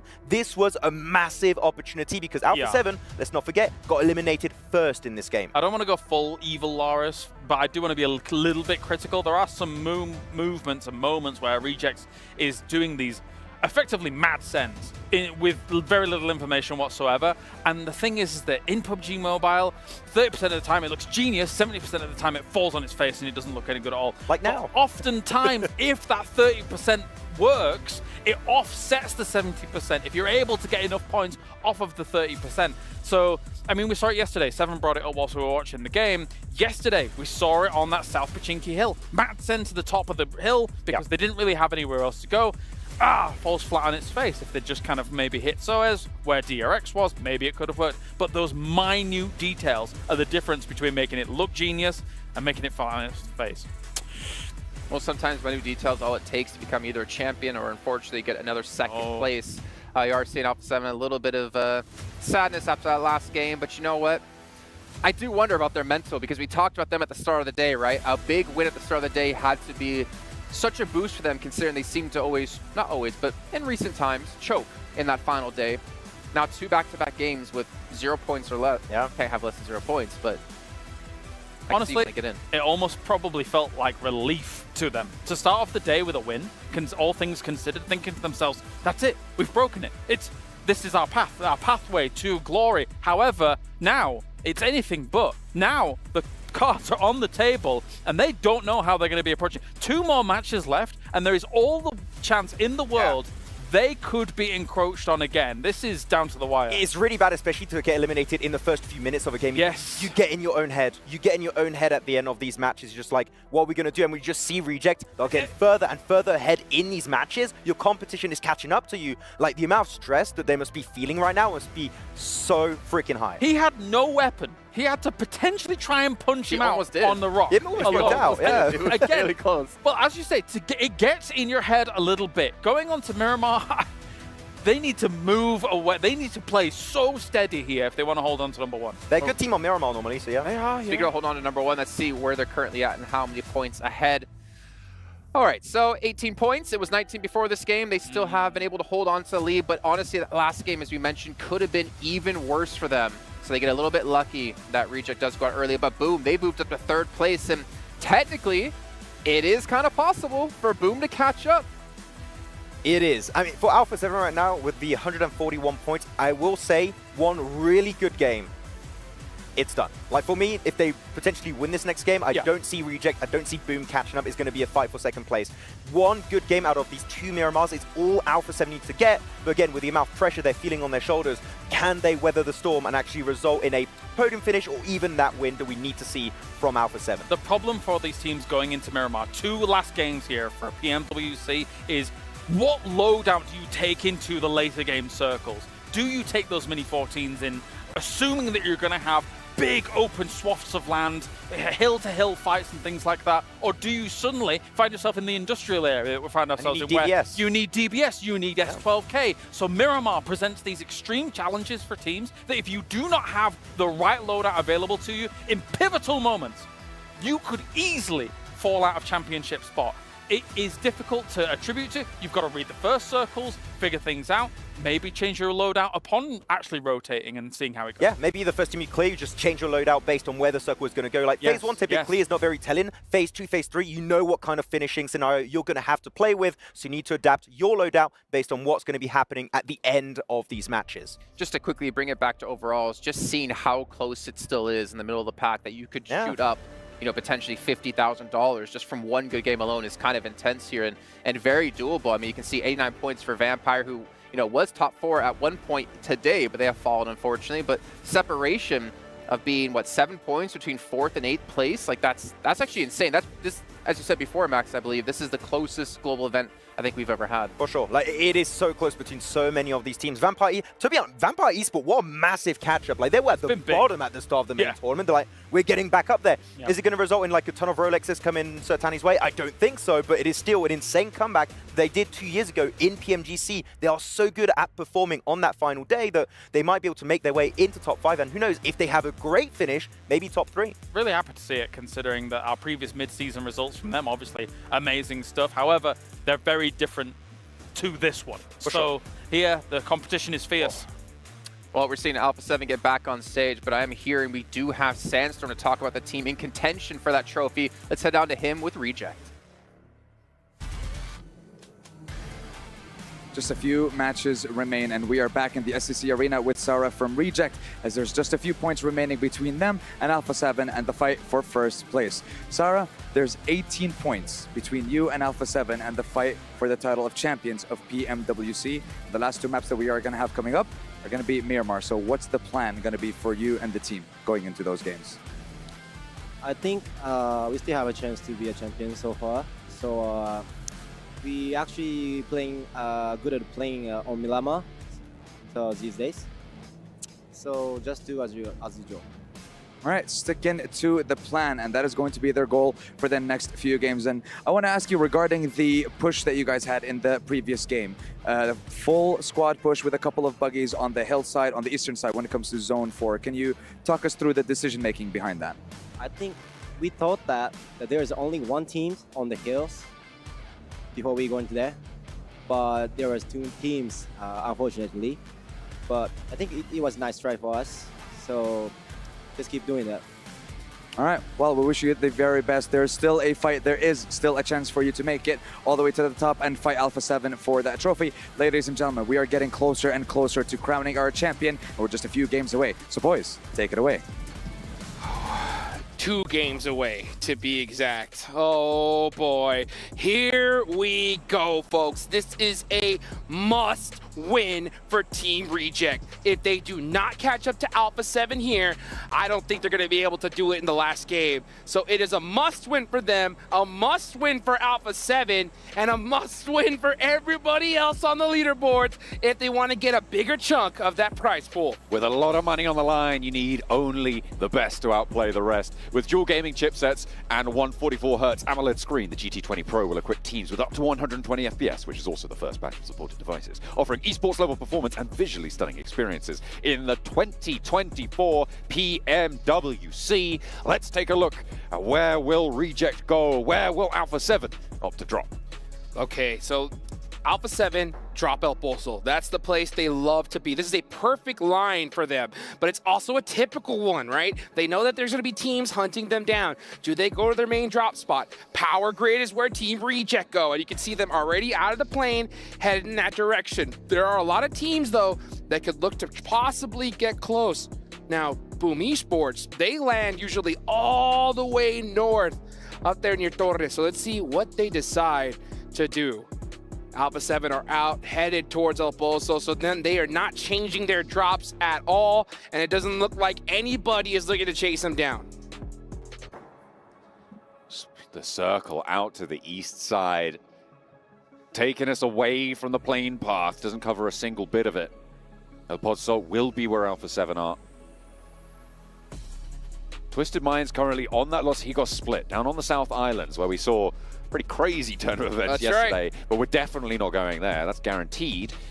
There's still an option, though. There's still a potential for an island finish. For sure. Well, this is actually, you see Boom going to their secondary drop spot. They're going to be going all the way towards Impala. So they're going to be able to try to hunt down some vehicles and get on the move. Yeah, if Boom Esports does win this game, they could be definitely in contention for at least second place. I think first is a little too far away at this point, but right now, it is really just up to Alpha 7. The pressure is on them. If they get some good points here, it could be all over. All eyes sent their way. It is so much pressure. And it's something they've crumbled under before as well. It's not like this is their first chance at this. Every single time, Alpha 7 have fallen prey to it. Have they finally conquered their demons? Oh, that's the question. Because, I mean, I talked to their coach, I talked to Kurojax, and he told me specifically the only thing that could stop us is us. That's it. And to be honest with you, that has been the problem with them so many times. They start off so strong. And, you know, for the past, what is it, like 5 events, when they start off the day in first place, they end up coming just short, right? Well, this... It looks like 6 times the charm because they are poised to do it here, but it is on them. They cannot afford a 0-point game here.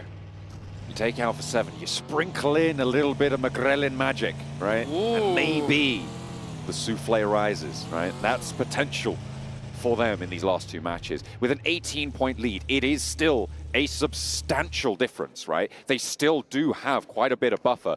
They were granted most of that, to be fair, by the fact that Reject also didn't do super well in the last match, both of them going down very, very quickly. But it reduces the opportunities for Reject to do that again. They are on the road. They're heading out east now from Power Grid. And it's so crazy to watch these teams, the changes that they make. You know, Alpha 7, they have such excellent resources available to them. They've been putting in so much work. I got to talk to, you know, Kurojax last year during the mid-season tournament, and they didn't perform the way they wanted to. He didn't end up being the coach for a little while afterwards, but they brought him back on, and they seem to be just firing on all cylinders here. You see Alpha 7 going for more central type playstyles, which has worked out very, very well from them.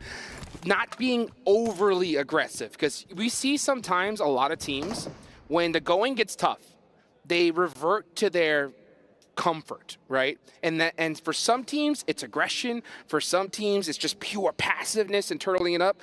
Alpha 7's one of those that's just been aggression, right? They're just like, let's just push everybody. But you see them now a lot more calculated with their pushes. I hope they don't just go too far the other way here because they need to put some points on the board now. Absolutely. I mean, what we always look for in a first-place team, right, is to be around that 10-point average, or at least, you know, knocking on the door of that.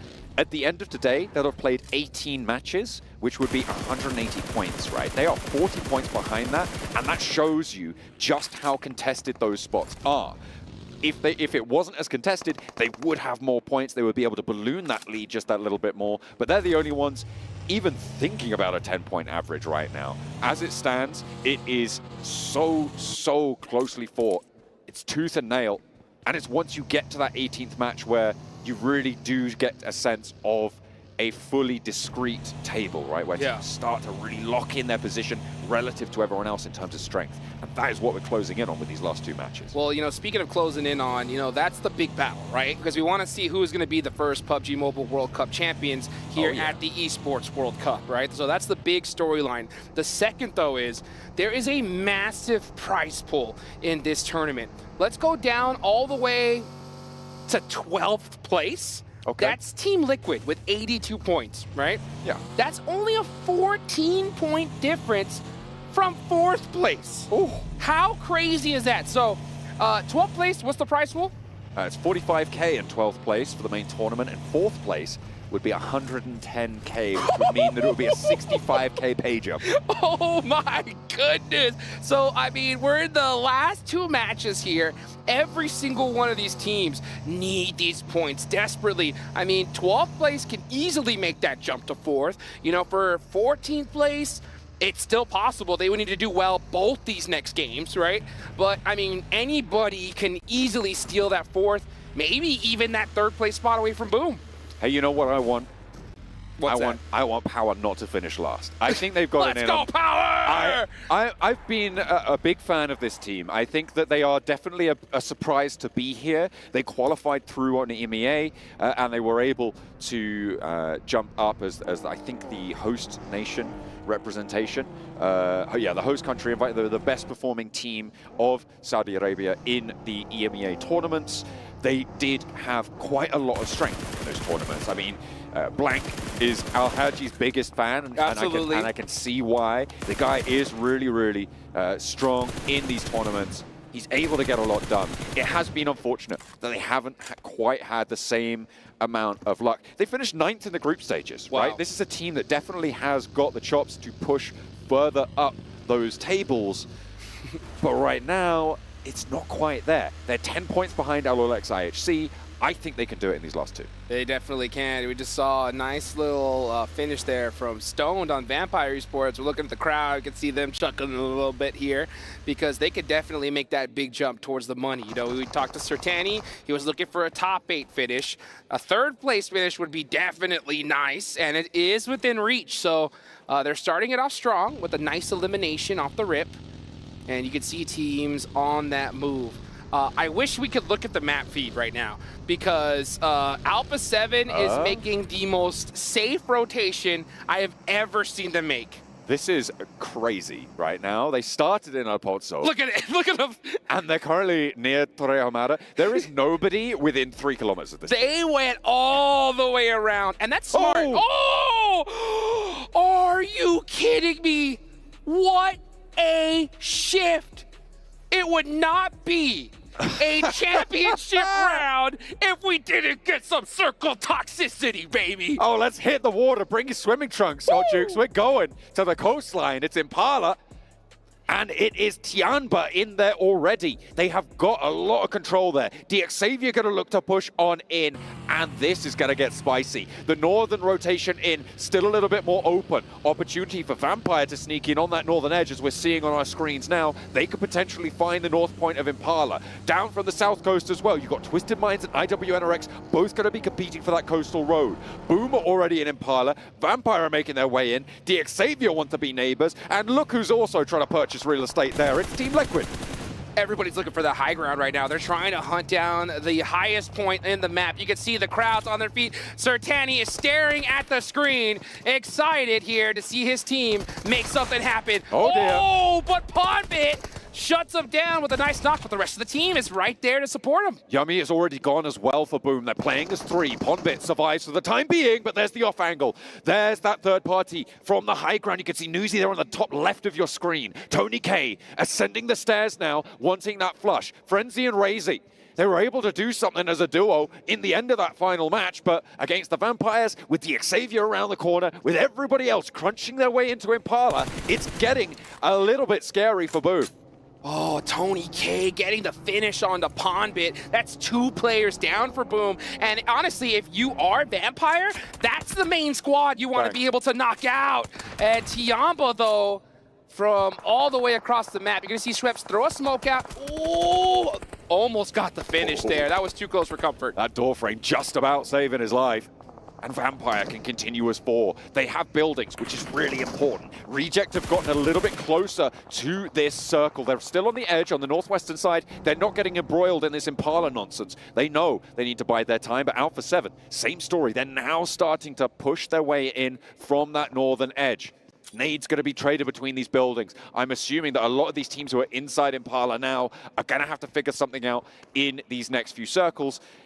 It's pretty likely that it does finish over towards Impala. I don't think that it's possible to end out on those islands out to the east, which means it's almost certainly a mainland finish. Oh, that would be sick. It would be. But I will tell you what right now, this is the worst case scenario for Boom Esports. They're down 2 players already. They're surrounded by 3 teams that want to take them out more than anything. You got Tianba up on top, who are in 6th place. You got Vampire in 7th right next to them. They're the ones that got those 2 eliminations. And Xavier in 8th right next to them. So these are all 3 squads looking to hunt them down. Power getting a knock on to Xavier. Let's go. Trying to climb their way from the bottom. I would like to see it. I want it to happen. Not last place. Not last place. That's a bit mean. That's a bit mean, but I like it. I like it a lot. Vampire still, though, going to be holding on. Things have started to settle down for the teams already in. They've figured out which buildings are theirs, which buildings are not. They've established their zones of control. It's on the teams on the outside to make things happen now. You've got DRX on the west trying to push on in behind Power, actually. So potential for something to pop off there. Alliance and TJB from the southwest also going to have to scrap with one another to approach the south end of Impala. 4MV and Twisted Minds clashing on the road towards the south side, and Alpha 7 have managed to get towards that coastline. Well, folks, get on your feet. 2 seconds left to go, and the circle's starting to close. 4MV need to find their way in there. You can see the big screen letting everybody know that this zone is closing, and where is it going to go? That is going to be the question on everyone's mind. Boom are stuck in between a rock and a hard place here. TJB need to find their way into this next circle, and of course, you got Team Reject right there on the edge. Alpha 7, very quiet, but they found a way to be pretty much dead center of this next circle. Yeah, this is actually huge for Alpha 7 right now. Remember, they don't need massive performances to be able to secure their spot. They just need something, right? You get 5 to 8 points in a match. That is so impactful towards the top of those tables, because it just means that Reject need huge ultra banger games, right? That's right. That's what they're looking for, and it just is so difficult to make that happen in this sort of a lobby. And with the safety that they've been afforded by this, teams are really not going to be able to push them from the western side. It's Alula XIHC, again, who might ruin their day from the northern flank. Yeah, let's see what happens, because, I mean, right now, every single one of these teams desperately need points. They want to be able to get that huge chunk of that prize pool, especially considering Boom is almost down and out here. They're in a really tough spot. If this zone goes anywhere away from Impala, they're not making that alive. So let's see. You can see Frenzy's got that pan locked and loaded. You say, oh, what's that over there? Just in case. DRX making some shots onto Power. And Peregrine, it's up to him to kind of lead the way and find a way out for his teammate. Twisted Minds. Look at where they've gone. They're all the way out on that east island. Look at that. Circle's just about to pop. This is a real hedging of bets from Twisted Minds, right? If it goes to that island, they win the game. right? It's so unlikely to happen. I don't think it's even possible with how the circle's going to work. I think it's going to pop back towards that mainland, but it might still go to the coast and keep 50% in. It's a little bit over there, so we are not going to have something wild. But this is interesting. Are Alpha 7 going to be thinking about Twisted Minds? Are they going to have seen this rotation, and are they going to be caught by surprise by it? Well, let's see what happens. Twisted Minds are going to have to make their way Ooh, across Alpha the 7. water. Alpha 7 getting knocked by Tiamba. Are they going to be able to get that res? That's the question. 4MV could make a miracle run up these leaderboards here. They cannot afford to go out now. The miracle run on the cards, right? But still, with as tightly packed as this circle is, I think their way in is shut. I do not think that they've got a chance of getting through this. They have You've got to take this Talent fight to get now. through, you've got IWNRX to get through, you've got Alliance to get through. There's no way you can go around the edge, that you can't go through the water. I mean, maybe you go for a swim.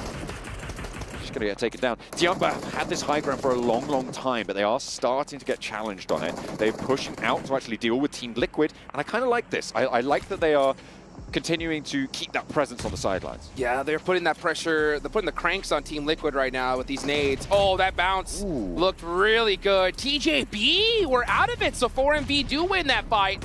And yeah, Team Liquid looking very hurt right now. Tiamba, they understand the position they're in.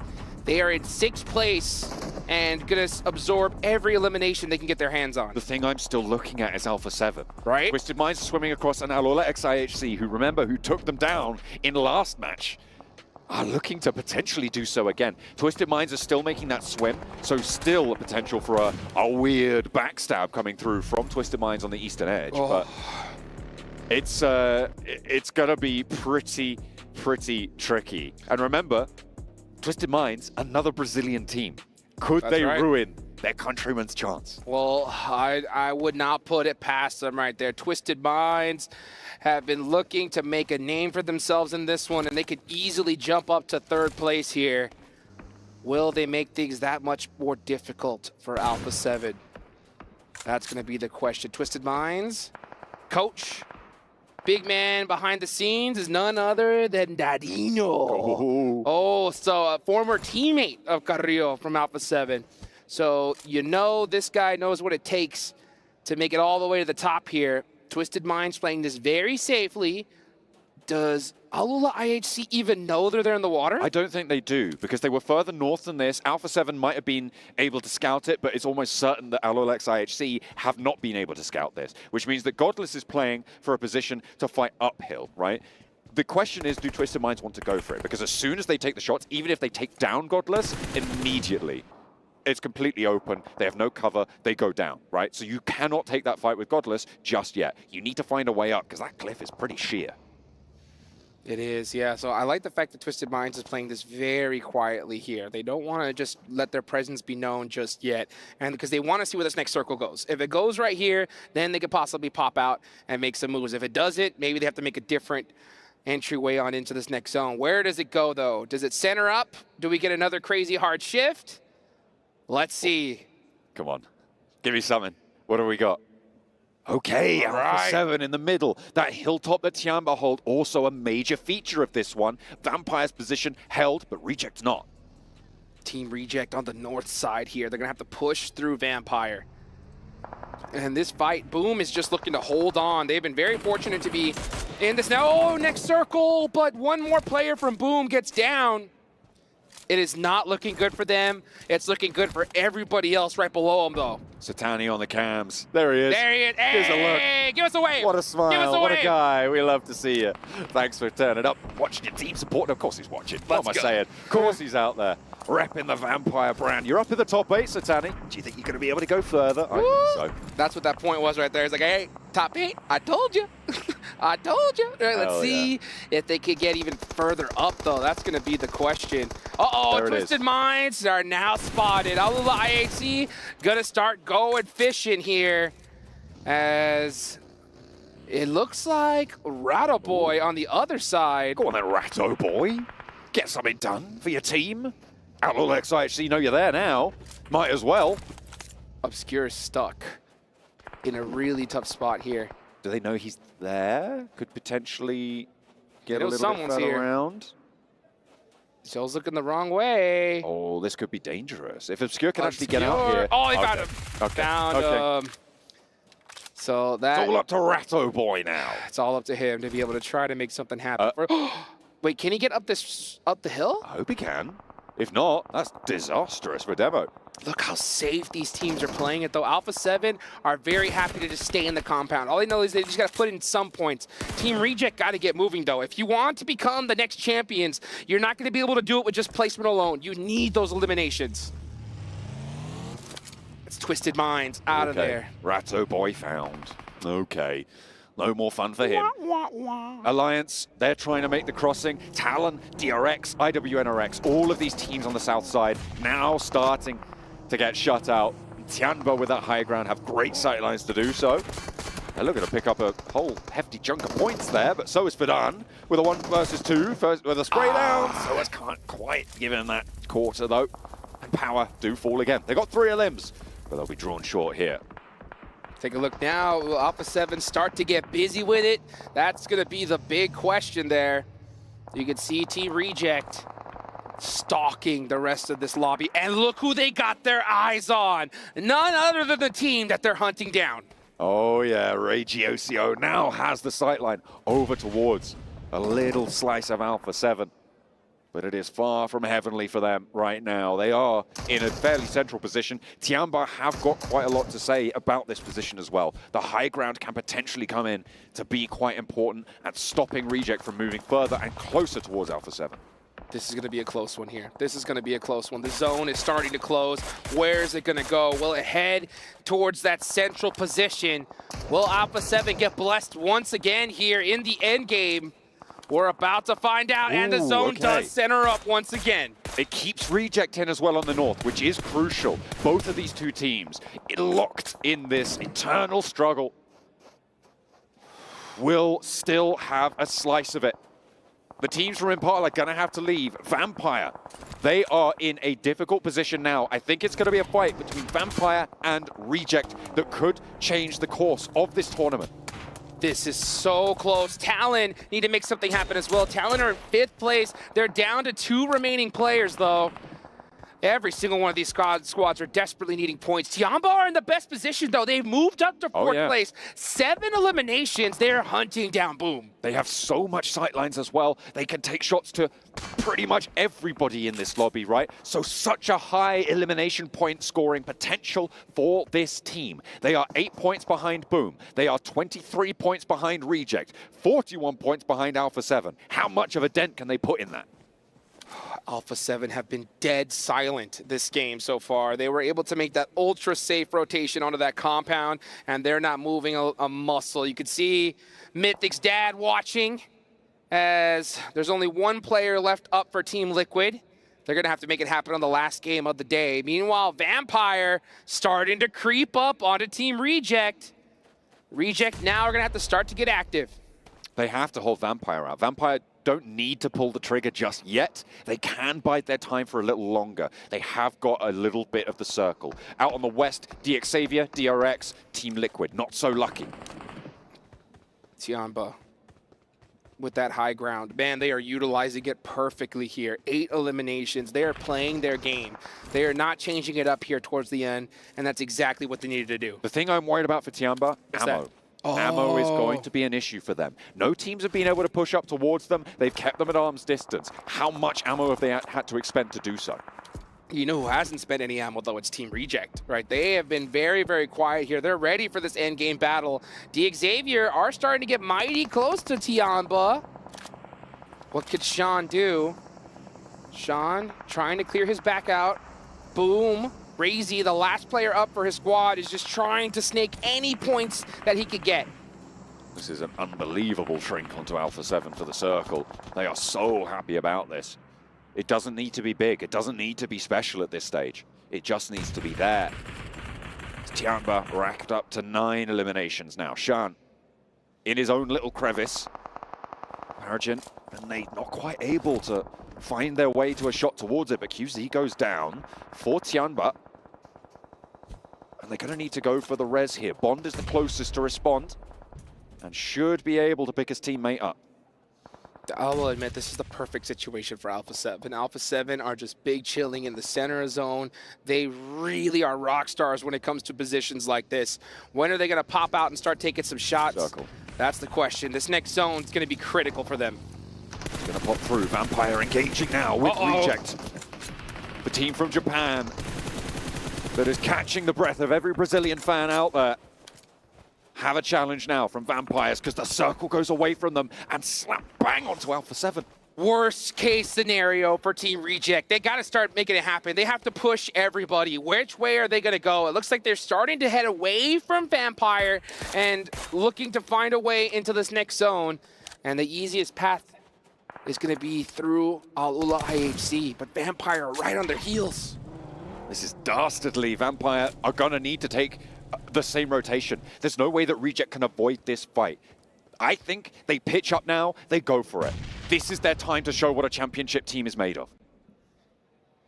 Let's see if they could do it. This is actually a perfect scenario for them, to be honest with you. They're playing Edge. They are the best gunners in here. They got to be able to soak up elimination points, even if they want to have a chance at beating Alpha 7. And you're going to have to do it here and now the hard way. Alpha 7 haven't had a single elimination.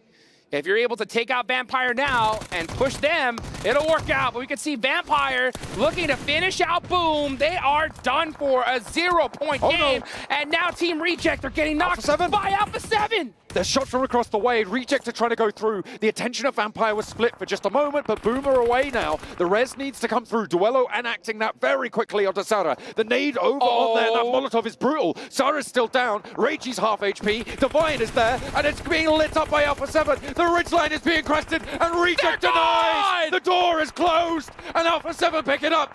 Elation for the Brazilian fans. Is it now? Is this the hour?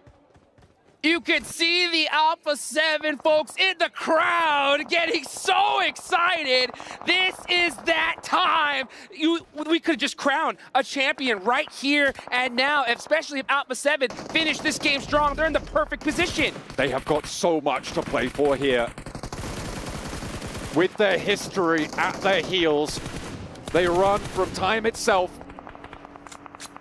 and will try and immortalize themselves now. With 2 matches left to play, they've taken away their closest competition. Reject and Boom have both fallen. Tiamba on the high ground have to descend, and they are not looking in good shape. It is such a chance for Alpha 7 to turn their history around. Alpha 7 looking to finally break that curse that has been looming over them in half and become our first PUBG Mobile World Cup champions here at the Esports World Cup, live in Riyadh, Saudi Arabia. The only team right now that could definitely be a big problem for them, it's got to be our last mid-season champion, Vampire Esports. And they are sweeping through on that western side. They're looking pretty good here. Alpha 7 don't need to get a chicken dinner. If they do, it's excellent. It's basically done and dusted. But even with the performance that they have now, they're into a top 4. They've got some elimination points. That gap is looking unclosable. But with Vampire putting up numbers, that second place for Reject is in danger. You saw Sertani point at the camera. He's liking what he's seeing right now. Have I spoken too soon? Zol with a nade onto Schweppes. That can make things difficult. Nade? Smokes are starting to ring out. Will Alpha 7 leave the comfort of that building and start taking action here? This could be a big opportunity for them. Godless gets across, now playing 2-on-2. Ziol with the contact, wants to sweep wide. Demo blasted back down the hill. Hits the reverse stick quickly, but Nuzi goes down. His helmet taken off as well. Ziol wants to capitalize, and Vampire are being slowed down by Alolex IHC. Trying to contest over the top of this ridgeline, and the P-cups are hard because Alpha 7 will have the off angle. Spray down, coming on through, and the nade over to push him back. And here comes Alpha 7. They hear these shots. They know they want to third-party this and take this championship here and now. This could be a perfect opportunity. They're going up the top side. Vampire are going to be in a 4v2 situation. This is definitely Alpha 7's game to win. Tony K now with the hold off against Alpha 7. Godless goes down. They're holding their back. There's a flush as well. Schwepp gets knocked in the meantime, and Tony K can't hold. Stones is out. And now just one player for the Vampires remaining. Can he hold his nerve? Tony K to stop Alpha 7 in their tracks. but they are still putting so much damage into this lobby. As Vampire go down, third place, Alpha 7, 4 players. Can they get the res onto Revo and claim this top spot? The nerves have to be at an all-time high. This is where Alpha 7 struggles the most in history. When it comes to the last game, the last moments, it is so difficult for them. But it looks like they may have just finally crossed that hurdle. And you know what Carrillo said? Revo, take a break, buddy. We're going to win this for you. Let's see if they can do it, though. Uh-oh, Mafioso in the wide open gets knocked. McGrellin with the challenge, with the off angle. This is perfect play from Alolex IHC against Alpha 7 at such a crucial time. It's up to Carrillo now. Can Zio hold his nerve? A 1 versus 1 for Carrillo to take the chicken dinner and potentially secure the title. No! Alolex IHC deny them that opportunity. 5 chicken dinners is where Alpha 7 will stay, but they've got points on points on points, and Reject get nothing. Oh boy, Alpha 7, I think they could have done it just right then and there, but we got one more game left to go. And we saw down the leaderboards, a lot of points being able to be soaked up from these mid-pack teams. So I'm not going to be shocked to see these leaderboards shaken up once again. With Alolex IHC getting a huge chicken dinner, by the way. I think they were in the mid-teens of eliminations. To be able to put those points on board, that is going to accelerate them up into that central peloton of teams and into the final match. There's a lot of money that's going to be wobbling about, up and down, team to team, but eyes are locked on this squad. These 4 taking on the world, taking on their own legacy. Always the bridesmaid, never the bride. But this time around, I'm hearing wedding bells. Ooh, I'm hearing wedding bells as well. You can see them acting like they've been here before. These guys are so excited because they know they have such a massive lead going into the final match. I'm going to say it right here now.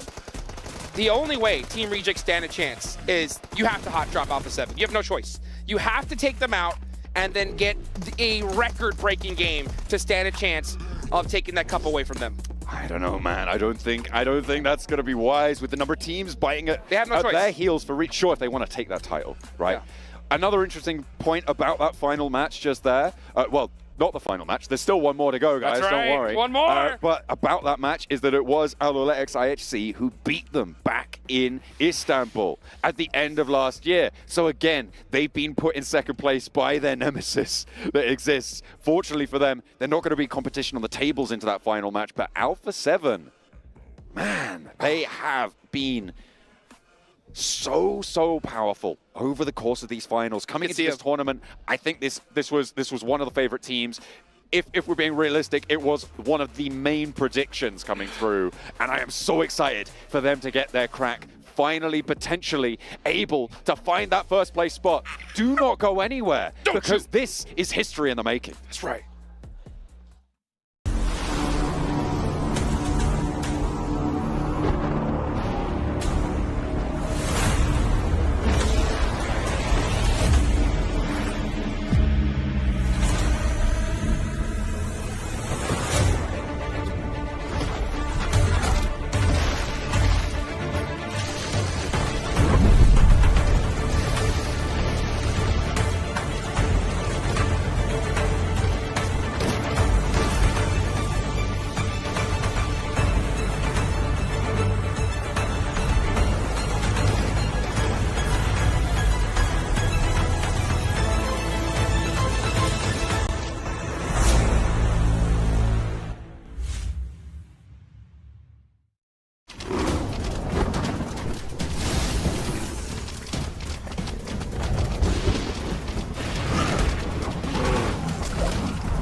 Fortune favors the brave, and right now Fortune is smiling on Alpha 7 as they are one match away from finally getting themselves an international trophy and being able to call themselves the best in the world. Yes, they're #1 in the power rankings, but does that matter when you don't have a trophy to hold? 7, though, out of all people here on the desk, is like, wait. There's a chance still for Reject. There is, man. I don't want to end up cursing this team. It's 27 points the lead that they're currently going to end up having on Reject. And I mean, with the way they've been performing, you would think, yes, Alpha 7 should be able to close this out. But we got to keep in mind, though, what happened with Alpha 7 in the first in 2 matches of the Erangel. They ended up with 0 points. Yes. And the gap is 27 points. Guess what? How many? Take a guess. How many points Reject has scored? 27.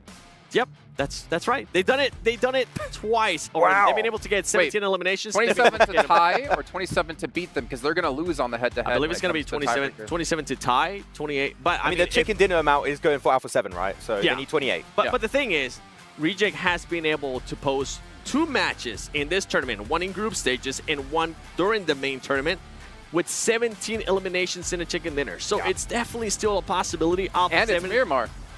And They're good on the Miramar. funny thing is that it happened in Miramar too. Yeah. Do you really, genuinely, 7, like really, do you expect them, with how much is like on the line on this game, them to get 0 points? Like, do you think they're going to take any risk whatsoever to potentially go out early game? I don't think so. Really, for me. That's the thing. Earlier, when the fight happened with Al-Ula, it wasn't them taking a risk. It's just something that happened within the game. And I have like 2 answers to that. Do I think that Reject can possibly end up passing them? There's like 2 answers to that. My inner Alpha 7 fanboy is like, no, Alpha 7's got this. But then it's also like, okay, but I've been heartbroken before by Alpha 7. Your heart is screaming, do Brazil! Yeah, but your brain not is yet. screaming like, oh, hold on. Yep. It's not over just yet. Obviously, we're kind of brushing over the fact that IHC did win this match, but they were very low on the leaderboards. And obviously, going into our last match, it's very important to keep an eye on Alpha 7 and Reject. And unfortunately for Reject, the team that eliminated them was Alpha 7. But Max, you were frustrated in that situation because Reject kind of just threw the position they had. I really believe Reject had an amazing entry point to this circle. Northern side, all of the teams are trying to scramble about in Impala, or the northern side of Impala, trying to get some decent positions in the circle. Northern rotations, there was wait, whoa, what's happening? Remix! IHC had a good entry point, say for Alpha 7, right? And I was expecting them to have so much space to work with that they would easily make into a top 5, top 3 scenario and maybe get a few eliminations here and there. But they just give so much space to Vampire Esports that are leaving Impala, and then they get backstabbed by them, get pushed out into the blue zone, and then Alpha 7 have a perfect angle. I feel like if they really wanted to try and make it to the late game scenario, you go for the final to Vampire, you don't give them that much space, and then, as you saw Vampire do this game, you make into top 3. That was a great opportunity for them, but unfortunately, maybe the pressure got to them. There's also a window where potentially Alpha 7 would have never made it this far into the game, because Alpha 7 going through the clockwise rotation on the very north side here, IHC was right behind them. And if they went any slower, I feel like IHC potentially could have crashed into them, and then Alpha 7 could have been knocked out very early on. I mean, it was IHC at one point. At one point, we kind of looked at each other, was like, wait, are we about to get Alpha 7 versus Reject happening? If one of the teams is slow enough, it could have happened. It didn't end up happening. I am surprised, though, Alpha 7 decided to just coexist for so long with Al-Ula IHC. Usually, they will be willing to take more fights. Obviously, Al-Ula IHC had the upper hand in that fight because Alpha 7 couldn't even see them, right? But I'm surprised that Alpha 7 wasn't even trying to fight them. They were saving, they were waiting. And this is something that you actually called out during the game. A little bit of props there for you, Max, is that Alpha 7 was playing the perfect game right there. All they had to do was just wait. Just like that Erangel game on the southern side of Pachinki, right? Like, just, we could go for these big elimination games, potentially get one of the top chicken dinners of this entire tournament. But if we play it safe, we're going to get, double-digit points in terms of placement points, and we're going to be able to create a big enough gap between us and Reject to hopefully get an easy win off PMWC. What they say, though? Hashtag mature team. 151 points for Alpha 7 at the moment. Reject at 124 and Tiamba at 110. I mean, we're talking a lot about the top, but the middle pack here is still insanely close. We see Vampire currently in 5th. Tiamba with that last game able to move up into 3rd place here. We could still have a lot of shifts in our 3rd through 8th place positions. It might look completely different this first page Yeah. at the end of this next match. Can we talk about the fact that Tiamba, by the way, are in 3rd position with 21 placement points, 0 wins? Like the consistency in terms of elimination is insane right now. What's happening? And I do wish, Seven, that we've seen Tiamba play the same playstyle of today, which is central playstyle, in day 1 and day 2. I genuinely believe if they did that, sure, maybe they don't get wins, but they could be maybe competing for 1st place position. Unfortunately, that transition of gameplay from sweeping edge to central took a little bit too long, and now they're not quite in the race. Well, they're not in the race anymore for that 1st place position. I mean, it was one of the reasons why Kalaris had him in the top picks, right? Why he wanted to kind of shift from, well, after Falcons get eliminated, to pick Tiamba, because they were a very consistent team in regards to eliminations. But the big question mark was always, can they possibly get a chicken dinner? It continues to not be the case. And one that we have to kind of point out, Vampire Esports, somehow fighting all the way from last place after day 1 to now being in a fight for possibly top 3. That's impressive to me. Yeah, one of the biggest comebacks, and they keep doing it on these global stages time and time again. We talked about the PMGC finals in Jakarta 2 years ago. Last day just pops off. They got the infamous Sir Tanny pep talk, okay, in the back rooms, and they just keep performing really well. And look at their stats of today, man.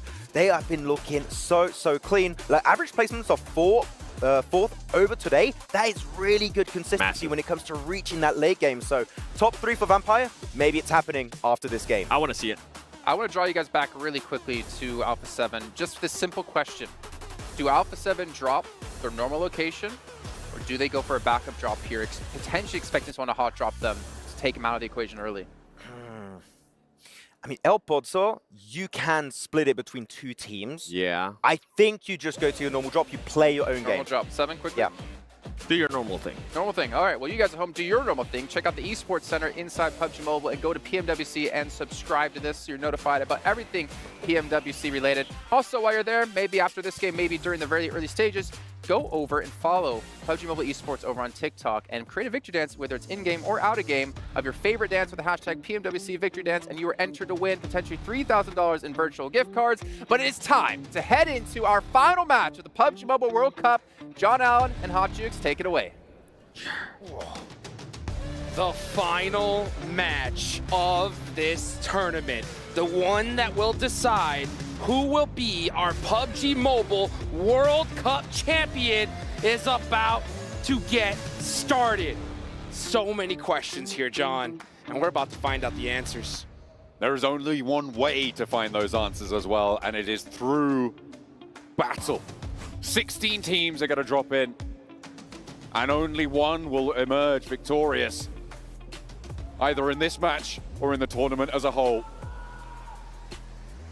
With dual gaming chipsets and a 144Hz AMOLED screen, the GT20 Pro will equip teams with up to a 120 FPS, which is also the first batch of supported devices, offering esports level performance and visually stunning experiences in the 2024 PMWC. And I've already been visually stunned by what's happened so far today. We've had some nasty circles, cruelty on the plane path here as well. We are going to have something special, I'm sure, in this final rodeo. Let's see what these players are made of. Who will etch their name in stone of PUBG Mobile history? We know that Alpha 7 loves to go to El Pozo. You can already see them stretching on out, hunting down those vehicles and heading towards that big loot area. Where will the zone go? Will it decide to stay near the plane path or go in the opposite direction? That's a big question. Now, I will say this. If Team Reject do not get looted up at Power Grid quickly and try to find a way to hunt down Alpha 7, they don't want this. They don't want this. I'm going to be straight up because they need to do it. Yeah, they need to hit a record-breaking game for them, and Alpha 7 cannot put up a single point. The zone goes up, and it is going to go to both of their drop locations. Oh, let's see what they decide to do. No one out of favor right now with the circle. I say no, neither of the two teams battling for that top spot out of favor with the circle. Potential for a little bit of danger among these hot drops around the vehicles currently, but it looks like teams are extricating themselves from one another nice and sensibly. Boom currently a little bit split over on the eastern side. Take a look at that near Tianba, near Twisted Minds. You've got one of the players from Boom a little bit further away from the others. And I think, yeah, that is going to be just quite nice and safe for now. Closer to Vampire now than actually Twisted Minds, but the rest of Boom might have trouble as well as they are over in Impala. Going to see Tianba going up the East Road and getting away from this one. Other teams close by to one another. I'm not really seeing too much. I think we're going to have some quiet for just a moment. Oh, I can't believe it. I can't believe it. Tianba are going to be heading towards that drop spot near Impala, near where Boom likes to drop. It looks like they found some vehicles. They're heading up north. We can see teams all going to their normal drop location. So nobody looking to get a little too spicy here. The big question is, right, the hunt for second place is still there. There is a 14-point difference from Tianba. So Team Reject, they have a tough decision here, right? Do we hunt down Alpha 7? Uh-oh, no. Twisted Minds getting a knock onto Vampire, and they're going to get that thirst 100%. There's nothing that really can stop them. There are 4 players in this vehicle, though, so if someone pops up, sprays down the vehicle, it goes boom. Twisted Minds goes boom with it too. 2 knives in the back. That's going to take anyone down there. Stoned goes out. Duello for Reject, close by to 3 players posted up for TJB. Is he going to be able to get through this? There's open ground. He cannot tumble this car. Needs to stay safe. And GK first? They're not going for it. They're not going for the spray. They haven't managed to tag on. Wow. Duello is out of there. They had everybody posted up, and they didn't go for it. All right, TJB letting Team Reject go to their loot area. Duello able to make it away from this. He is going to pick up his teammate Sara, and they're going to try to head towards Power Grid here. So Team Reject, like I said, they have a decision to make. They hunt down Alpha 7, take them out, and go and try to become the World Cup champions here, right? If they don't do that, then that means that they are scared of Tianba, Boom, and a couple teams below them, and are just trying to hold on to second. That is my opinion. I'd be pretty scared. I would be pretty scared of this. There's a big prize pool drop, I will say, right, from second to third on down. That's for sure. Second place is $200,000. That's good money. Third place at $140,000. It's not a small amount, but neither is 60K, and that is the difference between third and second place. So you drop down 1 place, that's pretty rubbish, right? That's got to be a pretty rubbish feeling coming on in. But I'll tell you what's even worse is if you drop down to 4th place, that's a 90K pay drop to 110K. That is a devastating fall. So if Reject allow 2 teams to surpass them, that would be their fate. And I don't think that risk, for my money, is worth taking. I'm generally, when it comes to money, I'm fairly low risk, right? So maybe that's just that talking, and that's why I'm not up here amongst these players as some of the best in the world, as the best in the world. They can take those risks and those payouts. Ooh. You know what the saying, John, is? What's the saying? Fortune favors the bold. That's right.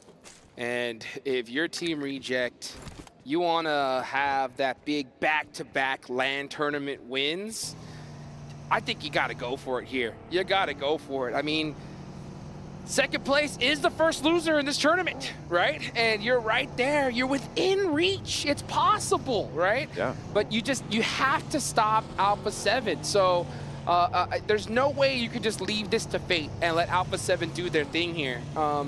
So let's see. Let's see what they decide to do. I think that they are on the move here, possibly going away. Oh, so many questions of what's possible. Tianba is their main threat to pass them up for second place. And they're going to be playing the edge of this circle. Maybe if Team Reject notices that Tianba goes out, then maybe they make the change. I don't know. And then you still got Boom to worry about, right? There's so much that can go wrong.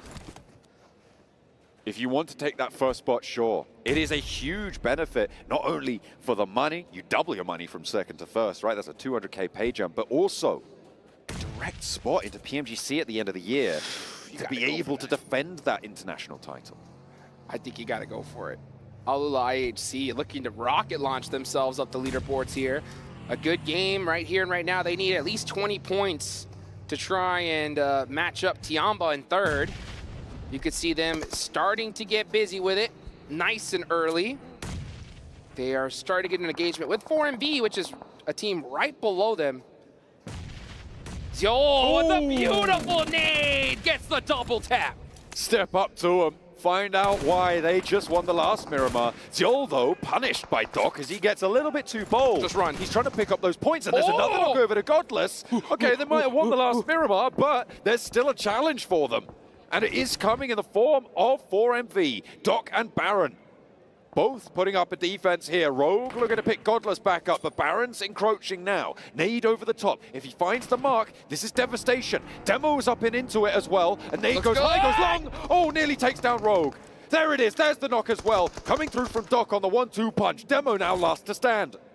What a push from 4MV, turning their favor around very quickly here. And the last player from Alula IHC, I believe, is getting pressured on the side there from TJP. You can see Baron. Yeah, he's got to go for the pickup here. They need every single point they can get. Oh, but TJP is in the mix. That's going to make things so much more difficult for all these squads. GK first, picking up nades. The second circle just about to pop Jukes as well. Remember, that is going to be a brutal shift. I think no matter what, we'll see where it ends up going. But the nades pour in from TJB.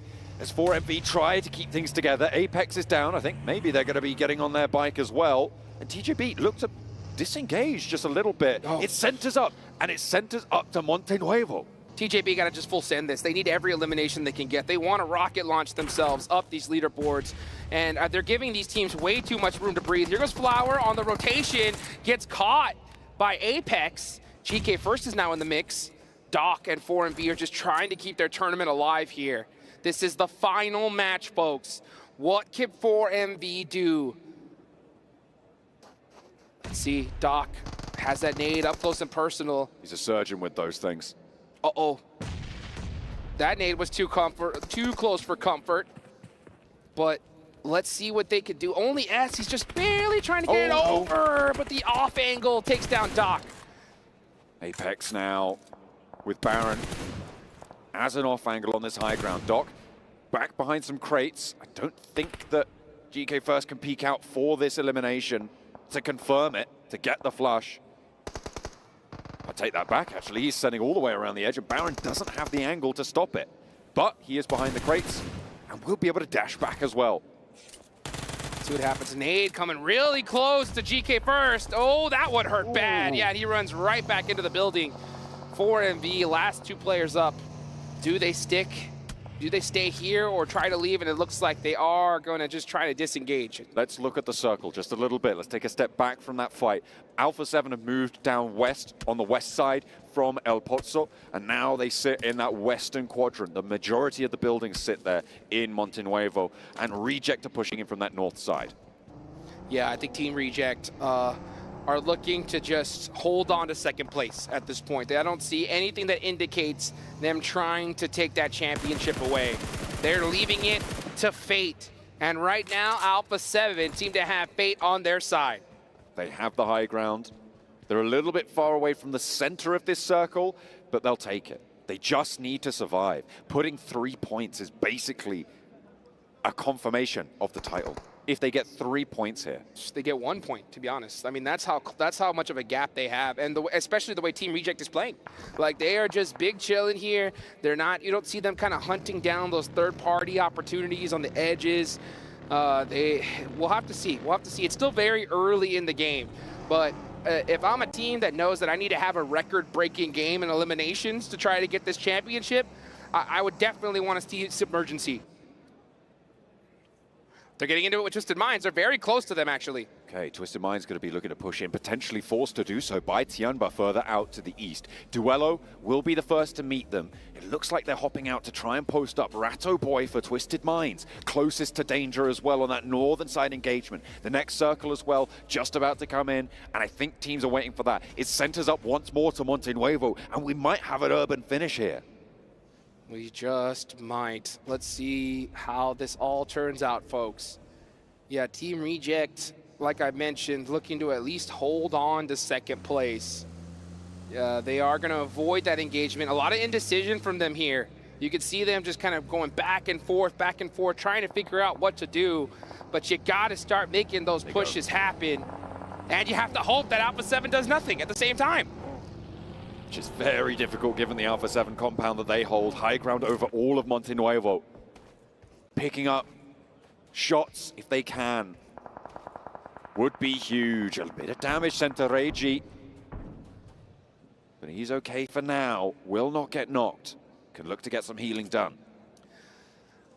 Yeah, Team Reject are stuck. They are stuck there. They are just holding on for second at this point. It's Alpha 7's tournament to win. They are looking good. At this point, who's hunting down third place? That's where my eyes are starting to look towards. You got Tianba holding it down with 110 points. Alula IHC all the way down there with 90. So we can definitely see these leaderboards still shake up around that higher mid-pack area. Look at that nice knock on that replay. Cardosen getting finished. Team Liquid losing these players early on, and Miramar's got to hurt.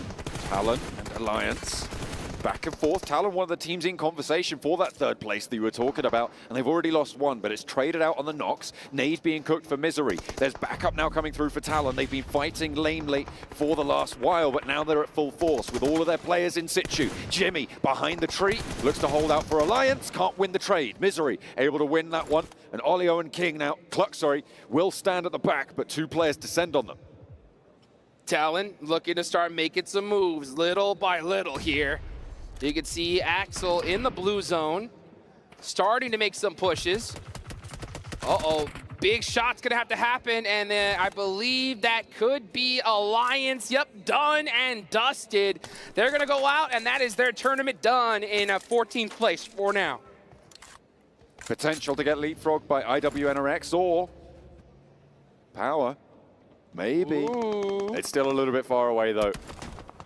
These boys should be proud of their performance, however. Vampire taking shots over to Boom. This is an interesting engagement now, because Boom have just lost one, getting knocked, potentially getting flushed, but Tianba are picking up the points for it. That's nasty of them. DXavier taking shots over towards Vampire, and I think that might be their tournament, as Vampire down to their last leg.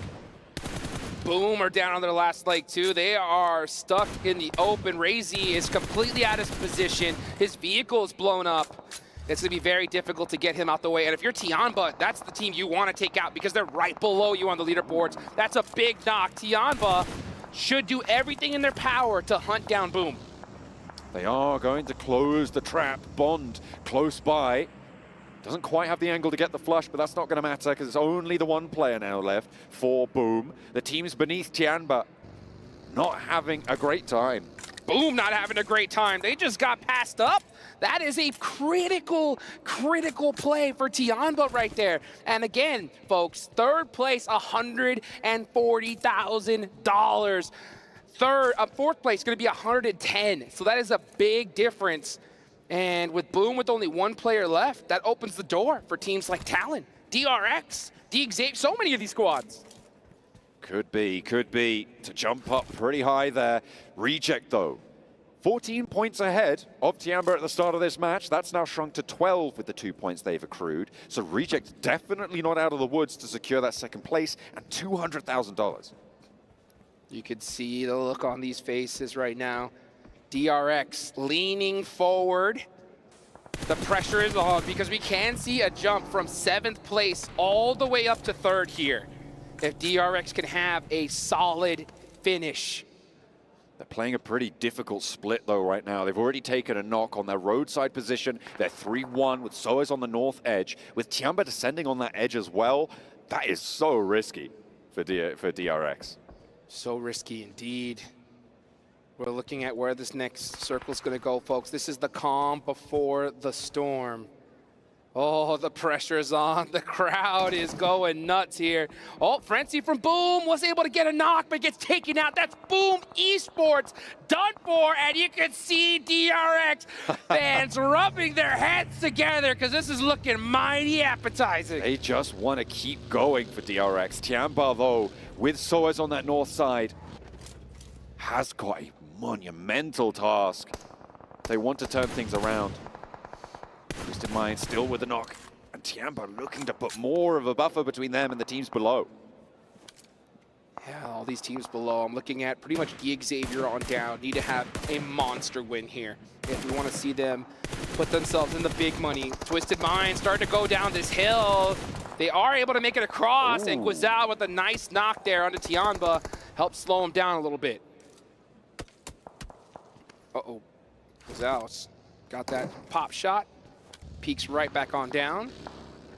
This is definitely the calm before the storm. Oh, Tiamba trying to go for that res there, but I believe that is DRX from the other side applying pressure as well, so both these teams are in big trouble. Let's take a look at Alpha 7 quickly. Their position on the high ground is excellent to not die, but descending from it is going to be tricky. They are slapped on that edge of the circle, right at the edge. They need to go back to those edge play routes and see what they can do. Reject, they're also on that western edge. The next circle is just about to close, but they've got a couple more options when it comes to rotating out. None of them too strong, it has to be said, but maybe better than taking a tumble off a cliff.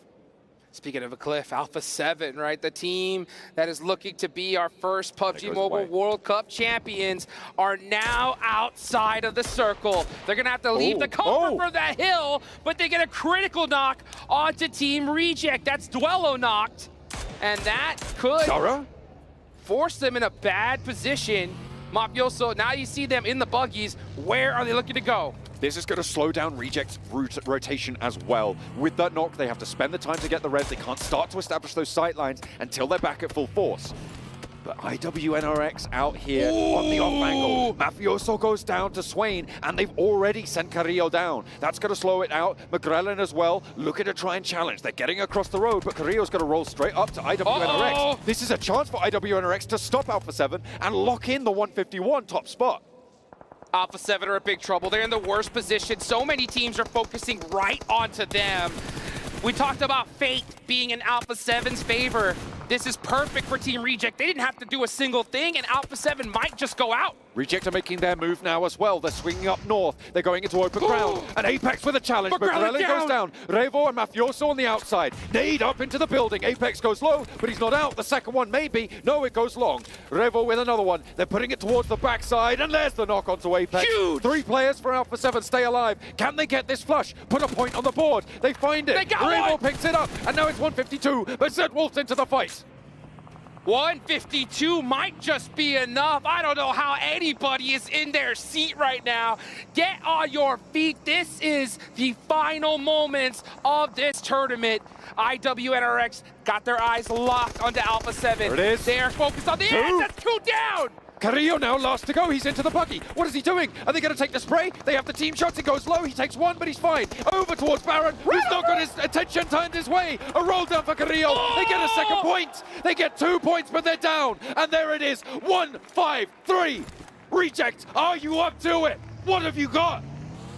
1-5-3. That is the number to beat. Can Reject do it? They need to have a record-breaking game here.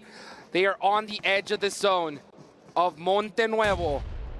The problem is, though, all of these teams that are left, there's only so many eliminations. Team Reject, how could they be sitting still? At a certain point, you gotta start pushing squads. With the tie-breaking rule, Reject lose. They need 20 eliminations and a chicken dinner. That is tough going for them. That's almost his whole lobby. Misery goes down. Talon out with them. Reiji also will fall. 34 players remain, and 4 of them are Rejects, which means there's only 30 points left in the lobby for them, and those will start to drain away. The longer they sit, the longer their task will seem. The shadow of it towers in front of them. And the longer this goes on, the safer Alpha 7 sit. Alpha 7 are looking really good right now. They got to be very, very happy because Team Reject are in a dire position. But we got a bigger problem, John. Tiamba. Tiamba are right next to Team Reject, and they could look to steal away that second place position. The open ground that sits beneath Tiamba is where Reject are gonna need to go. If Reject go down now, they get 0 placement points. 14 points was the difference. It's now 10. Tiamba, very capable of jumping that gap.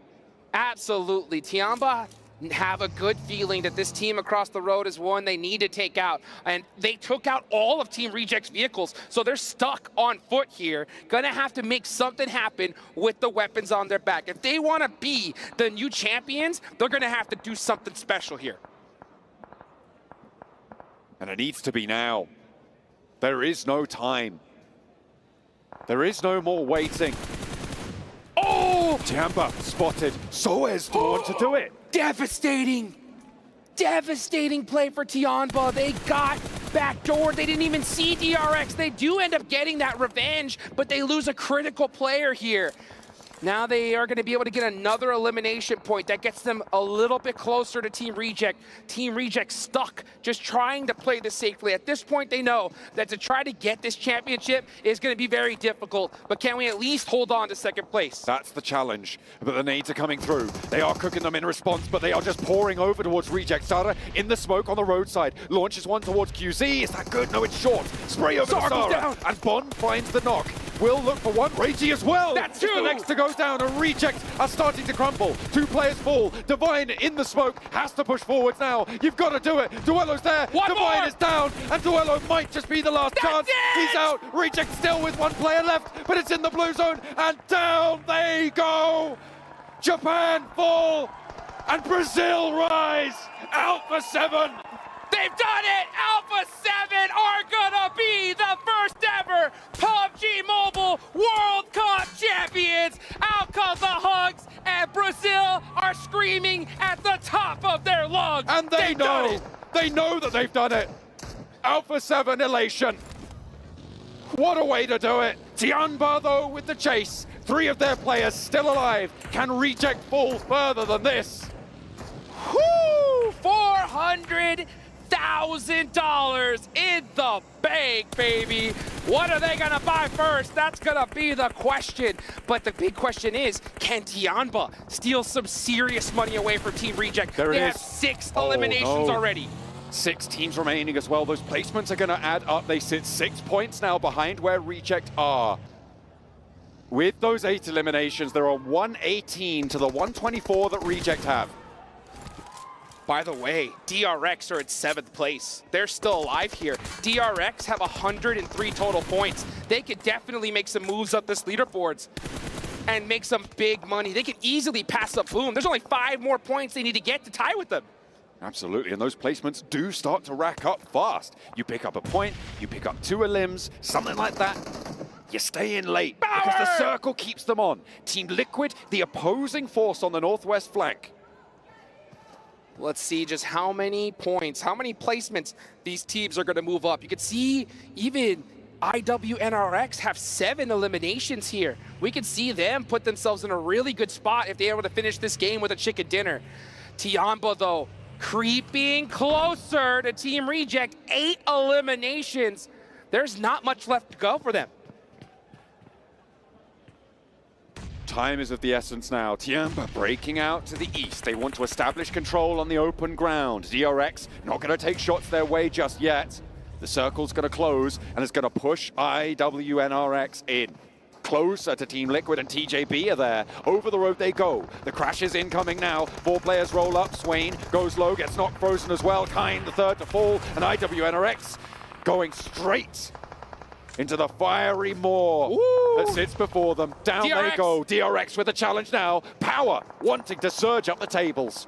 DRX need to get this fight done. They can push themselves so high up the leaderboard. Here comes Tiamba. They need just a few more points. They're making a hard push, but Team Liquid stiff arms them. DRX, you can see them hoping and praying for this last player to make something magical happen. They need 6 points from here on out, Jukes. That's all they need. But that's such a difficult task. DRX are falling too. DRX cannot go out now. They have to take out Power. They need to get this done. The last player for Tiamba, it's gonna be Sean. He has a good open angle onto this side of the map. Let's see what happens as DRX starts up that push. Oh, here comes TJB in the mix on the third party. And it is going to be DRX picking up that first point as well. They've added another to their tally. 2 players for them, holding out against Power. TJB with 3, pushing on in. There's the crash. 1 player down, and it's all up to the player upstairs now. Can he hold the staircase? Can he hold his nerve with 5 teams remaining? DRX already sitting with 105 points. 1 more and they'll tie with Talon. The difference at this stage, folks, is $10,000. We could see 2 eliminations being $10,000 more in the blank for DRX, but they only have 1 player up. Can he do it? He gets a knock. Vidan goes down, the Molotov is in the window, but he's got more still to deal with. And it is going to be pure steel in his heart right now. It needs to be for DRX if they want to jump up. Boom is their next ladder up. And over the top he goes. What is this guy doing? Oh my God. This is PMWC. You can't do that. The jump down, oh, and he goes down at the last second. Was that enough, though, to push them up 2 more placements? That could have been a massive $20,000 plus swing from DRX in that one moment. Here's the thing. Tianba. Tianba, exactly. 6 points is second place. They sit 6 points behind. They need 1 elimination here, or they fall in third. They need to find a point. 1 point from anywhere, but it is on the ropes for Tianba. It is all up to Sean. What can he do for Tianba? Can we see a miracle happen? Tianba push their way up and reject from their 2nd place spot. We know he's gonna get some solid placement points here. Can he hunt down? Oh, he's got to be very, very careful here. A couple shots, and he is done for. 6 placements would draw them even, but they lose the tiebreaker. Tianba lose the tiebreaker to reject in 2nd place, which means 2nd place is not good enough. He needs 1 point out of 2nd place, or to get a couple more eliminations, but that would be such a tall order. Team Liquid are taking them away from him. Oh, a brutal point found. Is it going to him? No. I think that was taken by Team Liquid. 5 seconds on the clock. This zone is about to close, folks, and it's going down all the way to the middle. Team Liquid have their eyes on Sean.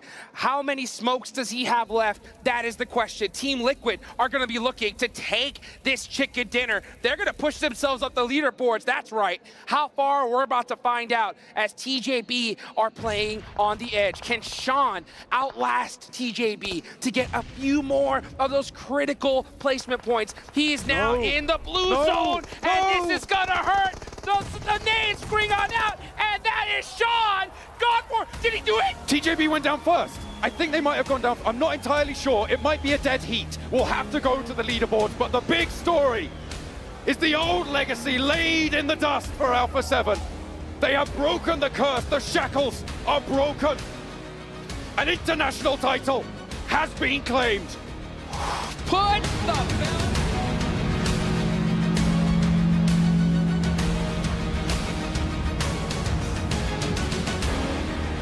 Supporters of PUBG Mobile Esports around the world, we have found your champions. Months of hard work, qualifiers and stages have brought them to this point. Congratulations. But first, we welcome the Keymaster onto the stage to give the team their championship key.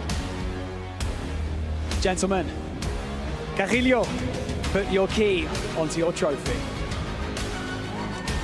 The crownless are finally kings and rest on their throne. Ladies and gentlemen, PMWC champions, Alpha 7 Esports!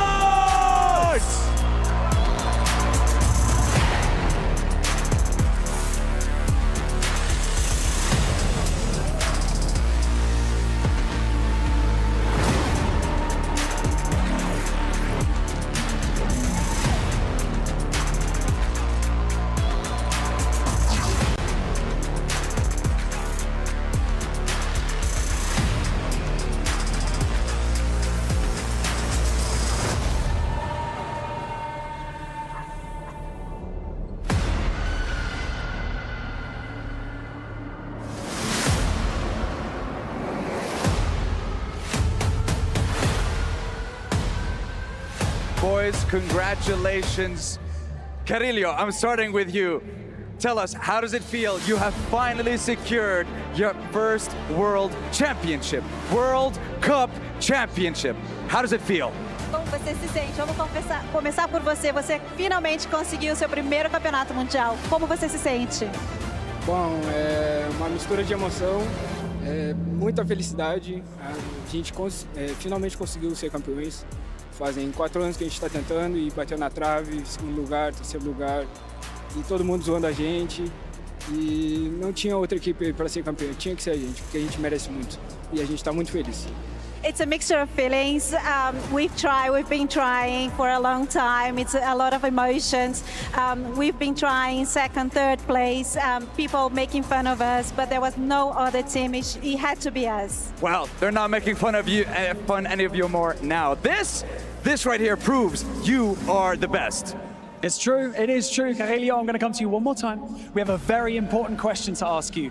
Which 3 teams' keys are you going to crush to place in the base of your trophy? Quais são as 3 chaves que vocês querem esmagar para colocar na base do troféu de vocês? Bom, nós decidimos juntos e nós vamos colocar a Vampire, a IHC e a Reject. Mas é porque a gente respeita muito esses times, eles são muito fortes. We decided together we're going to do Vampire, Reject, IHC. And IHC, and that's because we respect them very much. They're very good teams. I mean, they're taking a reigning world champion, the 2-time MSC champion, and the team that took away the PMGO from them. There's no sweeter revenge than that. And Carelio, I want to give you this opportunity. Anything that you want to say to the fans, family, supporters that have supported you this entire journey, all this way to becoming the PMWC champion? Vamos te dar essa oportunidade agora. Alguma coisa que você queira dizer para a família, para os fãs, para quem quer que esteja apoiando vocês?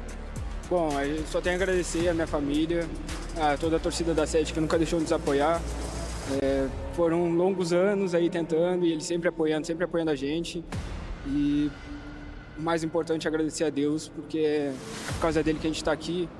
E esse título é sensacional, é por conta dele. Eu tô nervoso, tô tudo, mas agradecer a Deus, porque ele é muito importante, ele muda a nossa vida. E mandar beijo para a família aí, que ele está assistindo lá com certeza no Brasil. Amo vocês. We would like to thank our family, our fans. Years they are with us. A7 always supporting us very much, and to thank God, especially because it's because of God that we're here. We're very nervous, and I would like to say hi and send a big kiss for our families, and thank you very much.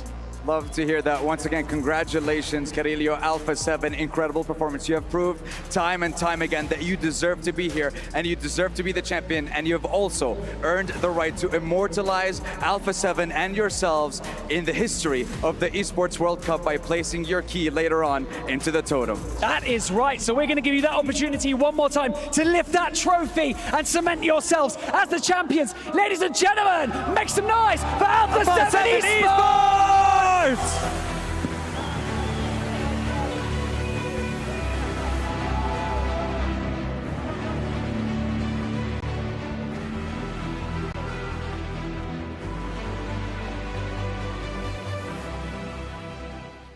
Well, the tears are flowing, and the question is, can the wins keep going here for Alpha 7 as they finally break their curse and can officially make their stand not only in the official power ranking as #1 team in the world, but now are PUBG Mobile World Cup champions, their first massive international title ever. And you heard in that interview, Chris saying, we finally get to prove all those people talk about us wrong, man. They finally get the victory, and you can see what it means to them. For the people joking around saying second place, we're going to be second place again, Finally, we get Alpha 7 being able to get a global championship, being able to be on top where this team has deserved to be for a very, very long time. And it's good to see that the hard work for many years for this team has finally paid off. We've been saying it like event after event after event. It is eventually going to be Brazil's time to claim one of these trophies, and it's happened right now here at PMWC. And what a great achievement for them, man. It's so many years of work to make it happen, and this was their time. And Kalaris, I think you said it perfectly when we were watching the games about Alpha 7. Honestly, it's it's actually hard to get the words out a little bit because, as you say, we've been waiting for it for so long. But it's not only the fact that they are the PUBG Mobile World Cup champions here. It's not only the fact that they do it in amazing style. If you think about second place after second place after second place, first place in the power ranking by a country mile, and now crowning themselves here. Honestly, for me right now, I imagine for a lot of you guys as well, they're the current era GOATs. They are undisputed the current era GOATs, and I don't see how anybody can contest with them just yet. Yeah, we need to go back in our ranking that we did for top 10 GOATs of all time and put them at #1, man. This team, phenomenal out of them, and also to be able to settle on a fourth player. I mean, McGrell, we've talked about this a couple of times so far on the show. We're not sure if he's going to be staying with the team. I think from what we have been hearing, he won't be staying with the team, but that is a way to make your name for yourself and also basically have the pick of the litter of what team you want to join in Brazil after Alpha 7. Good for your resume. I feel like, okay, shall we get the PMWC champion on our team? Actually, you know what? Might be worth it, yeah.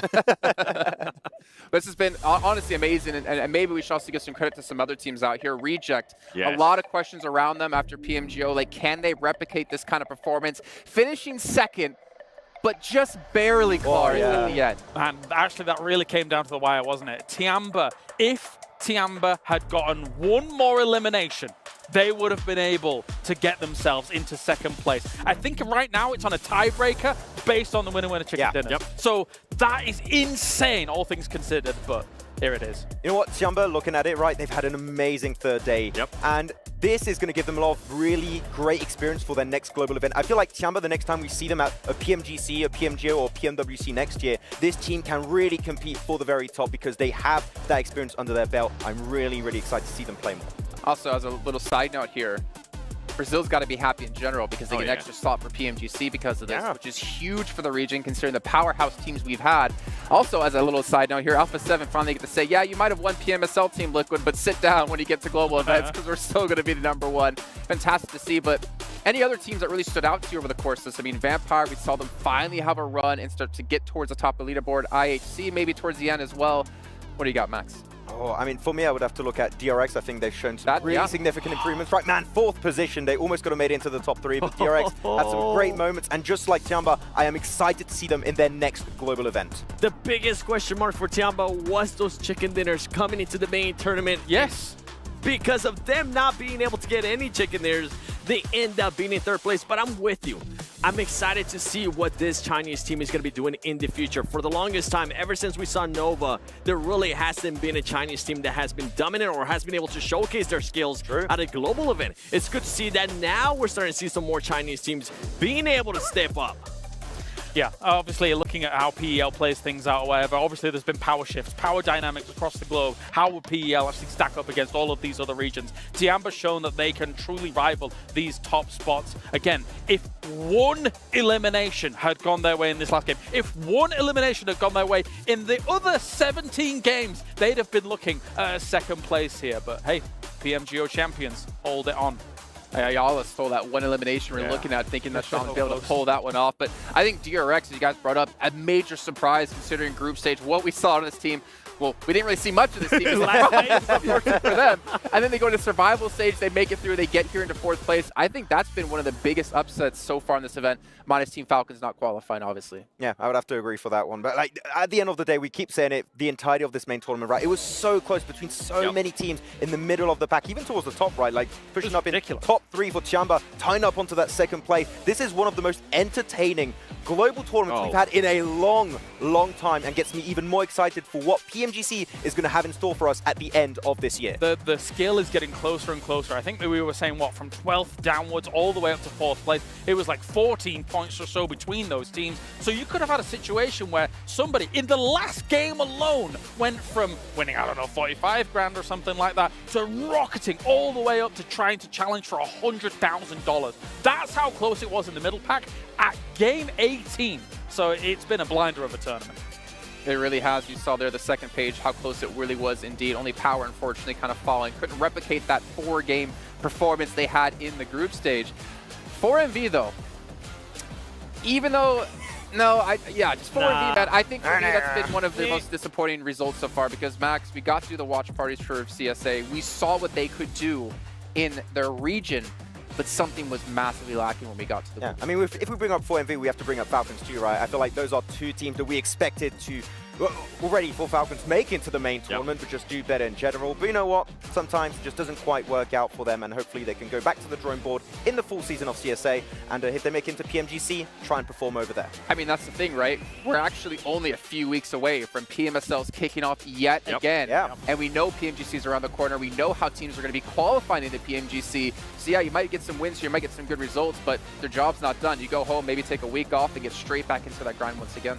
I'm intrigued to see what kind of roster changes we're going to be seeing due to the outcome of this event, right? You guys were talking about maybe McGrellin not continuing with Alpha 7, him being able to pick wherever he might want to go in Brazil, and now Brazil with being the champions out of PMWC, having that extra slot going into PMGC, that's going to be massive. If I'm McGrellin right now, oh man, I'm so excited to see. I know he's going to get picked up by Alpha 7 though. Oh, Ratto boy! Yes! Oh, I'd be so happy. Well, let's move on here. We're talking about the greatest team we have here so far this event, taking home the championship. It's time to take a look at our MVP. I'm not going to give you predictions because we actually kind of already know who it is. Max is looking at his phone. He's like, all right, this guy's the MVP. Let's actually show it for you guys. He didn't want to curse it. Yeah, he didn't want to curse it, but not to mention a lot of extra money. I think it's 50K for being the MVP of the event, and it will go Reject's way with Regio. Back-to-back global event MVP from PMGO at the start of the year in Brazil, now over here in Saudi Arabia, Riyadh. Man, this guy's been on point. The mini 14 god of this lobby. And man, his nades, not to be sniffed at either. No, he's been on point when it comes to his utility play. Like, clearly a standout player for Reject. And I'm excited to see how his career is going to continue for the rest of 2024. One of the main reasons why Reject was even challenging to become the champion here at PMWC. And I'm with you. For him to be able to now get back-to-back MVPs at global tournaments, I'm trying to think back if that has not been done in the past. And I don't think it has. Really think because so. when Nova was winning, it was always a different player. It was either Parabor, it was Order, or maybe it was Jimmy as well. You never knew who was going to win. But for him to be able to put up this performance back-to-back in global tournaments is so impressive. So technically, Reiji can do the Grand Slam of PUBG Mobile Esports for 2024. If he does in PMGC, oh man, best player out there. I mean, and he might have the chops to be able to do it. I mean, looking at a lot of the fights that they were able to take here, not only was the utility game strong from them as well, but even just the entry frags that they were actually being able to utilize, as well as defensive frags. If you think back to the island finish on Erangel, they were holding that compound down for a long time and held it strong against people in the compound to then transition over water situations. So yeah, the world's his oyster. I think the craziest thing about them actually as well is that the fact is they got in from this event because they won PMGO, not because they qualified from their own region. They placed, I think, 9th in their own region. It was bad. We almost didn't even get to see them play, and then they come into the event and they get 2nd place. It's really interesting that they're able to play so high in global, but so low in the region. But this is what people have to, these teams have to truly understand and realize about PUBG Mobile. International competition is very different to regional competition. You can't just, I mean, let's take 4MV, for example, and Falcons in this scenario. They look great in their region, but come to international, it's a different ballgame. Not necessarily in terms of how you're going to execute an overall skill, just how the lobby feels, the flow of the lobby. You've really got to feel it out very fast because you have limited time to be able to do so on the international soil. It takes a skill set that's so hard to really train as well because you're so used to your region. Yes. And you don't have to adapt so quickly. But during this event, we did have a couple of records broken. One of them, at least, we didn't expect to be broken when it came to longest distance eliminations. Let's actually get a check-in here with our results. And we do have Alpha 7, of course, with 5 chicken dinners over the course of this event, getting themselves an extra 25K to the 400K they just won, plus all the money they won in the group stage as well. Are they going to go to the Rolex store after this? Maybe. I mean, that's why they didn't get 6 eliminations. They could have been like, oh no, we're not going to get 6 wins. We're going to make it easy for 2025 PMW. To beat ourselves again. We're going to beat ourselves again. I can see Reefus as well. At least 4MV gets an extra 10K for themselves with the longest elimination. This one we find going to be extremely hard to break in the future as well. Because that is it's a long shot. I want to see that clip. 120. Yeah, where's the clip? Where's the clip? Get us the clip, yes. Dang. Yeah, nobody's breaking that. 421. Even like Tony K, right? Most eliminations in an event, 53. I actually am curious, like, what did Regio get at the end of this? Because 53 is insane. I don't think anyone's beating that ever. Yeah. Are they going to slowly like reduce it by like a certain percentage every year until someone can break it again? It slowly decays over time. Yeah, okay. Or you add the total that you get from it every year. I mean, beating a record from an invitation-based tournament into a qualification-based one is tough. Like the transition from those two events is really hard. So And then as time it might goes take on, a few years to like beat that record set by Tony K. As time goes on, the skill gets closer and closer between all the regions as well, so it gets harder and harder to be that absolute insane. Yeah, it's going to be very difficult. We saw it perfectly with this tournament. I think it was Reggioso ended up with 33 elims, so not even close. 20 behind. That's ridiculous. You'd have to Not even absolutely close. stomp PMWC to be able to pull that one off, and that we don't see that happening anytime soon. And also, interesting thing here, our Infinix Dream Squad. I'm actually curious to see who this is going to be. It's our top 4 when it comes to our MVP. So we know Reggioso is going to be there. We know Mafioso is probably going to be there. I'm wondering, is it going to be 3 Alpha 7 members and Reggioso? Are we going to see the Enigma Galaxy for Alpha 7? Juicy Z. Juicy Z. Okay. I'm happy with this. Me too. Of course you're happy with that. Of course he Well, is. QCC performed so well for them during group stage. I feel like he didn't perform to the point that we kind of expected him to here in the main tournament, but for him to be able to kind of put up these performances, I am not surprised. Yeah, I mean, we're looking at this list, of course. You're like, sure, you have Mafioso and Revo. I do know as a fact, looking at the stats, that the other players, McGrellin, Carrillo, are not far behind. So could have been a full. It could have just been Alpha 7 team, almost. Well, they show off that they are the best players here when it comes to PMWC, and they also win themselves an Infinix GT20 Pro World Cup Edition phone as well that they get to use for themselves and take home. So hey, some extra prizes going for themselves, man. I'm jealous. We got one. Yeah, we did, but is it World Cup Edition? Look, I'm jealous. Yeah. Okay. I mean, they're jealous. Be satisfied with what you have, boys, okay? I want more! Yeah. Let's also take a look at our Arcadia play of the day as well here. I don't know what it's going to be, to be honest, because we've had... yeah, to be fair, That's it could be a good one. Yoru. Oh, we got some special words here, actually. Okay, so you got Gunslinger for Mafioso, Grenade Master for Revo, Frenzy for Field Medic. All right. He rezzed his teammates in their win earlier today, like so much. He was keeping, I think it was Yummy alive just the entirety of the time, then taking that win versus Alliance. So he was the real medic.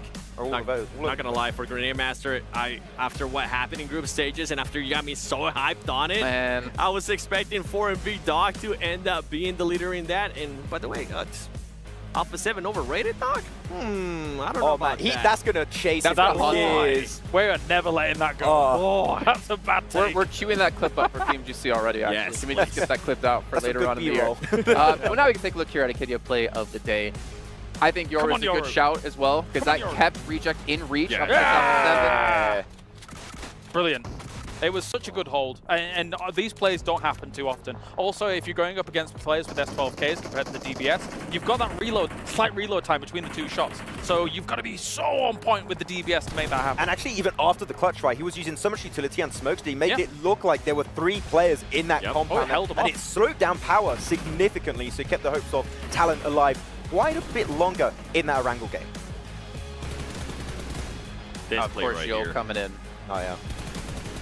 This game was so important for Alpha 7. Yeah. I mean, as much as we're watching the Alula IHC POV from this one, the fact that Alpha 7 was able to solidify themselves in the top spots in that second last game meant there was almost no wiggle room for rejects towards the end. The patterns, right? The patterns ended up showing for Alpha 7. Alpha 7 being able to be passive, control the game, slow it down if they needed to, and then for Reject, fully sending it, making the wrong decision. It ended up costing in the tournament.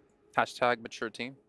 Yeah, that's what it is. And actually, to be fair, I mean, we kind of meme about it a little bit, but Alpha 7 really have matured as a team over time and have definitely showed they've come willing to play a different style, a slower style. Hey, that's you, Coloris. Hey, and willing to adjust, because what was going on in the past wasn't allowing them to win titles, and finally they're able to do it here. Yeah, I want to take that trophy. I know, that trophy it looks great. At least they found their key again. Yeah, they found it again. They dropped on the floor when they tried to lift it again. But where are they going? Are they coming to us? Are they coming to us? I want to say, because I know with this area. Yeah. And they're walking towards the They're going to give it to you, Seven. Seven, as our #1 supporter. Here's the trophy. No. I'm good. I'm good. People are already saying that I was going to curse them. I saw all those Instagram posts. Let's be real, though. I'm not Max. This image here, it feels like this should have happened 3 years, 2 years, 1 year ago. Them carrying the major trophy through the halls, escorted by security. This Wait, they are coming in here. For them. No. They're going. They going one to early? the club championship. Okay, well that makes more sense. Yeah. The totem. By the way, as we heard them say and Sandstorm say, I love the teams they chose. Yes. It's the keys they add to their trophy. That is hilarious. to have the team who won PMGC over them, the team that won PMG over them, and the team that always wins these mid-season events. Honestly, I'm so happy they chose those 3 teams. I mean, we're thinking maybe they were going to end up picking Team Liquid, but that's a mean pick. Team Liquid, keep beating them in Brazil. It doesn't matter. You're still falling short when we get to global events. I'd love to know your guys' opinions. Is there any dispute that they are the current era GOATs? Oh, no, for sure. Like, they are. I think even before this event they were, but now they just solidified themselves. We won. This is the only thing they were missing, is winning a trophy at one of these global events, and it's finally happened. There was so much memeing. We heard the players say it. We've been made fun of for being second place, but that it's crazy when you lose track of that for a team to be able to be so consistent, to be able to get second place so many times over and over again.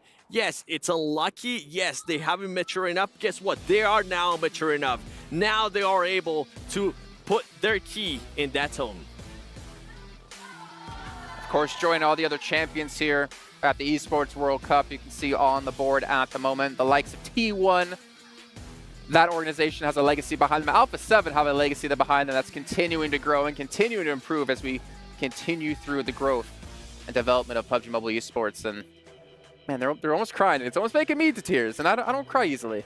To be honest, I'm in shock that this is the first global trophy for Carrillo too.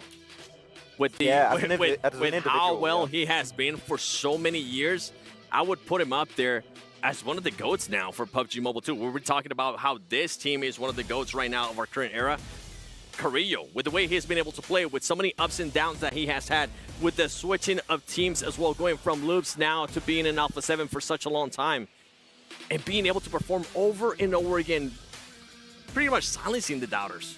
If this team doesn't get complacent, roll on next year, roll on the next PMWC. We're here once again in Riyadh. You're seeing this home. This is going to stand place in Riyadh from now until then. And then I don't know if anybody can contend with them. The people that are going to try and contend with them have to work extremely hard to try and catch up to what Alpha 7 currently is. Like it's not a meme. They have matured. They have leveled up significantly over the years, and like they're going to go into PMGC. Like for me, there's no doubt in my mind they're going to qualify for that tournament. And I'm telling you, they could do the back-to-back global event here. PMWC into PMGC. It could be happening, and we could finally maybe call them the actual world champions of PUBG Mobile Esports. I would call them the actual true all-time GOATs if that happened, considering. Better than Nova. I think it beats Nova's legacy. Because the skill progresses from year to year to year. If you match up teams now compared to 4 years ago, 3 years ago, that's why I'm selling it. I agree. Well, that is the question, right? Will they get complacent? Will they fall off? We've seen teams do this in the past. Bigatron's going to be one team that comes to mind. Nova's going to be the other team that comes to mind. Can they maintain this level of play? And I think the fact that they finally got that taste of victory, that taste of the being a champion, I want to say it's going to make them work even harder. And obviously you talked a lot about Carrillo, but what about Revo and Mafioso, man? These two have been with Alpha 7 for as long as time's existed. And they've never given up on the team. They've never given up on the organization. They've never given up on each other, bringing in different people on the roster. I think that's a story all in itself. We've seen the growth, right? Especially with Revo. When he started off, and then he started becoming the MVP of Americas, and now he was able to put up great performances in global events. But the biggest highlight for me, especially in the past year, in the past 24 months, has to be Mafioso. The way that player alone has been able to stem that for that team, it was always either Carrillo or Revo. Now for them to also kind of put their backs, be able to be carried by Mafioso, it's even more impressive. He's been able to put up performances. Now he has adjusted to a role that's currently working out wonders for them. And I can't wait to see what this team's going to be doing. And I really hope that this team does end up finding a fourth and they stay together for at least a year. Please, do it for us. That's the question. How strong can they become if they're already this dominant with only a core of 3 players? For all of you at home, remember PMWC will be coming to an end shortly, which means the Violet Thunder set is going to be disappearing as well. So make sure you guys pick this one up as quick as possible. And obviously, it celebrates the PUBG Mobile World Cup. And also, why after you're done doing this, go fill out a survey about the show. Likes, dislikes, what you've been happy with, what you weren't happy with. But of course, you all should be extremely happy with how this event's turned out, especially if you're a Brazilian fan. But before we do end out the show here, gentlemen, I want to give you a chance each for some closing thoughts, as we're coming to a close on the first half of the year. PMSLs, PMGCs are right around the corner. Yeah, I mean, looking at this entire year has been fantastic so far. PMJ was great. PMWC, man, again, I feel like this is one of the most entertaining global tournaments we've had in a long time for PUBG Mobile Esports, and is getting me just even more excited for the rest of the year. The full season, PMGC. Who's going to be taking the trophy there? Can Alpha 7 make it happen again? I am ecstatic with how things have been going so far, and I'm really looking towards the future and how things are going to go down. That's the main thing for me too, how competitive this tournament has been. For Alpha 7 to finally be able to break that curse makes me happy as an Alpha 7 fan, makes me happy as a fan of PUBG Mobile Esports to show that that hard work finally has paid off. And I'm with you. I can't wait to see what's going to be happening in the PMSLs coming up. I can't wait to see what's going to happen in PMGC. Been here 3 years in a row doing this. I love that we get to see the trials and tribulations of a star-studded roster finally pay off, finally come to fruition, finally claiming the World Cup here for Alpha 7. I have adored watching them take #1 spot. Yeah, and I agree with everything you guys have said, and all I'm left to really say is a big shout out to, well, honestly, all the production crew have been here to PUBG Mobile and making these esports happen for us. And of course, all the different casters and people involved around the world, whether you were here in the Kingdom of Saudi Arabia or at home and doing the stream from there. A big shout out to you guys. But that's going to wrap up our PUBG Mobile World Cup 2024. But remember, PMSLs around the corner, PMGC at the end of the year over in the UK. You're not going to want to miss out what PUBG Mobile Esports has in store for you for the remainder of this year. Thank you again for tuning in, and of course, we'll be back like always for some more PUBG Mobile action.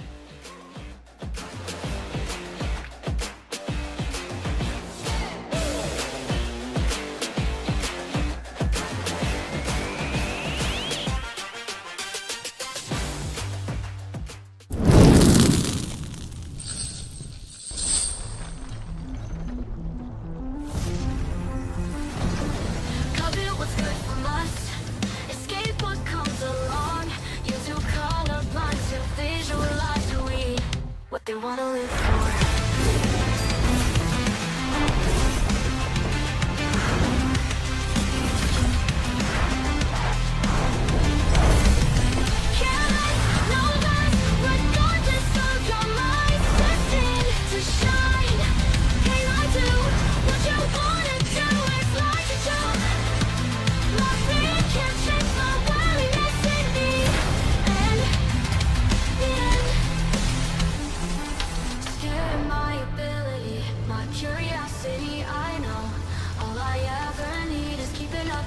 Why'd you prison me instead? Cut it, what's good from us? Escape what comes along. You have to come upon to visualize who we are. Light, careless, no less, regardless of your mind. Destined to shine. Can I do what you wanna do? It's like to jump. My fear can't change my willingness in me.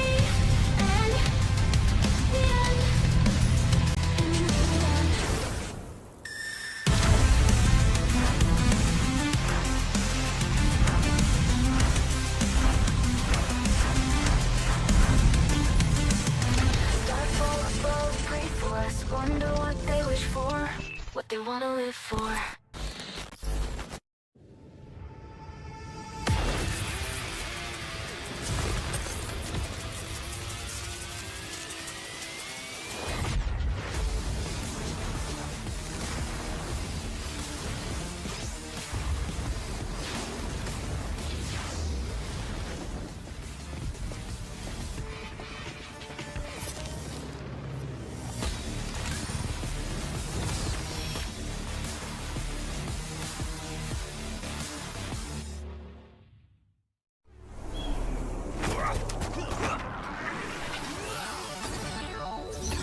Ready, set, go.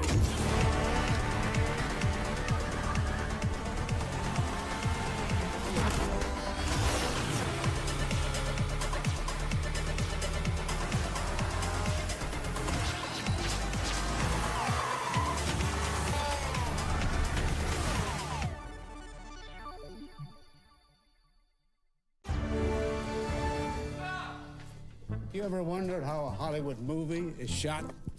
On a Sony. You review it on a Sony. And how do you make that sound epic? You record it on a Sony. Lunch break on a Sony. So why wouldn't you watch it on a Bravia by Sony. لحظات البداية عاشت معنا. كنا نحسبها وقت للتسلية بس. نحسبها بس ذكريات. عبود أعطي أختك اليد يا ولد. ابتكرنا فيها ابتكارات، وإذا بغينا قلبناها خرافات. كنا نحسبها بس لمة وصحبة وسهرات. انتبه نوب ترى نوب. لكن كنا نشوف عالم ما حد يشوفه. ليت يشغل وقته بشيء يفيده. الله عليك على الهيدشوت. عالم كبر وعاش فينا. عالم الحماس فيه يوصلك كل مرة لحلم أصعب، بس ما يصعب عليك. بارد معك وين ما تروح.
The left